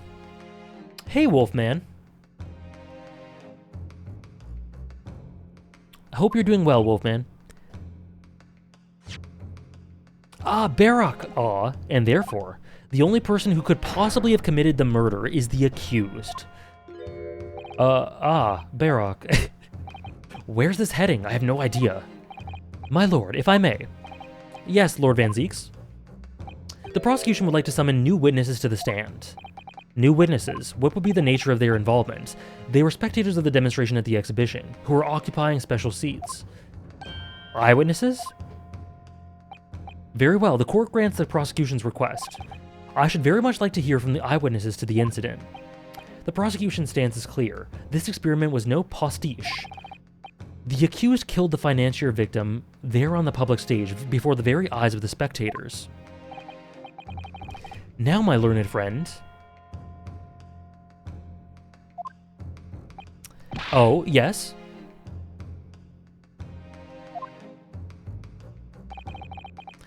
Time to take a shot. The strings in this OST are peak. It's going very well, Wolfman. Thank you. It's time for you to make your own stance clear. There's clearly a flaw in the professor's hypothesis. I can definitely see that.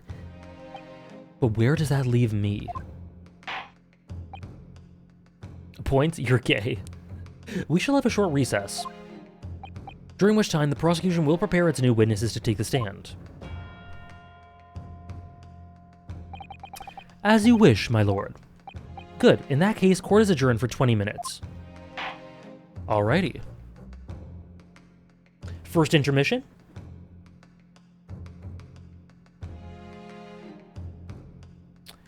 To be continued.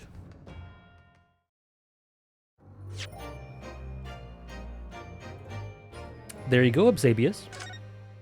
Yeah, they went wild with the gift subs on Friday, but there were also like 12 today. So thank you guys for that.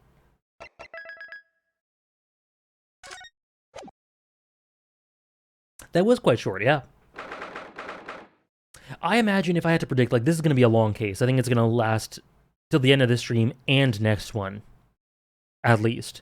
So I think this is going to be this part of the trial, and then another investigation, and then the last part of the trial, which could have, probably it does have intermissions. What on earth were you playing at just now? Or rather, what on earth were you playing at all along? Are you good?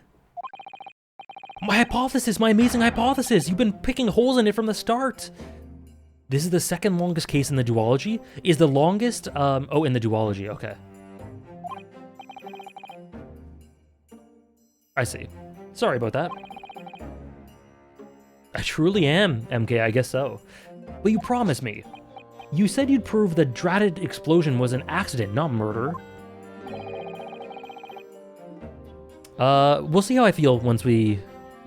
As the stream progresses, Nora. We'll see how it goes. You said you'd keep my precious invention from falling into anyone else's hands, but all you've done so far is try to undermine me. Are you good, sir? Yes, I did make you a promise, you're right. I said I'd believe in you and fight for your freedom to the very end. But I also told you I was no scientist. I don't understand your hypothesis. I'm also trying to do what you said. The fact is, there's undeniable flaws in your logic, isn't there? But if I just ran into some equations, or ran through some equations, you see, it's because my work is incomplete. Perhaps it is, nevertheless. A man died as a consequence, didn't he? Oh wait, that was Ryu, not him. Oh. Oh no! You're right, you're so right, it's all my fault. The music. And I have no right to blame you for my failures. I'm a disaster, not just as a scientist, but as a human being. True. True. Well, that might be a bit over the top, no? And while we're on the subject, what about Barak? He's being awful. Claiming his old university friend to be a murderer, you mean? He's a disaster, not just as a prosecutor, but as a human being. True. Oh, but no, wait, he's the Reaper, isn't he? Perhaps he's not classified as Homo sapiens anymore. Ooh. Wow, that's cleared up. Yeah, he's a vampire. Oh, why is it gone? Can I double check something? Yes, what? The machine and demonstration you prepared, they were based entirely on your hypothesis, I presume? There was no trickery. I drew the plans for the machine with my very own hands. Every line was painstakingly drawn with the firm belief that science is the only future. So yes, it's true that my hypothesis hasn't reached full maturity yet, but please, Mr. Naruhodo, you must believe in it. Alright, Professor, I understand. Counsel? Defendant? He is MK. Van Zieks is a legitimate mess. Alright. He is, Trish. Ryu's so great. It all hinges on that demonstration. Ryu deals with so much more shit than he deserves. If the professor's hypothesis is sound as he claims, it leaves him as the only person who could possibly have killed the victim. But on the other hand, Mr. Sholmes was adamant. A practical explanation was quite impossible, right? Absolutely, MK. He's also got Kazuma captive. So really, what should I be trying to prove here?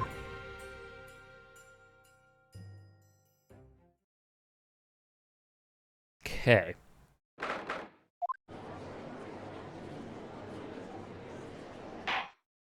You simply wouldn't get it. In the name of her magic... Okay. We are back. Are you ready for the new witnesses to testify? Who we got? The prosecution's ready, my lord. As is the defense. So, Lord Van Zieks, I believe that these next witnesses saw the demonstration on the day in question with their own eyes. Indeed, they did. And as luck would have it, one of them is a police detective. So the testimony we are about to hear can be considered highly reliable. One's a police detective. Perfect. A detective of all people. It is scandalous, Trela. The prosecution's stance remains unchanged. Though it ended in tragedy, the demonstration on the day in question was scientifically sound. And consequently, the sole person with the opportunity to have committed this act of murder is the only other individual to have been present on the stage at the time, the accused. Thank you, counsel. The position's clear. So bring forth your witnesses. Bailiff, show the witnesses in. The witnesses whose proximity to the incident on the day in question will clarify the truth unequivocally. Oh! Gina! Queen! Witnesses, state your names and occupations for the court to hear. Welcome back, gentlemen. My name is Balthasar Loon. I am the impresario of all the hot air balloons in the vicinity of the Experimento stage. My name is Wilhelm Gottfried Sigismund Ornstein. I'm so sorry, Germans, I'm so sorry. I have come to see the great exhibition all the way from my home in Bohemia. Oh. Oh! That's nice. I'm very rich. Inspector Gina Lestrade, Scotland Yard. I'm a great detective. Even Erlog Sholmes agrees. Thank you, Soul Samurai. Don't go to the Great Exhibition. Don't do it. I was on security duty at the exhibition, and I got to go up in one of them balloons. It was amazing. Gina, again. But she did mention that she's seen the disaster from up in a balloon, actually. Hadn't she? Didn't she? And she clearly loved every minute of it. Beautiful. So great. There were 3 balloons flying near the public experimentation stage when the incident occurred. 2 of these witnesses were in one such balloon at the time and saw events unfold from the skies above. You make it sound like they were in the clouds. It was only an altitude of circa 60 feet, very low. Careful. Careful with the mustache. Well, you can't see nothing if you don't fly too high, can ya? 60 feet, about 18 meters. Thank you for your introductions. Now you will give your formal testimony to the court. Kindly describe exactly what you witnessed, especially those of you who had a vantage point above the stage. Hydrogen does sound dangerous. All right. It was an incident terrible. Terribile. I am only grateful that my balloons were not damaged. There's this huge bang from the stage, and the next second, another bang in the sky beside us. And from amidst the smoke, a cage appeared out of nowhere. The cage, it fell from the sky like a stone and crashed into the crystal tower. I didn't get a good look inside the cage, but no one went near it after it crashed. Okay. Bad Italian accent for him? Okay.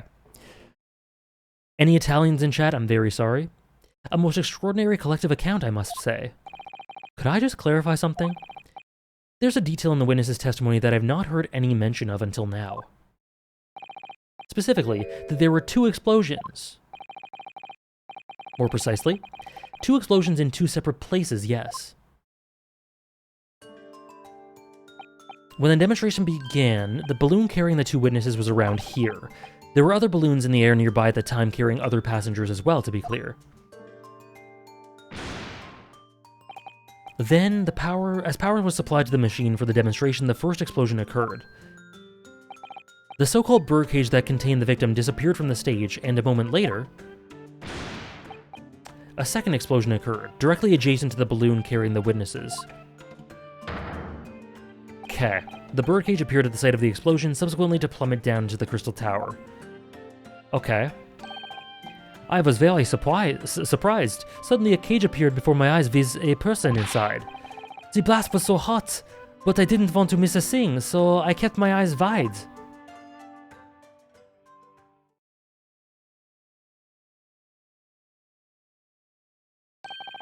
I still have lots of money. Precisely, who is this curious infant? I'm told he is a young noble of Bohemian royalty. Apparently, he disguised himself in order to steal unnoticed into the Great Exhibition. Ja, I am here in London on a sightseeing trip with my elementary school. We will have the benefit of a child's point of view in the testimony. Do we really need that? When I remove my mask, this is what I look like. Okay. Okay. A delightful face, I'm sure. Ja, everybody says so. Great disguise, then. God damn. The point is, the testimony of these witnesses further substantiates the facts for the court. Namely, that despite ending in an explosion, instantaneous kinesis was successfully demonstrated. And furthermore, that until the arrival of the police, no one approached the crystal tower where the victim fell. Therefore, only the accused who was with Mr. Asman on the stage could possibly have committed the murder. Yeah, they're just piling together on the ceiling. Oratorio. What came first, Eggert or baby Eggert? I was thinking that too. MK. Thank you, counsel. The prosecution's views on the matter are quite clear. Maybe, after all. So the defense's cross-examination now, please. Yes, my lord.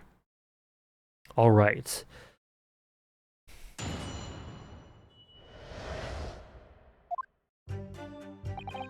It was an incident terrible. I am only grateful that my balloons were not damaged.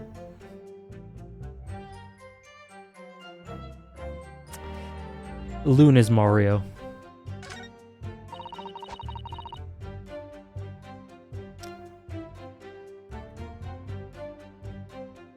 Okay, so the 2 bangs, 10 out of 10, thank you. Hey back, Zach, how are you? Hope you're doing well today. You came in right during my Italian accent.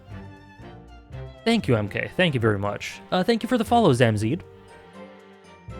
Mamma mia, this is an accent terribile. Probably better than Chris Pratt? Probably. I mean, I'm just saying, Chris, if you're watching this, my DMs are open if you need some help. Okay, this one maybe?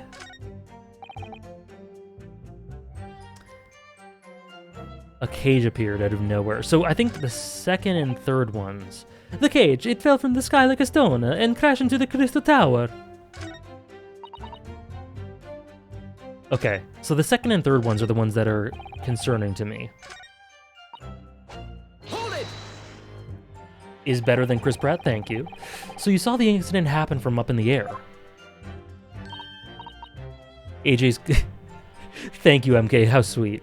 How beautiful. Feels like I'm in Milan? Thank you, Dawn. I was going more for Sicily, but very close, very close. Beautiful. Glad to hear it back, Zach. Welcome in. Time to donate to Chris Pratt so he can afford AJ's Italian accent lessons. I'm just saying, it'll be worth every penny. Cis Italian. Yup. Isn't it amazing what a detective gets to do, eh? I'm telling you, Odo, being a lawyer is a mug's game. You should join the force and we can go flying together. That's cute. You know me so well. Yes, well, anyway, could you tell us exactly what you saw, do you think? Everything. We saw everything. Because we were above it all. That dodgy cove climbing up into that cage, and that dodgy professor pulling all them levers. And that's when it happened. That's when there was that massive bang and the cage just disappeared, just like that. You're describing the moment when the subject's body was decomposed by the electricity, I believe. I don't know what to make of it, but then there was another bang right in my ear. I looked around.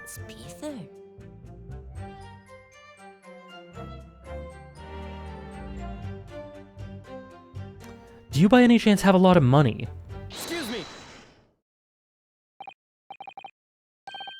Master Gotts, does your memory of the day differ? My teacher at elementary school said that when you meet someone for the first time, you should always use their full name. Yes, what was it again? Wilhelm Gottschalk Sigismund Ormstein. Just the four names then? The point is, do you have something to say? Something to add in response to Detective Gina Lestrade's last remark, perhaps? Oh, I get it right, Odo. It's Inspector Lestrade. Why does everyone have a problem with how I address them at the moment? That is not what I saw. Oh? There was a second explosion, and it was right beside our balloon, that is true. But I'm sure, which is what I said in it, one minute there was nothing there, the next a massive explosion. My teacher at elementary school said that when someone else is speaking, if you are rude enough to interrupt, whoa! You will have the most awful life imaginable. This kid is... Are all Bohemians brought up to be so full of joy?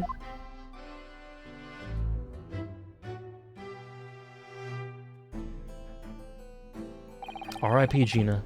Just before the second explosion happened next to our balloon, I clearly witnessed a green balloon flying in the sky. A green balloon. Yeah, Balloon Man's gonna be super rich. You what? I never saw nothing like that. Well, I did. I saw it, and you can't say I didn't. I will complain to the council. I will cry and scream. My testimony is the truth. I am Bohemian Prince. You cannot say it's a lie. That is not allowed. This kid is goddamn horrible. Playing the bleeding royalty card, are you? Typical. Says the orphan who likes to remind people she works for Her Majesty's police.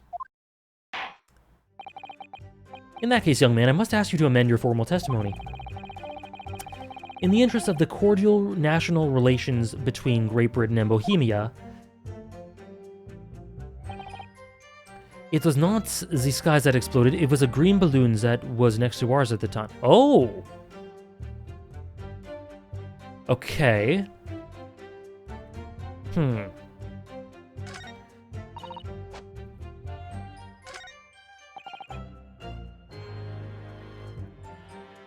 It was a balloon. He says his balloons weren't damaged. But it was an actual hot air balloon.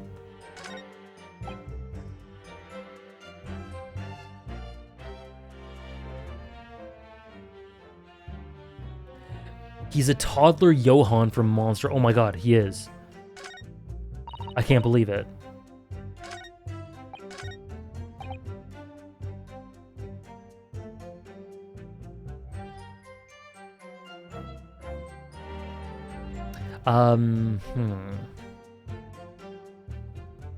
So it was a green balloon that exploded. So I mean, we have this piece of rubber. Backed with rubber. So this must be part of it.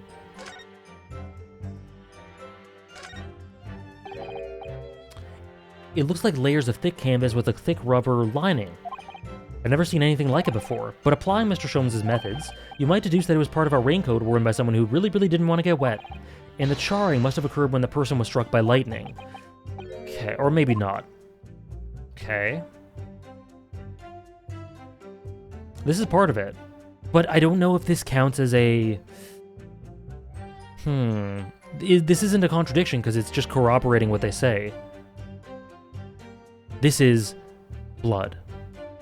Yeah, it's part of a raincoat. Because what I'm doing here, I'm not contradicting him, I'm just saying, yeah, that's right. Is this it?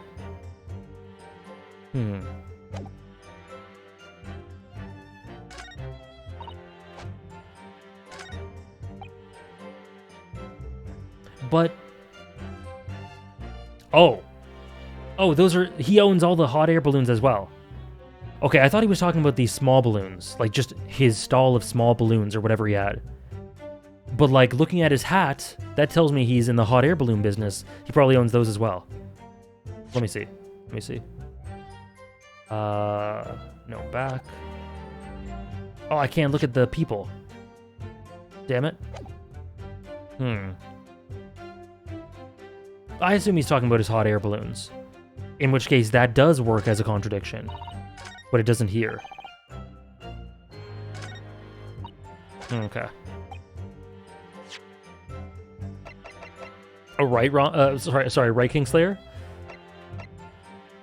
Interesting design. Okay, this? Objection! Nice.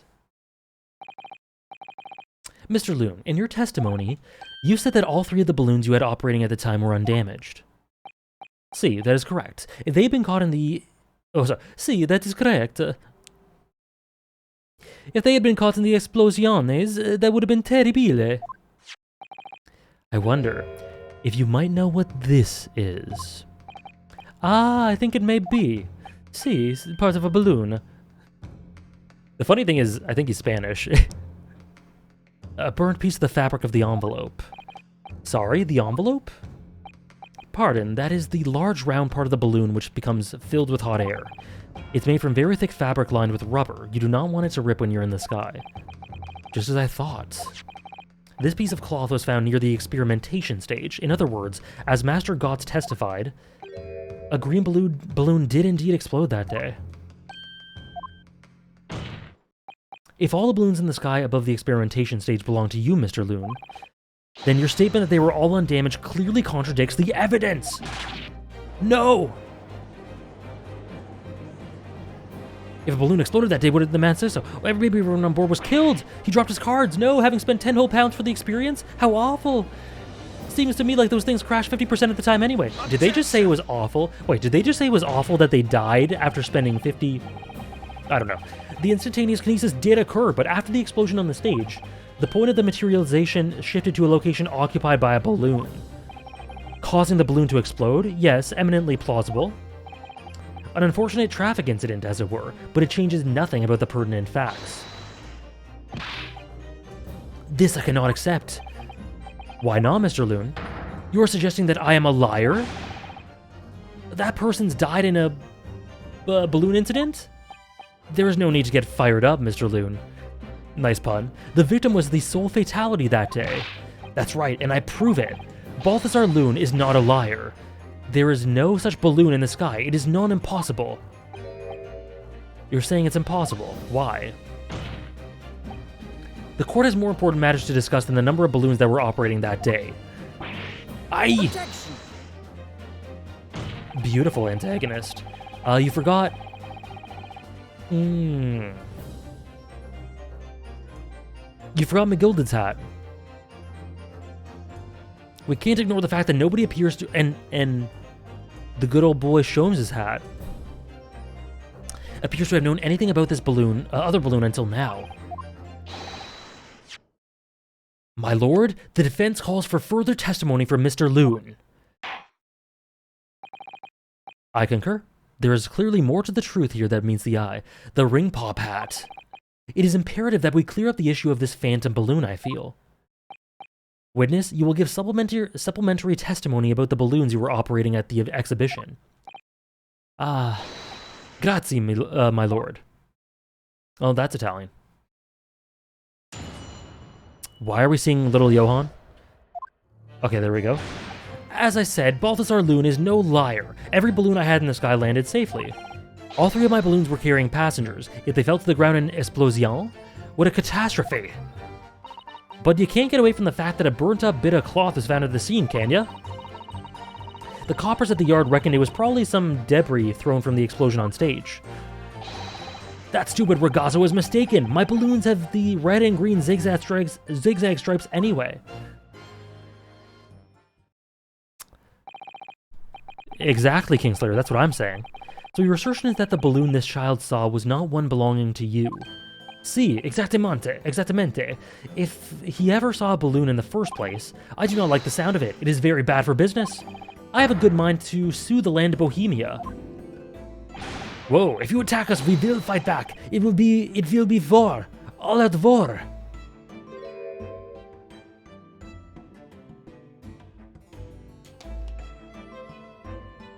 Did Cosmo wear a hat? No, he had the bandana. In the beautiful flowing locks. What happened to All Out War? Mr. Loon certainly doesn't appear to be lying. But that doesn't change the fact that the testimony and evidence are contradictory here. If the defense is unable to find fault with the witness's statements, there was a couple of things I saw there that were weird. The court must consider them the truth. You can sue a whole country? When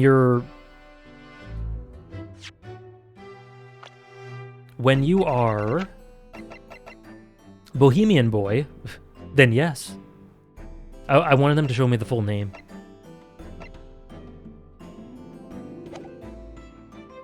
Think long and hard on that, my learned friend. This situation is clearly changed now. I have to get to the bottom of what happened here, no matter what it takes. Counsel, you may now cross-examine the witnesses. Okay, there are a couple statements here. I think one near the beginning, one near the end, or maybe both near the end. Every balloon landed safely. All 3 were carrying passengers. If they fell, it would be a catastrophe. A burnt-up bit of cloth was found at the scene. Okay, this is all fine. Oh, actually, everything's fine so far.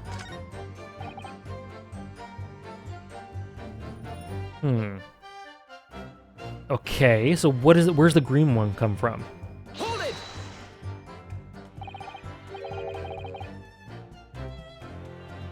Oh, sorry, I mixed them up, Offie. So if you are Mr. Loon, then yes, I guess so. It pays well to be a balloon maker. In money, business, economics, reputation, and ability to sue global entities. You mean the color is wrong? Si, senor. I do not have any green balloons in my warehouse. And yet, a piece of green cloth was found at the scene, and is unmistakably from a balloon. Well, I do not know how that can be. For the sake of argument, let's say a green balloon did explode above the stage.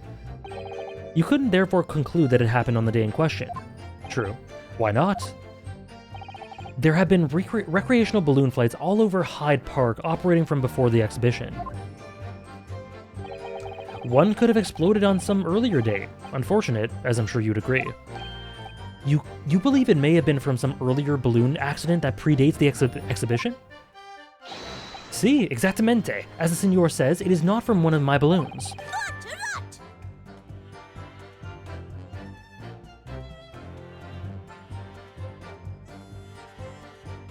I'm not sure how to be able to do a setup from there, Ron. I'm not sure how to be able to do it. There are too many logistics. Are you good, Johann? Excuse me.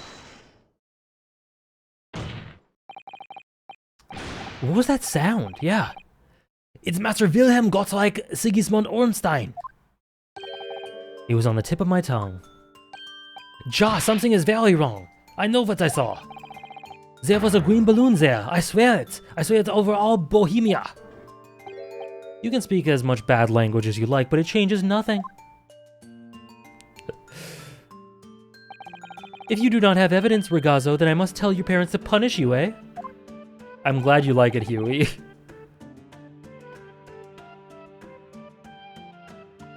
Oh god, that is dark, Kingslayer. That is dark. Perhaps we'll let the judge decide when it comes to punishments. Evidence? What is this evidence? To give a simple example, young man. A photograph, for instance. Some tangible proof of what you claim. Well, why didn't you say so sooner? I have the photograph here. Good gracious. What? I have not been in a balloon for a little while, so I was very excited. I took lots and lots of photographs. The Crystal Tower, Bohemian Exhibit, the streets of London, the Hot Eel Cellar? Hot Eel Cellar? The balloon?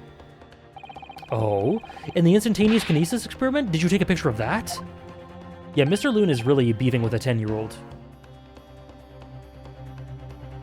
It's just like Twitter. Ja, one picture. Really, you did take one. But all I wanted was a ride in a balloon. I was not interested in boring experiments.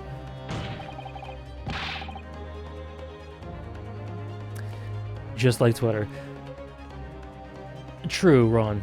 Probably easier. Never mind that, can you show us that photograph? Of course, and then you will see that I really did see a green balloon. Wow. That's a beautiful photograph. But the photograph's it's not in color.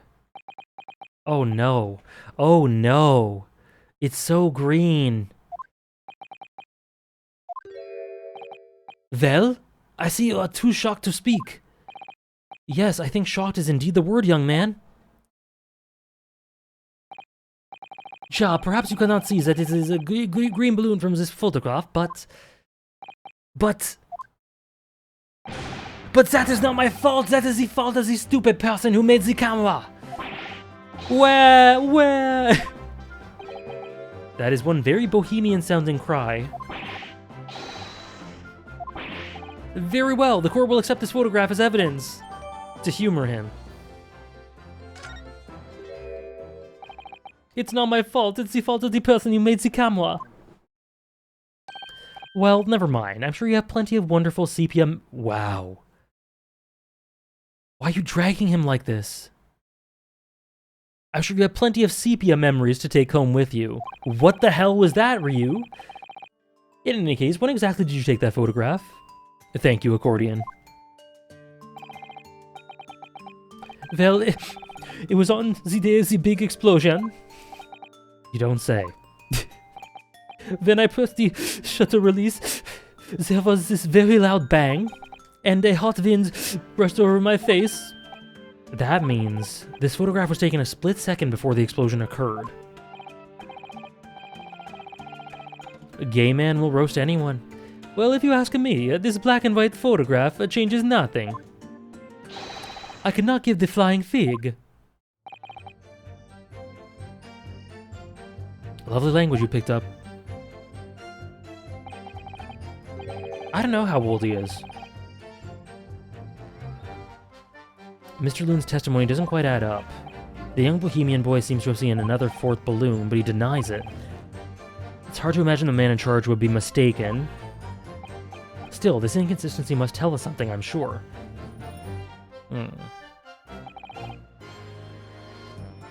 Okay. Every balloon I had in the sky landed safety. All three of them were carrying passengers if they fell to the ground. Okay, so we have a photo of the balloon now, though. That's false. This one was not carrying a passenger.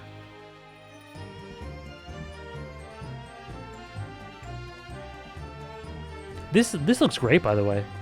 This is a great illustration. Oh, look at this kid. Well, what are they doing?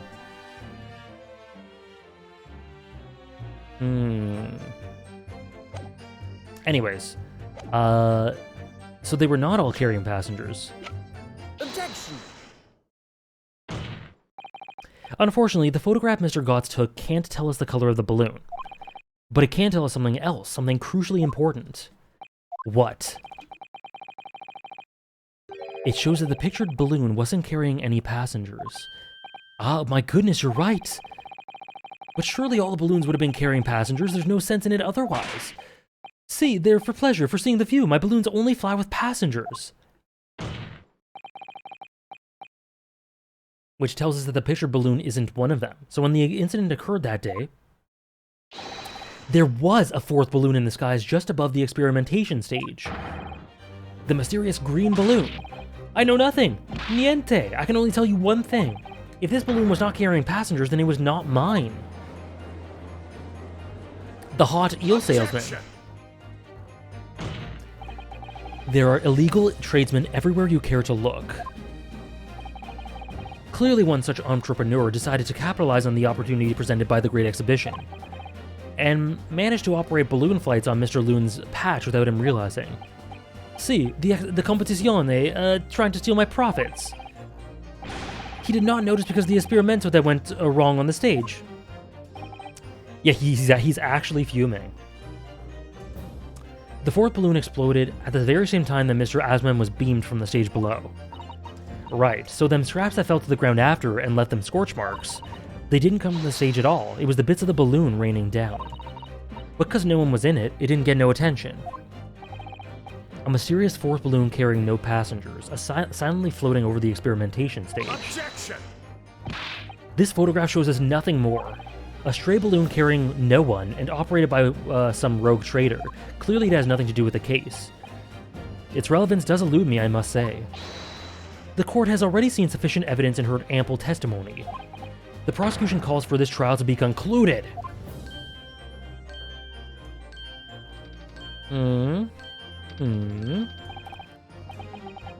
Really? Have we gotten to the truth yet? Have we really got to the truth yet? No, I can't let this opportunity slip away. The jurors' minds are made up, and not in our favor.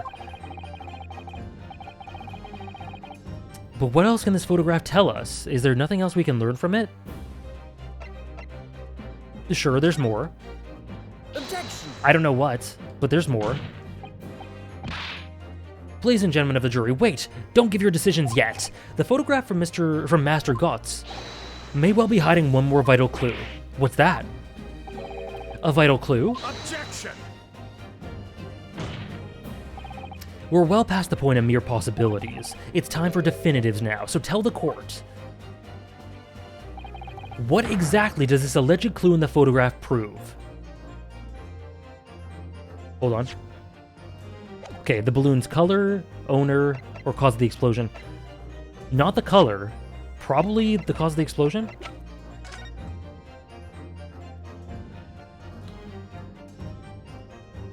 I mean, is it that it was pointed at it? Or is it this light shooting up? Something shooting up at it.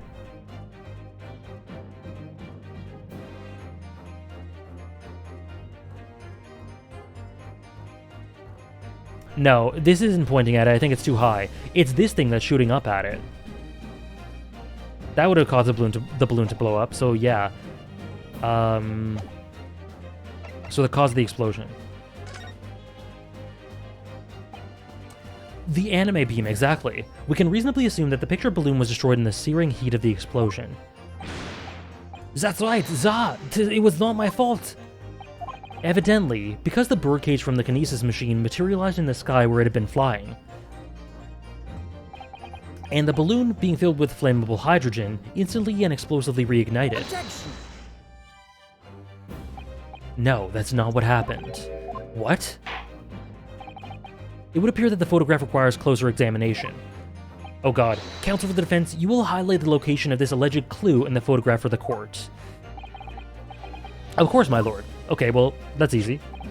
If you look closely, it's plain enough to see, and what's shown is linked to another piece of evidence we have. What? In a way that leads to an unbelievable conclusion. The clue that heavily suggests the real reason the balloon exploded is right here. It's this. Take that! But what is it linked to? The timing of the photograph can only be described as miraculous. Soap! I knew it. It's soap. If you look, you'll notice that a bright white line appears to point directly at the balloon. Most likely a ray of light caught incidentally on the film. I'm afraid I see nothing of the sort. If you look closely with a magnifying glass, my lord, your eyes are goddamn horrible. You're a horrible judge, too. So, use your magnifying glass. It becomes clear what the nature of this bright line really is.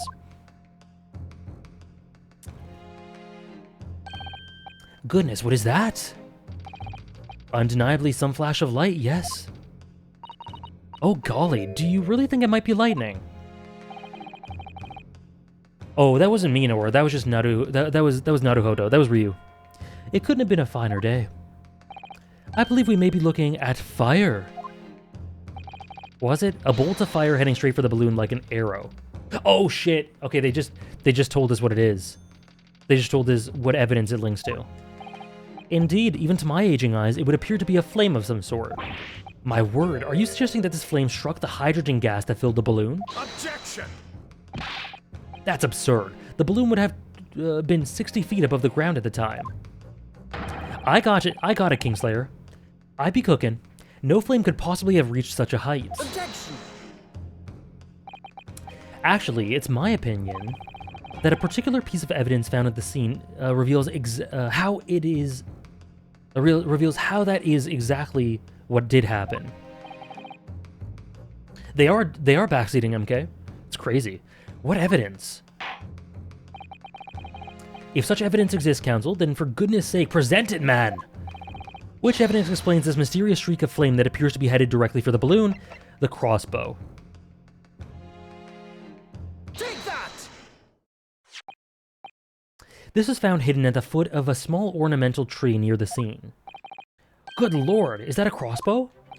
An arrow dipped in oil instead of light could have been shot from this weapon, sending a flaming arrow straight into the hydrogen-filled balloon. Are you suggesting that the crossbow was used to deliberately? Blimey, you're right, that streak of light in the photo looks just like an arrow. Then, the esplosione of the balloon, it was very likely the result of a flaming arrow from this crossbow igniting the hydrogen gas inside it. Okay. No! Look at him, he's so dramatic, look at him! He's wounded. Like earlier when they put the glasses with the image with the glasses on screen. Yes. Yep. Order! Council, this is an extraordinary supposition. Thank you. If the aim was to cause the balloon to explode, the shooter could have used a gun, of course. However, there's an obvious reason why that would have been out of the question. The noise of the discharge, of course. That's right. By using a crossbow, the projectile could be fired at the balloon silently. Well, yeah, if someone had shot a gun off in the exhibition grounds, it could have caused a real panic. But with the big esplosione, there was a very big panic anyway, no? I don't like this.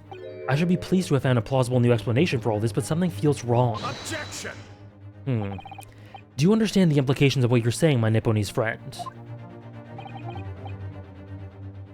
If a flaming arrow did indeed hit the balloon, then obviously it would have exploded. And if the birdcage appeared from the cloud of smoke that ensued... What are you really saying? What am I saying?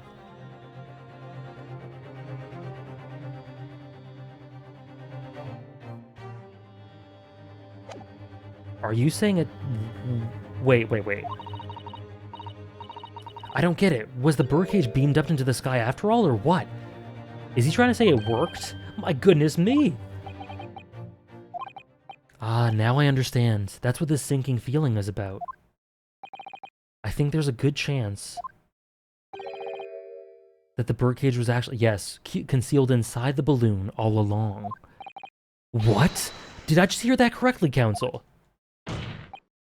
There's no going back now. The horse is bolted. Epic. Epic. Yeah, let's assume, as I said, that the birdcage was hidden inside the green balloon from the start. On stage, when the experiment was started, the birdcage in the instantaneous kinesis machine disappeared in a cloud of smoke. At that moment, the flaming arrow was fired from the ground, causing the green balloon to explode and drawing the attention of the spectators to the sky above their heads. From amid the smoke, the hidden birdcage then appeared to fall down and crash into the crystal tower. Interesting. I think you'll all agree it's entirely plausible that what I've just described is the real truth behind the miraculous experiment carried out that day. This is... Good grief! Objection! This is ludicrous. What you've described is no science experiment. It's child's play, a contemptible display of stage magic. Oh. Both Mr. Sholmes and Iris said that the experiment was a scientific impossibility, in which case this is the only way to explain what happened that day. In any case, the victim's body was found inside the birdcage at the Crystal Tower. It is, Ramuki. It's really interesting. Prestige moment. If the instantaneous kinesis didn't take place, how do you explain that? If I may put in a word as a man of magic myself, such apparent discrepancies can easily be explained by some simple deception. Juror number 3. All that would be needed is a doppelganger, someone who looked very similar to the victim, Mr. Osmond, and having the other man... Whoa.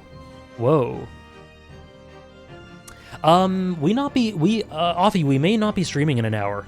I think after this trial would be a good spot to end. But either way, have a good class. We'll see if we're still streaming by then. And having this other man appear on stage to confront the show as a body double. Yes, of course. In fact, I might play a bit more of the investigation. We'll see. Mr. Osmond must have been inside the birdcage that was concealed inside the balloon right from the start. Objection!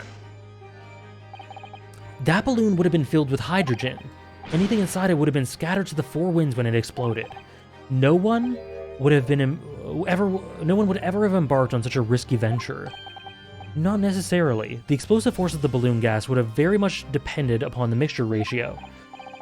Juror number 4.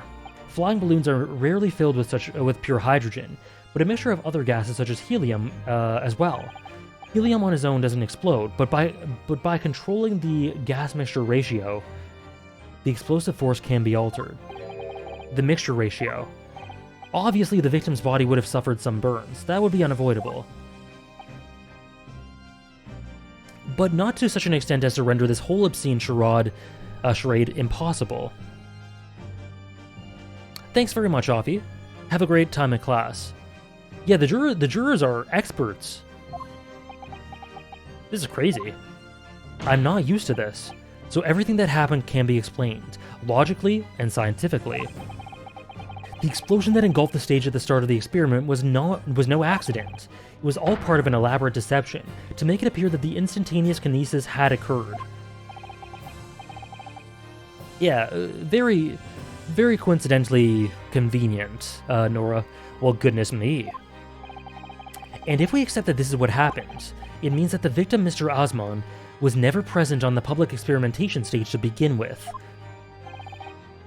In short, he couldn't have been killed by the defendant, who was on stage in full view the entire time.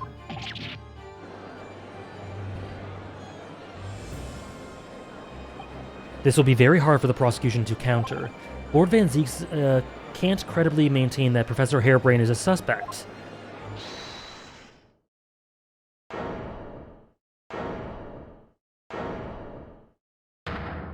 Oh God. Oh no. What are you doing? What are you doing? Mr. Naruhodo, I appreciate your efforts. Thank you. Shit. Professor? But you can stop now. Just keep your mouth shut, please. Whoa, what? Sorry? What's all this about, Mr. Harebrain?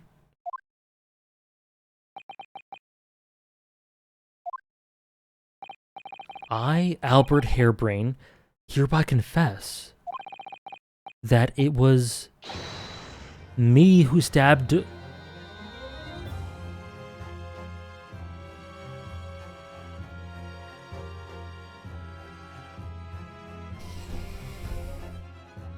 Worst witness, Oates. That it was me who stabbed Mr. Odiasman. Yes, it was me with my faithful friend and partner, Andrew the Screwdriver. Okay. So when it comes to unveiling the actual genuine truth of what happened, he goes back on what he wanted to do. Interesting.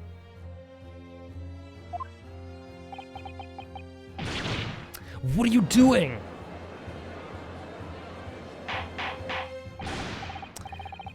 Yes, he might very well be, Ron. That's what I'm thinking.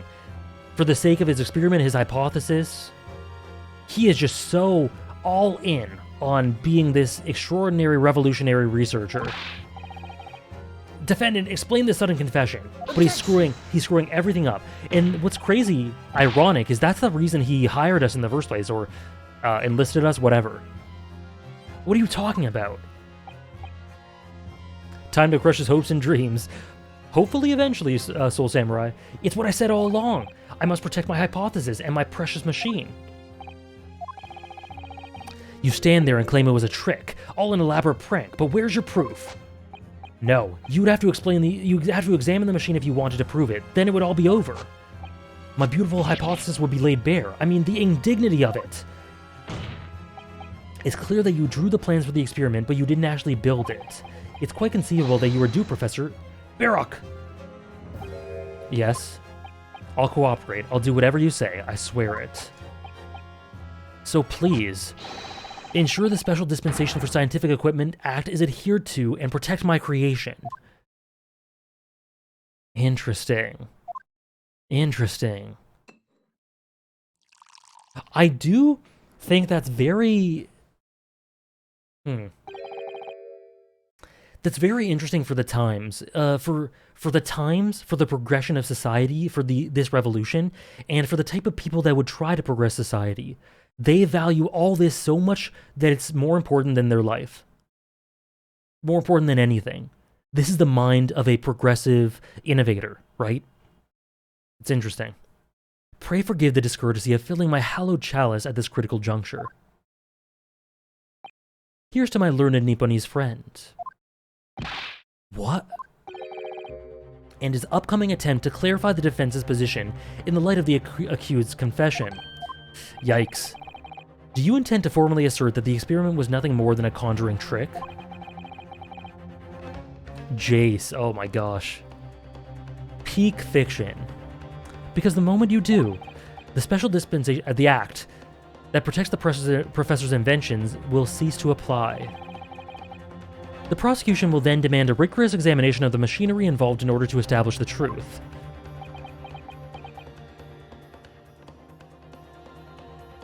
Yeah, exactly, Gansey. I totally agree. But he's screwing us over.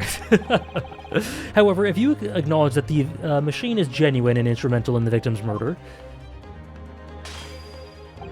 any chance of investigating will be crushed, and the confidentiality of the professor's hypothesis preserved.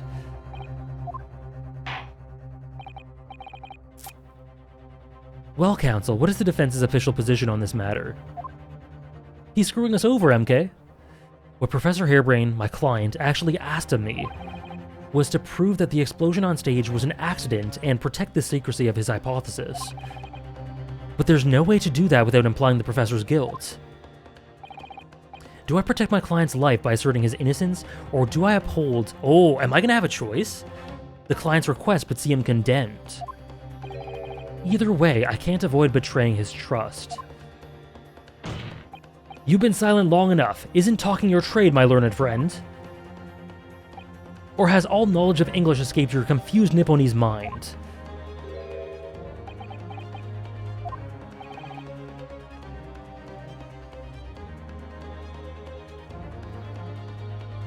Yeah, I don't know why I am worried about that, Nora. I do say it on occasion. I just try not to say it too often, for some reason, and I don't know why.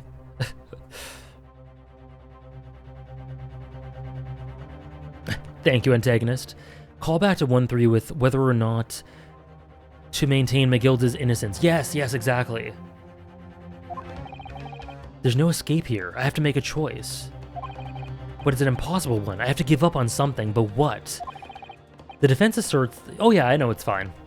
The Disney Channel. Oh god, okay. Okay, so they emphasize that we have to maintain Harebrain's trust.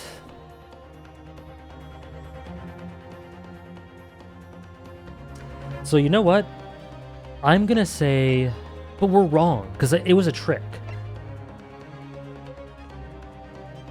So I wanted to say that it was an invention to keep his trust, but I hope he finds the resolve to do it.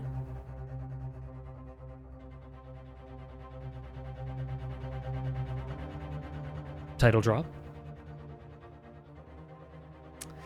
Trust or truth? Oh, Trish, it happened when Hannah told me that, Hannah told me she was saving up points and stuff for, when we do the top 100 bets on stream. So I went, damn, I need something bigger than 100,000. So I just added that in for the hell of it. No one's gonna get that one. What does it entail? I just applaud you. I just applaud you.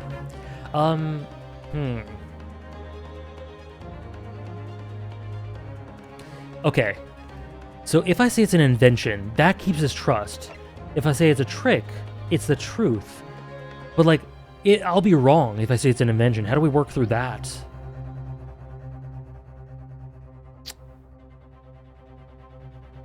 Whatever, the case is always dynamic. Let's say it's an invention. Someone said to save. That's a good point. But I want to see... where it takes me. Risk it. Risk it.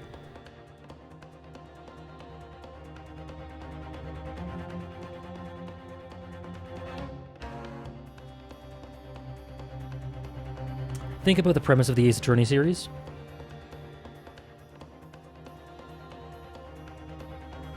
I guess so, antagonist.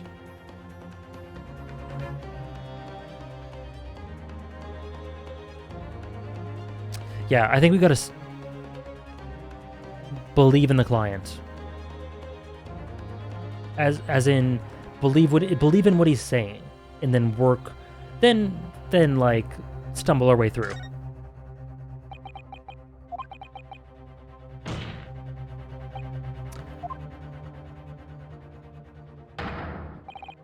I'm going for his trust, yeah. Oh no, not real money, Ron. I can't say it. Oh god. My client placed his faith in me. I can't just let him down. But he wants... What? What must I give up on is not the question you have to ask yourself here.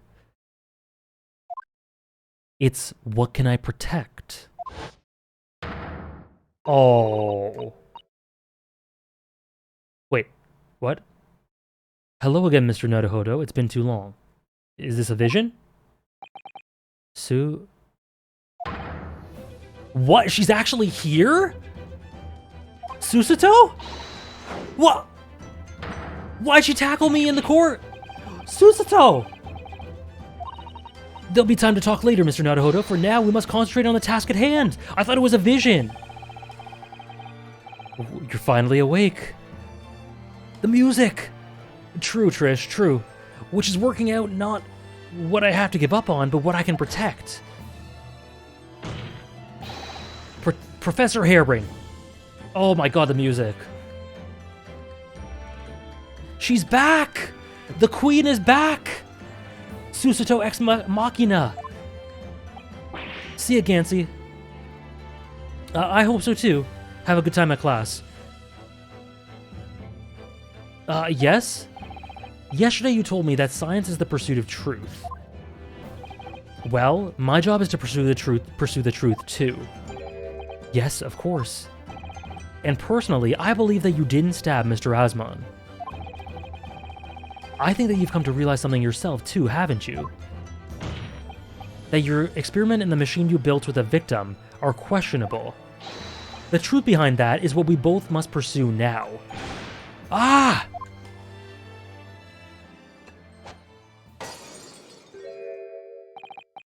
So, you finally opened your eyes. What? And as for you, Albert, you can't ignore this any longer. Ah. Having heard my Nipponese friend, my learned friend's assertion. Don't you have something to say? Barrock. Lord Van Zeeks. Gosh, I've never heard him speak that way before. Is the court not wondering why she's just here? In truth, there is one thing, something I've remembered that's of relevance. What? On the day it happened, just before I began the experiment, I saw a man near the stage. Oh yeah, they all get hit, Nora. They all get hit. A man holding that crossbow. Cosma? I beg your pardon?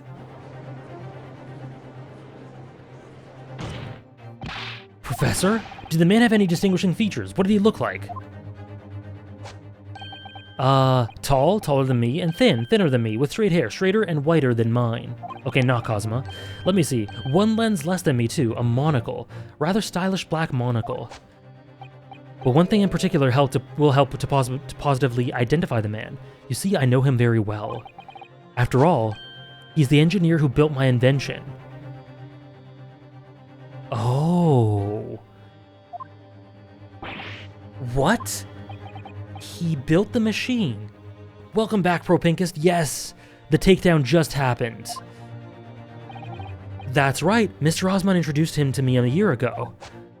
Soap? He's a man by the name of Enoch Drebber. Enoch Drebber?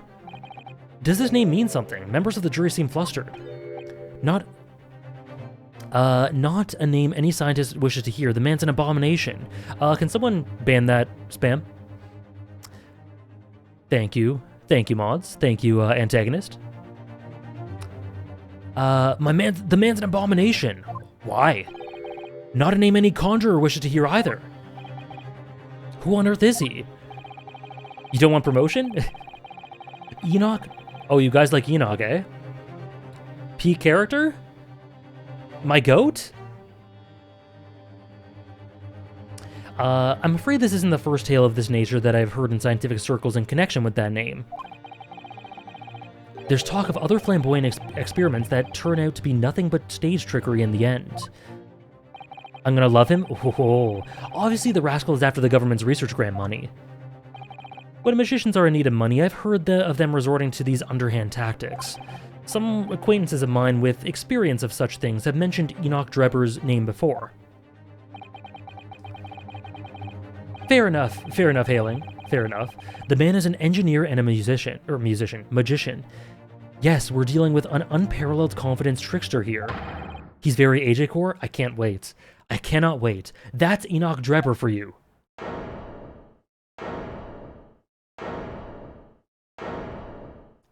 Enoch Seltz. He's a Sherlock Holmes character, the first murder victim Sholmes investigated. I see. I'm gonna love him? Beautiful. So it's true that my invention, my greatest machine... That was too optimistic of a tone, sorry. It was just a grand illusion.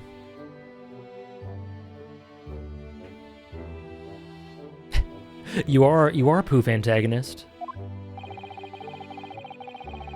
Considering what we've just heard about Mr. Drebber's character, I'm sorry to say that sounds incredibly likely. Even though no one believed it, I wanted to. I wanted to believe that the machine would function exactly as my hypothesis predicted. Which is why you were so opposed to it being investigated, I presume. I knew that if the machine was examined in detail, its construction would give away my hypothesis.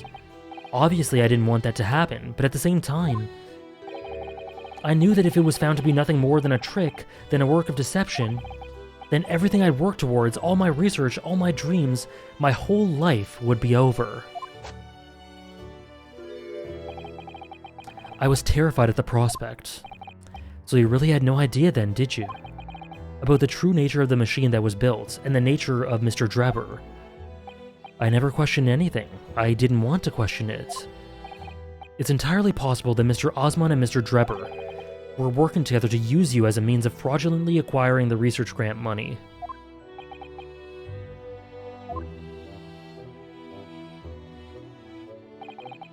When I announced my invention to the crowds that day, it was the finest moment of my career. Oh, whoops. Sorry.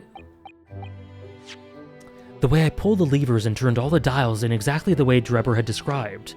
When the smoke suddenly started billowing out, I panicked. I didn't know what was happening. Oh, does it, Oratorio? I have to listen for it. It has Cosma's and Van Zeek's motifs.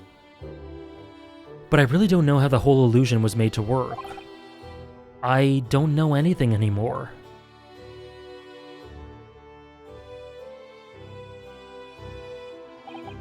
Let me confirm one final point with you, Professor. Do you now consent to the prosecution submitting the necessary paperwork to release your invention from the scientific protection afforded by the Special Dispensation for the Scientific Equipment Act? Yes, please go ahead. I'm very sorry. I can't believe it, Trish. It would appear that we shall have to suspend proceedings for the remainder of the day. Enoch Drebber is actually just Sans Undertale, so he's a P character, is what you mean? Because that's Sans. Lord Van Zeeks. My lord? The court has newly been made aware of another party whose involvement in this matter is critical. Yes, Mr. Drebber. Gather information about the man. If possible, I should like him served with a subpoena. With pleasure, my lord. AJ, do you prefer Amori or Undertale? It's a great question, Prodigy, and one which will be answered when I do my top 100 list. All will be revealed in due time. With pleasure, my lord. I can't wait for the streams. I'm very excited for them. I'm very excited. Now, counsel for the defense. Shut up, AJ. Yes, my lord. I can't wait for the antagonist stream. Ooh, that one's gonna be great too. I will not say anything, except I'll give a hint for the antagonist one. The antagonist list has been changed in some way because of Ace Attorney. In some way.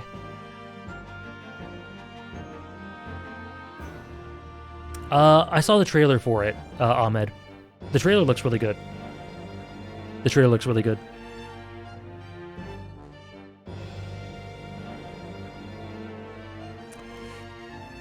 Godot? Who's that?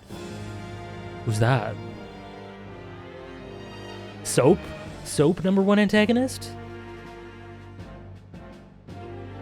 I can have some small hope for Luke? We shall see. Why am I getting the scent of coffee? Larry Butts? When we reconvene, I shall be looking for one thing and one thing alone from you. Evidence that the defendant is innocent for the crime of which he presently stands accused. I understand. In that case, court is adjourned until tomorrow morning. McGilded?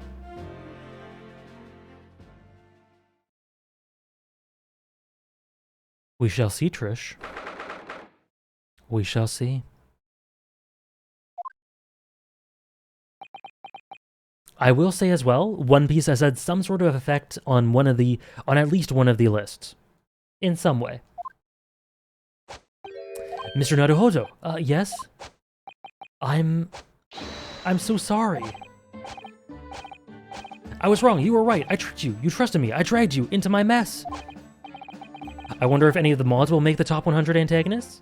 There will be 3 top 100 lists. We do top 100 antagonists of fiction, top 100 protagonists, and top 100 stories, pieces of media, whatever. Top 100 lists? How did it ever come to this? I'm so sorry. Did you really have no idea, Professor? About what Mr. Drebber was really up to, I mean. About what he was really constructing. Naturally, that machine was an embodiment of my hypothesis, of all my hopes and dreams. I had complete faith in it. Alright, in that case I won't say any more. Now, sadly the murder accusation against you still stands, so we must do as much investigation as we can before the trial resumes. Well, thank you for doing so much for me. Susato, I can't believe she's back. I'm so sorry for arriving late this morning, Mr. Naruhodo. Oh, she's the best! Yes, I did, Kay. The one where he eats the paper? The one where he eats the paper, I assume?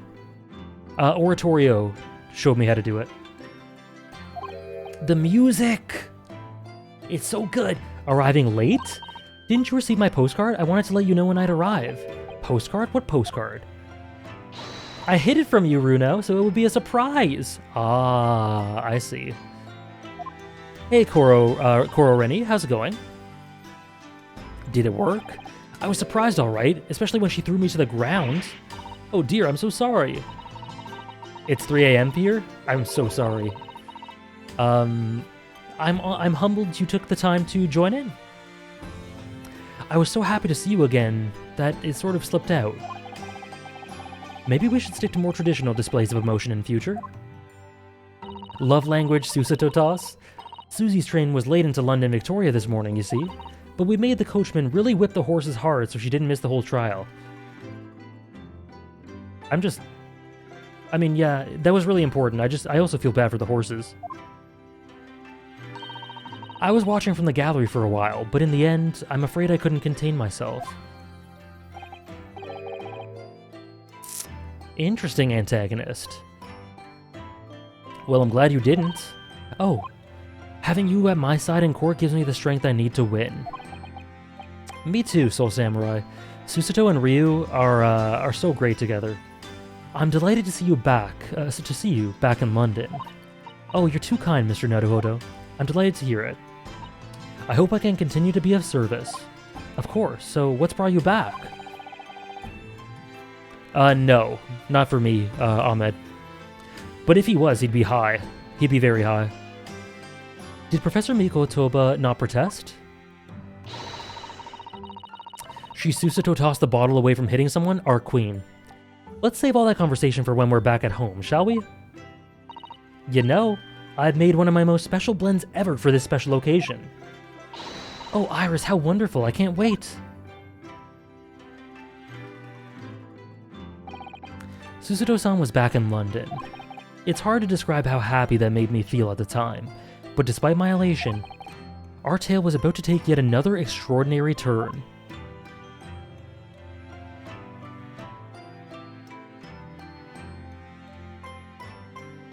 There are a few, Trish. Like, for example, if we're being topical, Herlock Sholmes is a character I adore, and he would definitely be on a list, but he's not an antagonist and he's not a protagonist. So he can't be. Kageyama, Killua, Bokuto. When doesn't it take a crazy turn? True.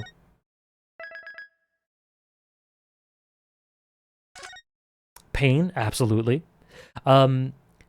Good stopping place? Yeah, I think so. I think I'll let it start for just a little bit, and then I think I'll stop. Just to get some music going, and just to let us know where we are.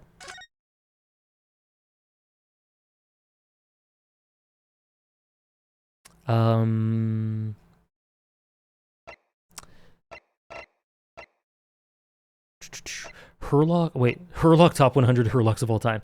Also about Susato just walking to the witness bench. Remember that Sholmes straight up impersonated a court officer in 1-5, so it seems this judge is just chill like that. True.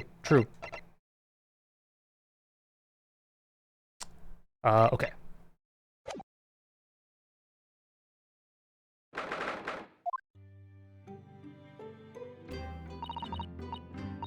Go however long you want. I will. Thank you. It's not going to be too much longer, but I do just want to do a little bit of these beginning bits.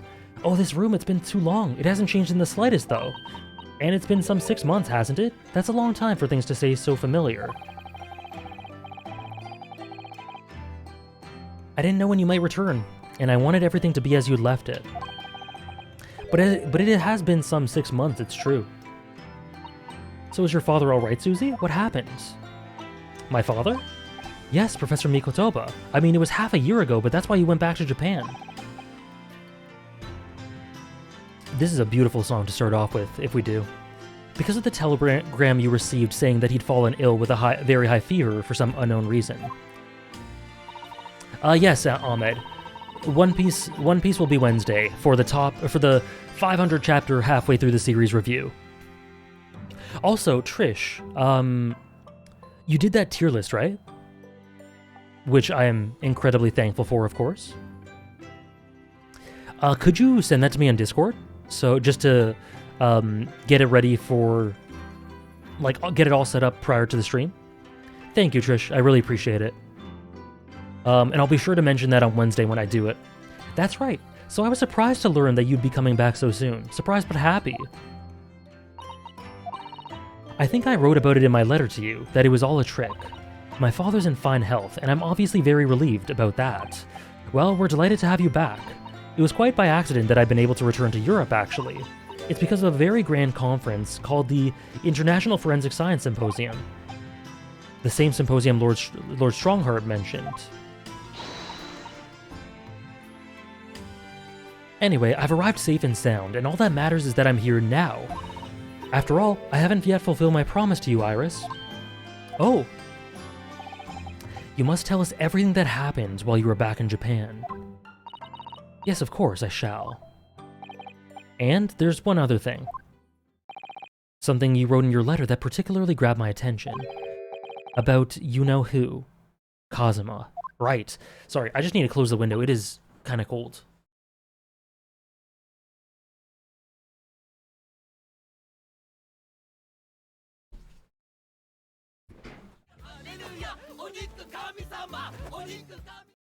Sarah! Sarah!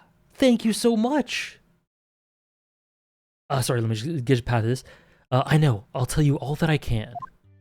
Sarah, thank you so much for the 12 months. I thought you had that. Didn't you have the badge? It finally came through. There we go. It's finally back. There we go. Twitch support got back to me so I can finally sub again. Perfect. There we go. Thank you again for the full year, Sarah. Thank you so much for all that you do. The one on the spider is back where it should be. Beautiful. You love to see it. Thank you so much, Sarah. And hello. Oh yeah, you need to check out the VOD for my great German impressions. I did do some German impressions. Cannot guarantee greatness, but I did do them.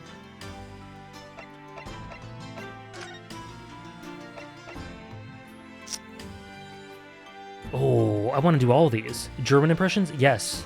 We have a German character this case. Oh no. Give me a rating out of 10 when you do, Sarah. Let me know. I'm gunning for a 2.5.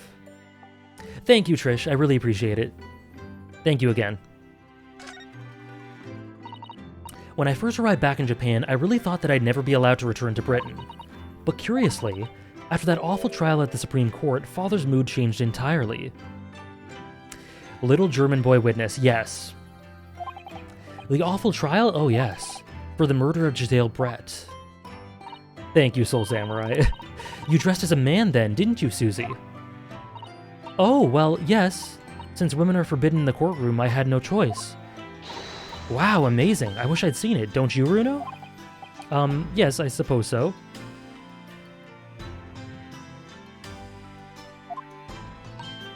I want to play at being a lawyer now. I could wear a false mustache, maybe. I don't think any mustache could hide the fact that you're just 10 years old, Iris. There's something else I've been wanting to ask you, Miss Usato. It's about the real reason why Professor Mikotoba summoned you back to Japan. You said in your letter that it was something to do with that convict's loot we found in Mr. Natsume's lodgings. That's right. The very large... I joke, but... they've got their own pairings. They've got their own pairings, and they're both very gay. That's right, the very large dog collar we found on the B emblem on it, with the B emblem on it. It seems Mr. Natsume included a drawing of the collar in the report he submitted about his time in Britain. I understand that when Father saw the report, he turned as white as a sheet. Yeah, what would that be? The plot thickens. Father came to Britain himself, of course, to study. It was some time ago now, but he stayed for 6 years. I can only imagine that something must have happened during that time. But if he refuses to tell what it was, then I intend to find the answers for him for myself. Damn straight, Nora. Damn straight. And I have decided that I, for one, won't keep any more secrets. Oh, Susie. That's a very meaningful look Susato-san's giving Iris there. Forensic Science Symposium.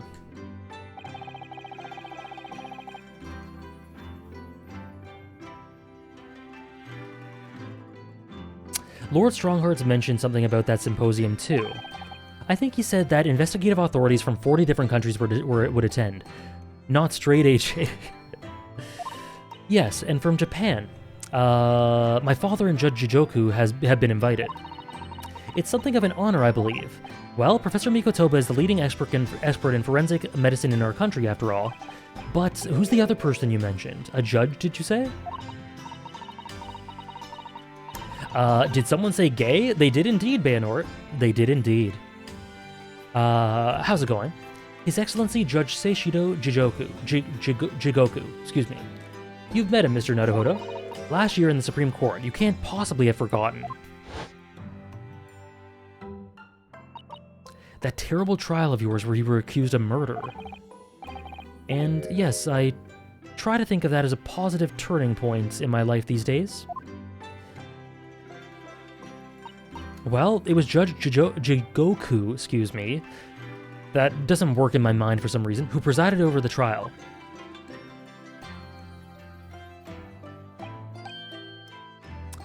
Goku? If I'm perfectly honest, I'd be happy to never see that man's face again in my life. Oh, well anyway, as Father was invited to the symposium, he agreed to me returning to Britain too.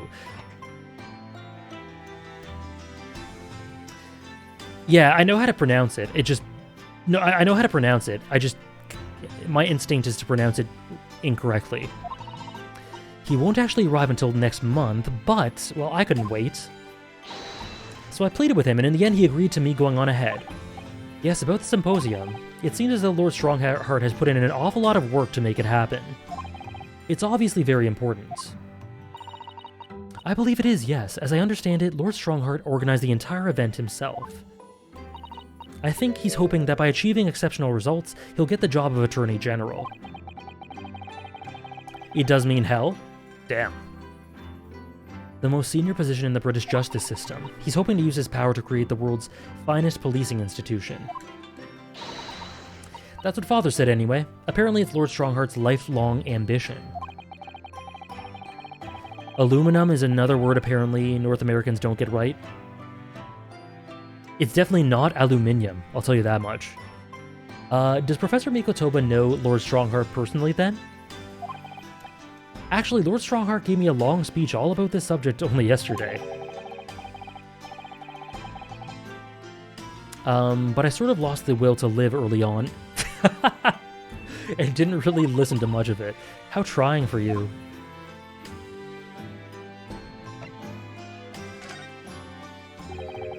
Giselle Brett. The woman whose unforgivable actions ended in me being wrongly accused for a crime I didn't commit. The murder of John H. Wilson. Yeah, Ryu got taken to Skyrim. You hate/love to see, because Skyrim's kind of awesome. In terms of exploration. Giselle Brett, that's a name I won't forget as long as I live. The extraordinary thing is, though, it seems like it's a name we should all forget. Sorry, since the incident, our government's intelligence services have been investigating Miss Brett. But it turns out that an English woman by the name of Giselle Brett didn't actually exist. I love how they play her song here. It's awesome if you're a Nord, true, exactly. It's not actually awesome in a lot of ways outside of aesthetics. But the aesthetics are what I'm talking about. It didn't exist, but how can that be? Oh, this is such an Umineko song. This is such... It's such a that character song. If you played Umineko, you know who I mean.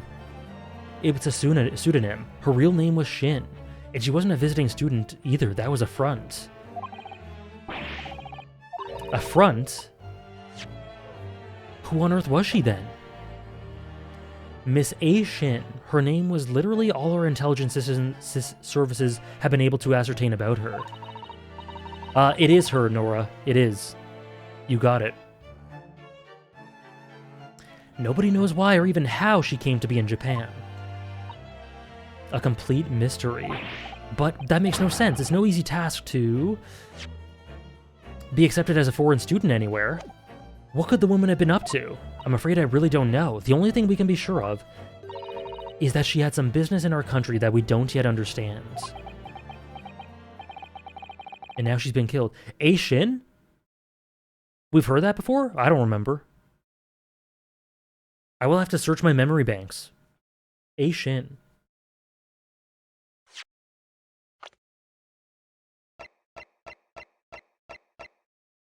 Masked Man.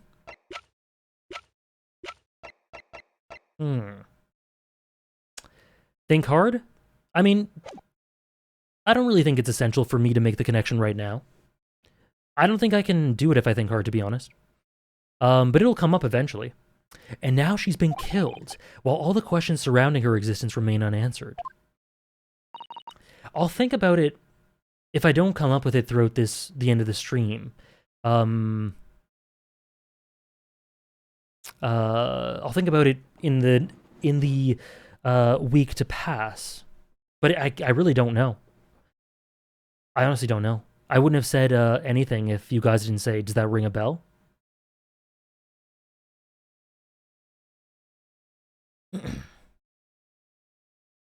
Thanks, Soul Samurai. Hang science! I'm afraid so. A Shin, who on earth was she? And why do I feel as though I've heard that name somewhere before? Why indeed? Why indeed? A Shin. What about Kazuma?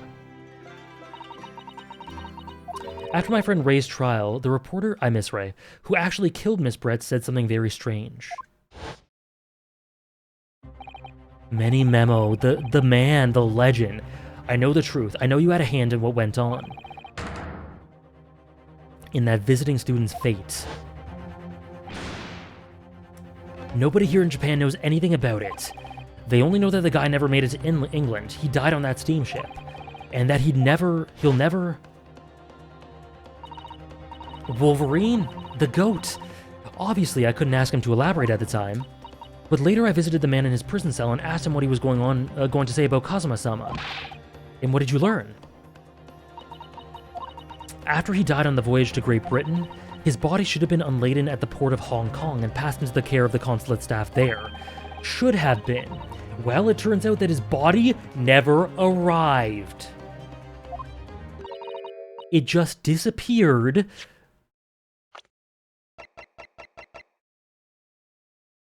Sorry, my controller slipped. I'm just going to keep it on screen in this spot for just a brief little while.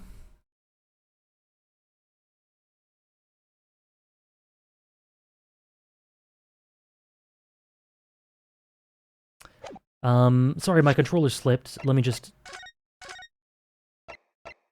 Oh yeah, the title is Return of the Departed Soul. Okay. He does, Trish. He really does. What does that masked man have to do with anything? Peak fiction. Nothing. You know. Oh boy. Nothing whatsoever. Nothing whatsoever, MK. Like I said, my controller just slipped. It just disappeared. Kazuma's body vanished. Sorry, Bayanort. Let me just read that. Read that alert. Oh, Streamlabs just went on. Now you guys can see where I read them from. Beautiful. Thank you for the 100 bits. Hi, AJ. Just came here to ask, do you know... first, hi, AJ. Hello, Baynort. Just came here to ask, do you know how long Great Ace Attorney 2 is? No. Nope, I don't. I do not. I'm on case 3 of 5. But yeah, I mean, there's no real anxiety to. There's nothing you have to plan for when it comes to top 100 lists. I'll give you a decent amount of notice, a few days to a week, and then we'll get into them. And they'll probably be on Wednesdays. They'll probably be Wednesdays. What I imagine will happen is this Wednesday we have the One Piece 500 chapter thing, and then every Wednesday until we finish Great Ace Attorney, we will be doing Great Ace Attorney twice a week.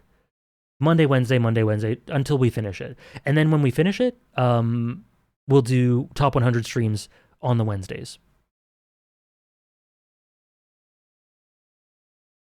That's the deal. But I don't know how long the game is. I have no clue. This is my first time playing.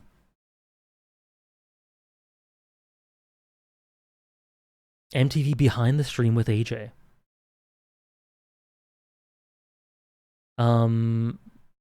It's supposed to be the Great Departed soap. I see.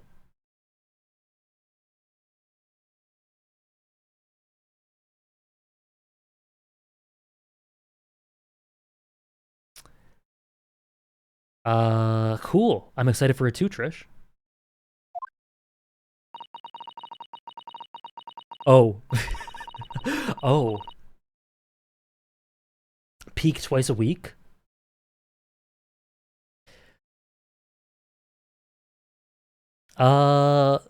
Well, I guess that's a prioritization thing, Pro Pinkest. But I mean, hey, you got Bungo and Great Ace Attorney. Whichever, up to you. Oh, that's too bad, Nora. I'm sorry about that. But like for the twice a week, yeah, I think that's probably what I was. It's like 90% certain that's what we'll be doing.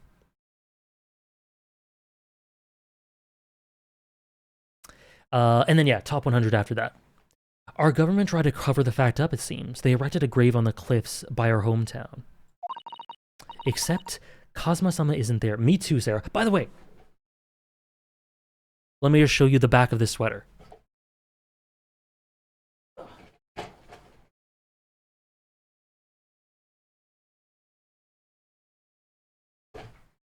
The boy. The boy.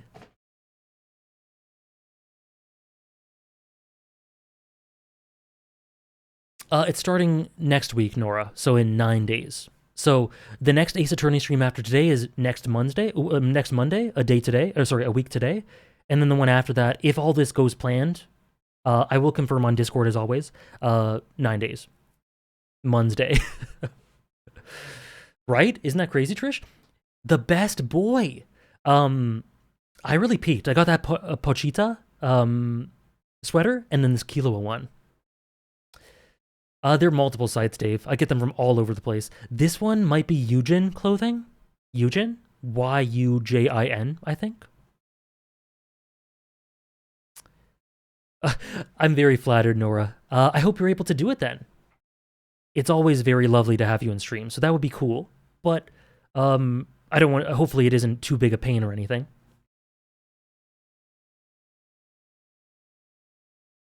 Like Yujin Mikotoba, exactly. Did Professor Mikotoba know about this? Yes, it would seem that he did, but he didn't tell me. They're still investigating what happened to Kazuma-sama's body as we speak. I just don't believe it. And what is this acute feeling of apprehension I have all of a sudden? The Cosmo mystery? What? Thinking back now, some of the things that happened on the SS Beria were definitely strange. I mean, after he died, we never saw his body again, did we? Oratorio, so... Yes, so to sum it up...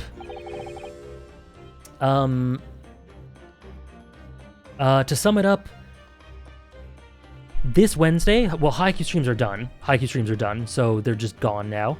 This Wednesday, so in 2 days, we're doing the One Piece review stream. Then after that, I think what'll happen is double Great Ace Attorney, Monday, Wednesday per week until we finish it. But as always, I will confirm on Discord. Could it be? Could it be that he's actually still alive? Stop it, Mr. Naruhodo. It's too much to bear. Grace Attorney. I didn't mean to. Just thinking about the possibility pains me so very much. Cast your mind back for a moment, Mr. Naruhodo. Yes, and the Discord's right there. Oh, look at this. When Kazuma-sama was discovered, Mr. Sholmes was there, wasn't he? And he definitely examined the body. I remember it clearly. But he's in on it! He's in on it! The silly man! The silly little man is in on it.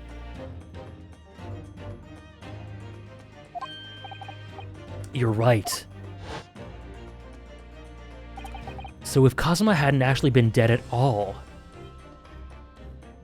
I got even more memorabilia, or merchandise. I have my new Sherlock Holmes little keychain here, which will be a constant fixture every time. So if Kazuma hadn't actually been dead at all, it would mean that Mr. Sholmes has lied to us. I can't believe I'm going to be able to put Sholmes on my antagonist list. But there's no reason why he would possibly have done such a thing. I suppose that's true, but...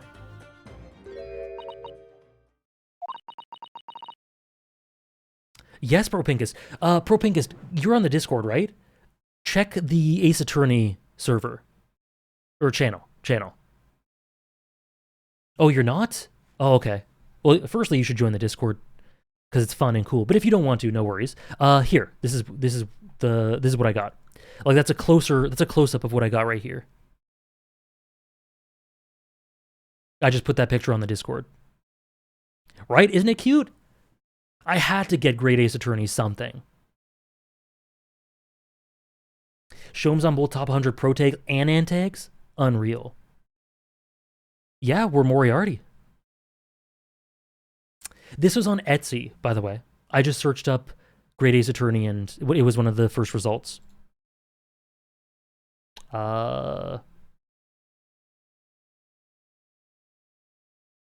have an Egger keychain. Oh, so good. The idea that he might still be alive somewhere. Yeah, it wants to fill me with hope, but I can't let it. Because if it turned out not to be true, then I'd be back at the bottom of that awful pit of despair again. I'm terrified of what that might do to me. Miss Susato. I know she's given the idea the thought it deserves. It's Susato-san we're talking about after all. So I probably shouldn't push it. We may as well do that, Ron. Kazuma for antagonist for breaking Ryu's heart. That was beautiful.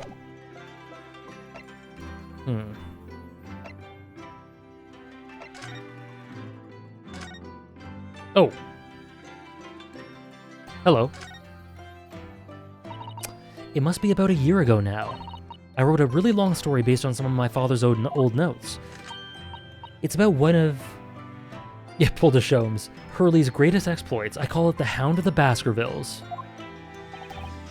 But then Mr. Sholmes forbade you from publishing it, and put the manuscript somewhere no one else could get their hands on it. So nobody knows anything about it apart from Hurley and I. But for some reason, you know the title of it, don't you, Susie? Or didn't you? Yeah, I'm really curious. There's some weird-ass plot going on with Kazuma. And why his death was faked, and the British government, and Yujin Mikotoba, and the Japanese government, and... I don't know, some weird shit. Oh, well thank you for being tactful about that, Propinkist.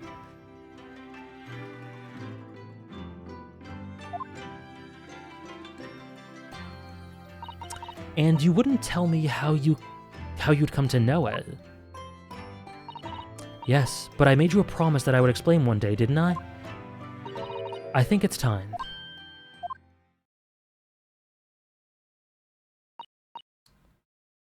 I'm only sorry I had to keep it from you for so long, Iris. Oh? Whoa! Perfect, so next time... Oh, the music?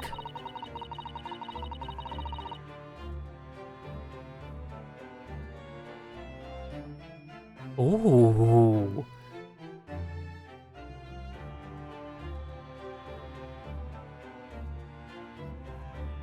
It was completely by accident that I came to know the title of your manuscript, Iris. It was a short while before we left Japan. I was cleaning Father's study, and I saw something on his writing desk. A large box of papers. There was a label affixed to the box that was written in English. It read, "The Hound of the Baskervilles." What? My Baskerville story? Of course, I had no idea what it was at the time, but Father came in and... Susato, what are you doing? Thank you, Nora. It's beautiful. Oh, Father, did you look at those papers? No, I simply read the label, that's all. Well, put it out of your mind. Sorry? Forget that you ever saw it, and certainly don't tell anyone else about this. Do you understand?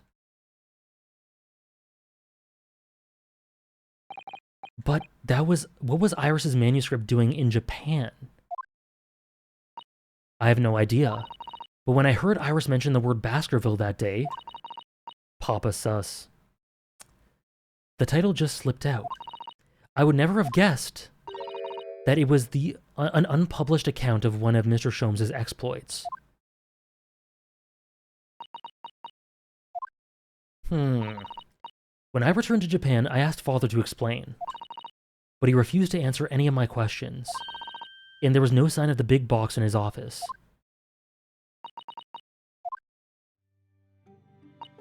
That's really all I know about it. I've no doubt that Father has a very good reason for being so secretive about it, but still. I made up my mind to explain myself to both of you. Well, thank you for being so honest, Susie. Yeah, Van Zieks did say that a visiting Japanese person betrayed him. So, Mr. Naruhodo... Hey, Critty! So, Mr. Naruhodo, I'm ready to start investigating if you are. Hello, F? Hello, Critty? Thank you for the raid. Were you doing more Dark Souls? Dark Souls 3? I hope, if you were, I hope it went better than last time. Thank you very much for the raid, Critty. You're coming in right at the end. But thank you, I hope you had a great stream. Peak Gaming? Oh? How's it going, Third? Welcome in. Thank you for the raid. Hope you guys had a great stream. We watched anime? Oh, okay. I gotta play this series sometime. It's great. Would definitely recommend. Did you watch... We just got some lore, so be careful with spoilers. Yes. Maybe...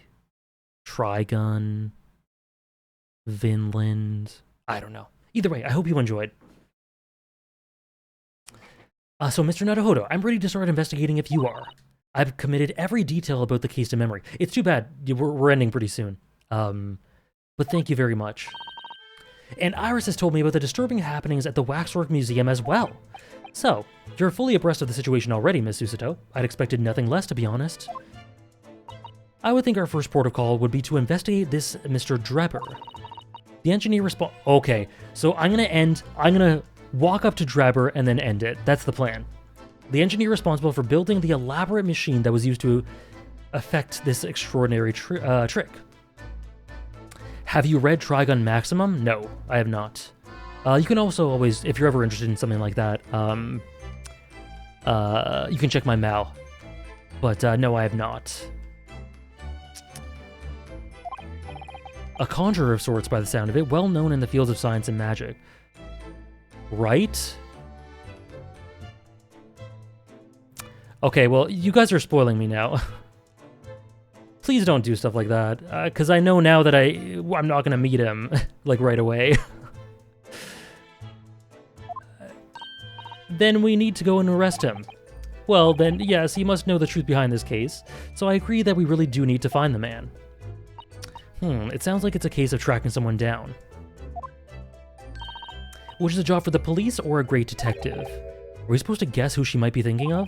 Okay, so we have to track him down. We don't have much time, so we need to get started right away. Best of luck. So you're not coming today. I am going to Brixton Road shortly for the herb market. So let me know later how you got on, won't you? That was a little abrupt. The pull of the herb market must be strong. Okay. What to do? I'll just quickly say that.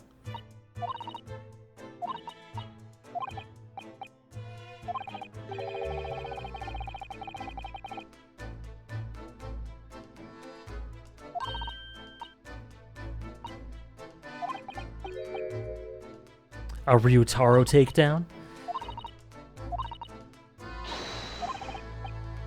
Okay.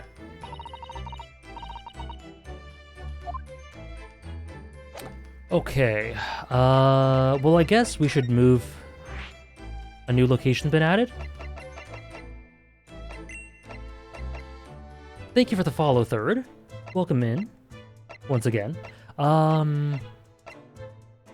What's the new location? Madame Tuspel's? Oh, we gotta show it to Susato. Man, we gotta show all this stuff to Susato. Oh, okay. We'll start with Sholmes' suite.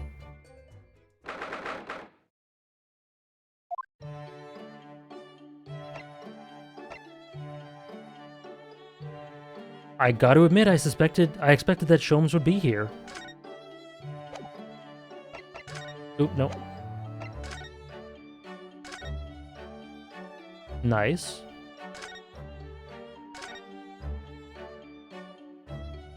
He's not here? Where is he?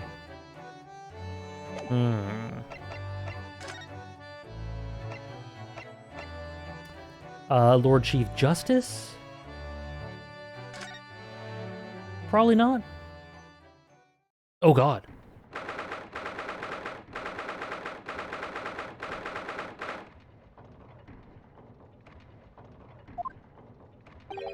Who is that? Who's that standing beside Lord Strongheart? What an interesting design, even just from the back. I've never seen her before. Oh! Why are you hiding her? The young champion of the court. You had some success this morning, I understand. You're right. You're right, Kay. You're absolutely right. And I can't believe the masked man is Sholmes and Kazuma in one. And you've thrown the entire government into disarray as a result. Oh, you mean because of Professor Harebrain's experiment? Sham science being demonstrated at London's Great Exhibition. The country's been made to look foolish, and now politicians are scrabbling to respond. Lord Van Zieks is in Whitehall as we speak, giving an emergency briefing. Oh dear, excuse me, I didn't mean to cause trouble. None of this is your responsibility. The government is entirely to blame for having been taken in. The special dispensation that prevents investigation at the scene will be annulled later today. Once that happens, the masked man is just Sholmes and Kazuma in a trench coat. So, the top one character. Once that happens, my forensic investigation team will move in and deal with all that scrap metal in no time. It's scrap metal now, is it? Ooh. Peak irony. Peak irony, Trish. Who are you? Until later then, Lord Strongheart. I love the design. Thank you. What? Who is that? That was Dr. Courtney Scythe. Oh, Scotland Yard's esteemed chief coroner. She's leading the forensic investigation team's handling of this case. She was just delivering her report about the victim, in fact. Oh, I see. About Mr. Asman. Following the outcome of the trial earlier, I asked the coroner's office to reevaluate its findings.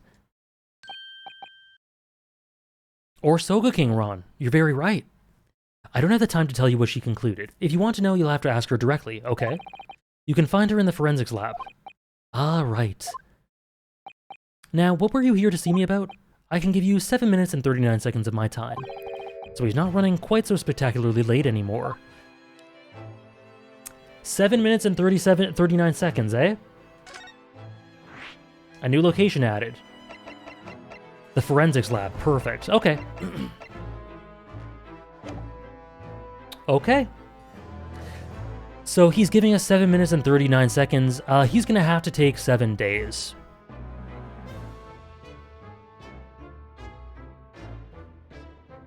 Thank you guys so much for coming out to today's stream. Oh, almost exactly 5 hours.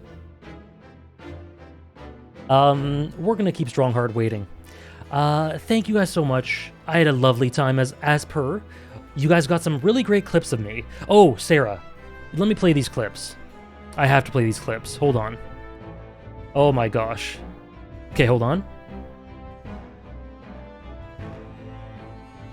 These are problems. So hold on. Options, audio, music, off. Okay. Just take a gander at this.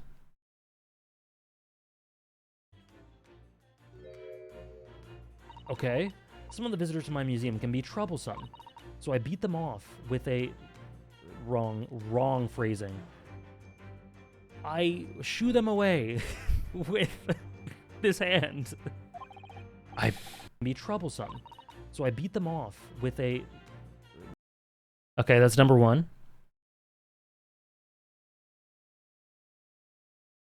This is number 2.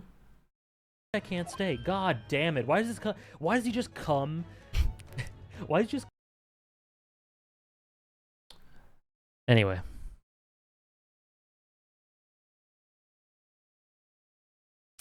Trish sent me that one. Expected. Why does he just come? Why indeed?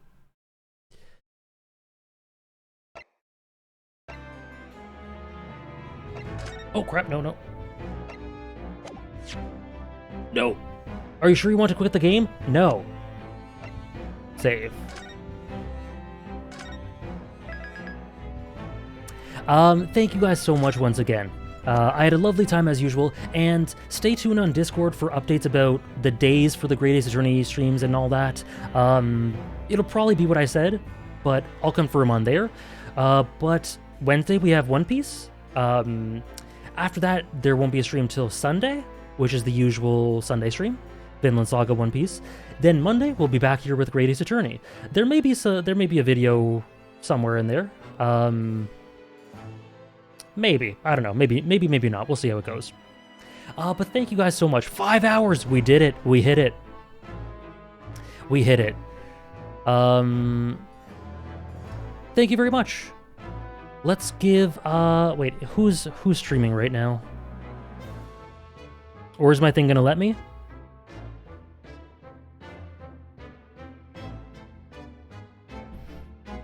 Let's give Lee a little raid. She's playing Persona 3 Portable. See ya, Critty.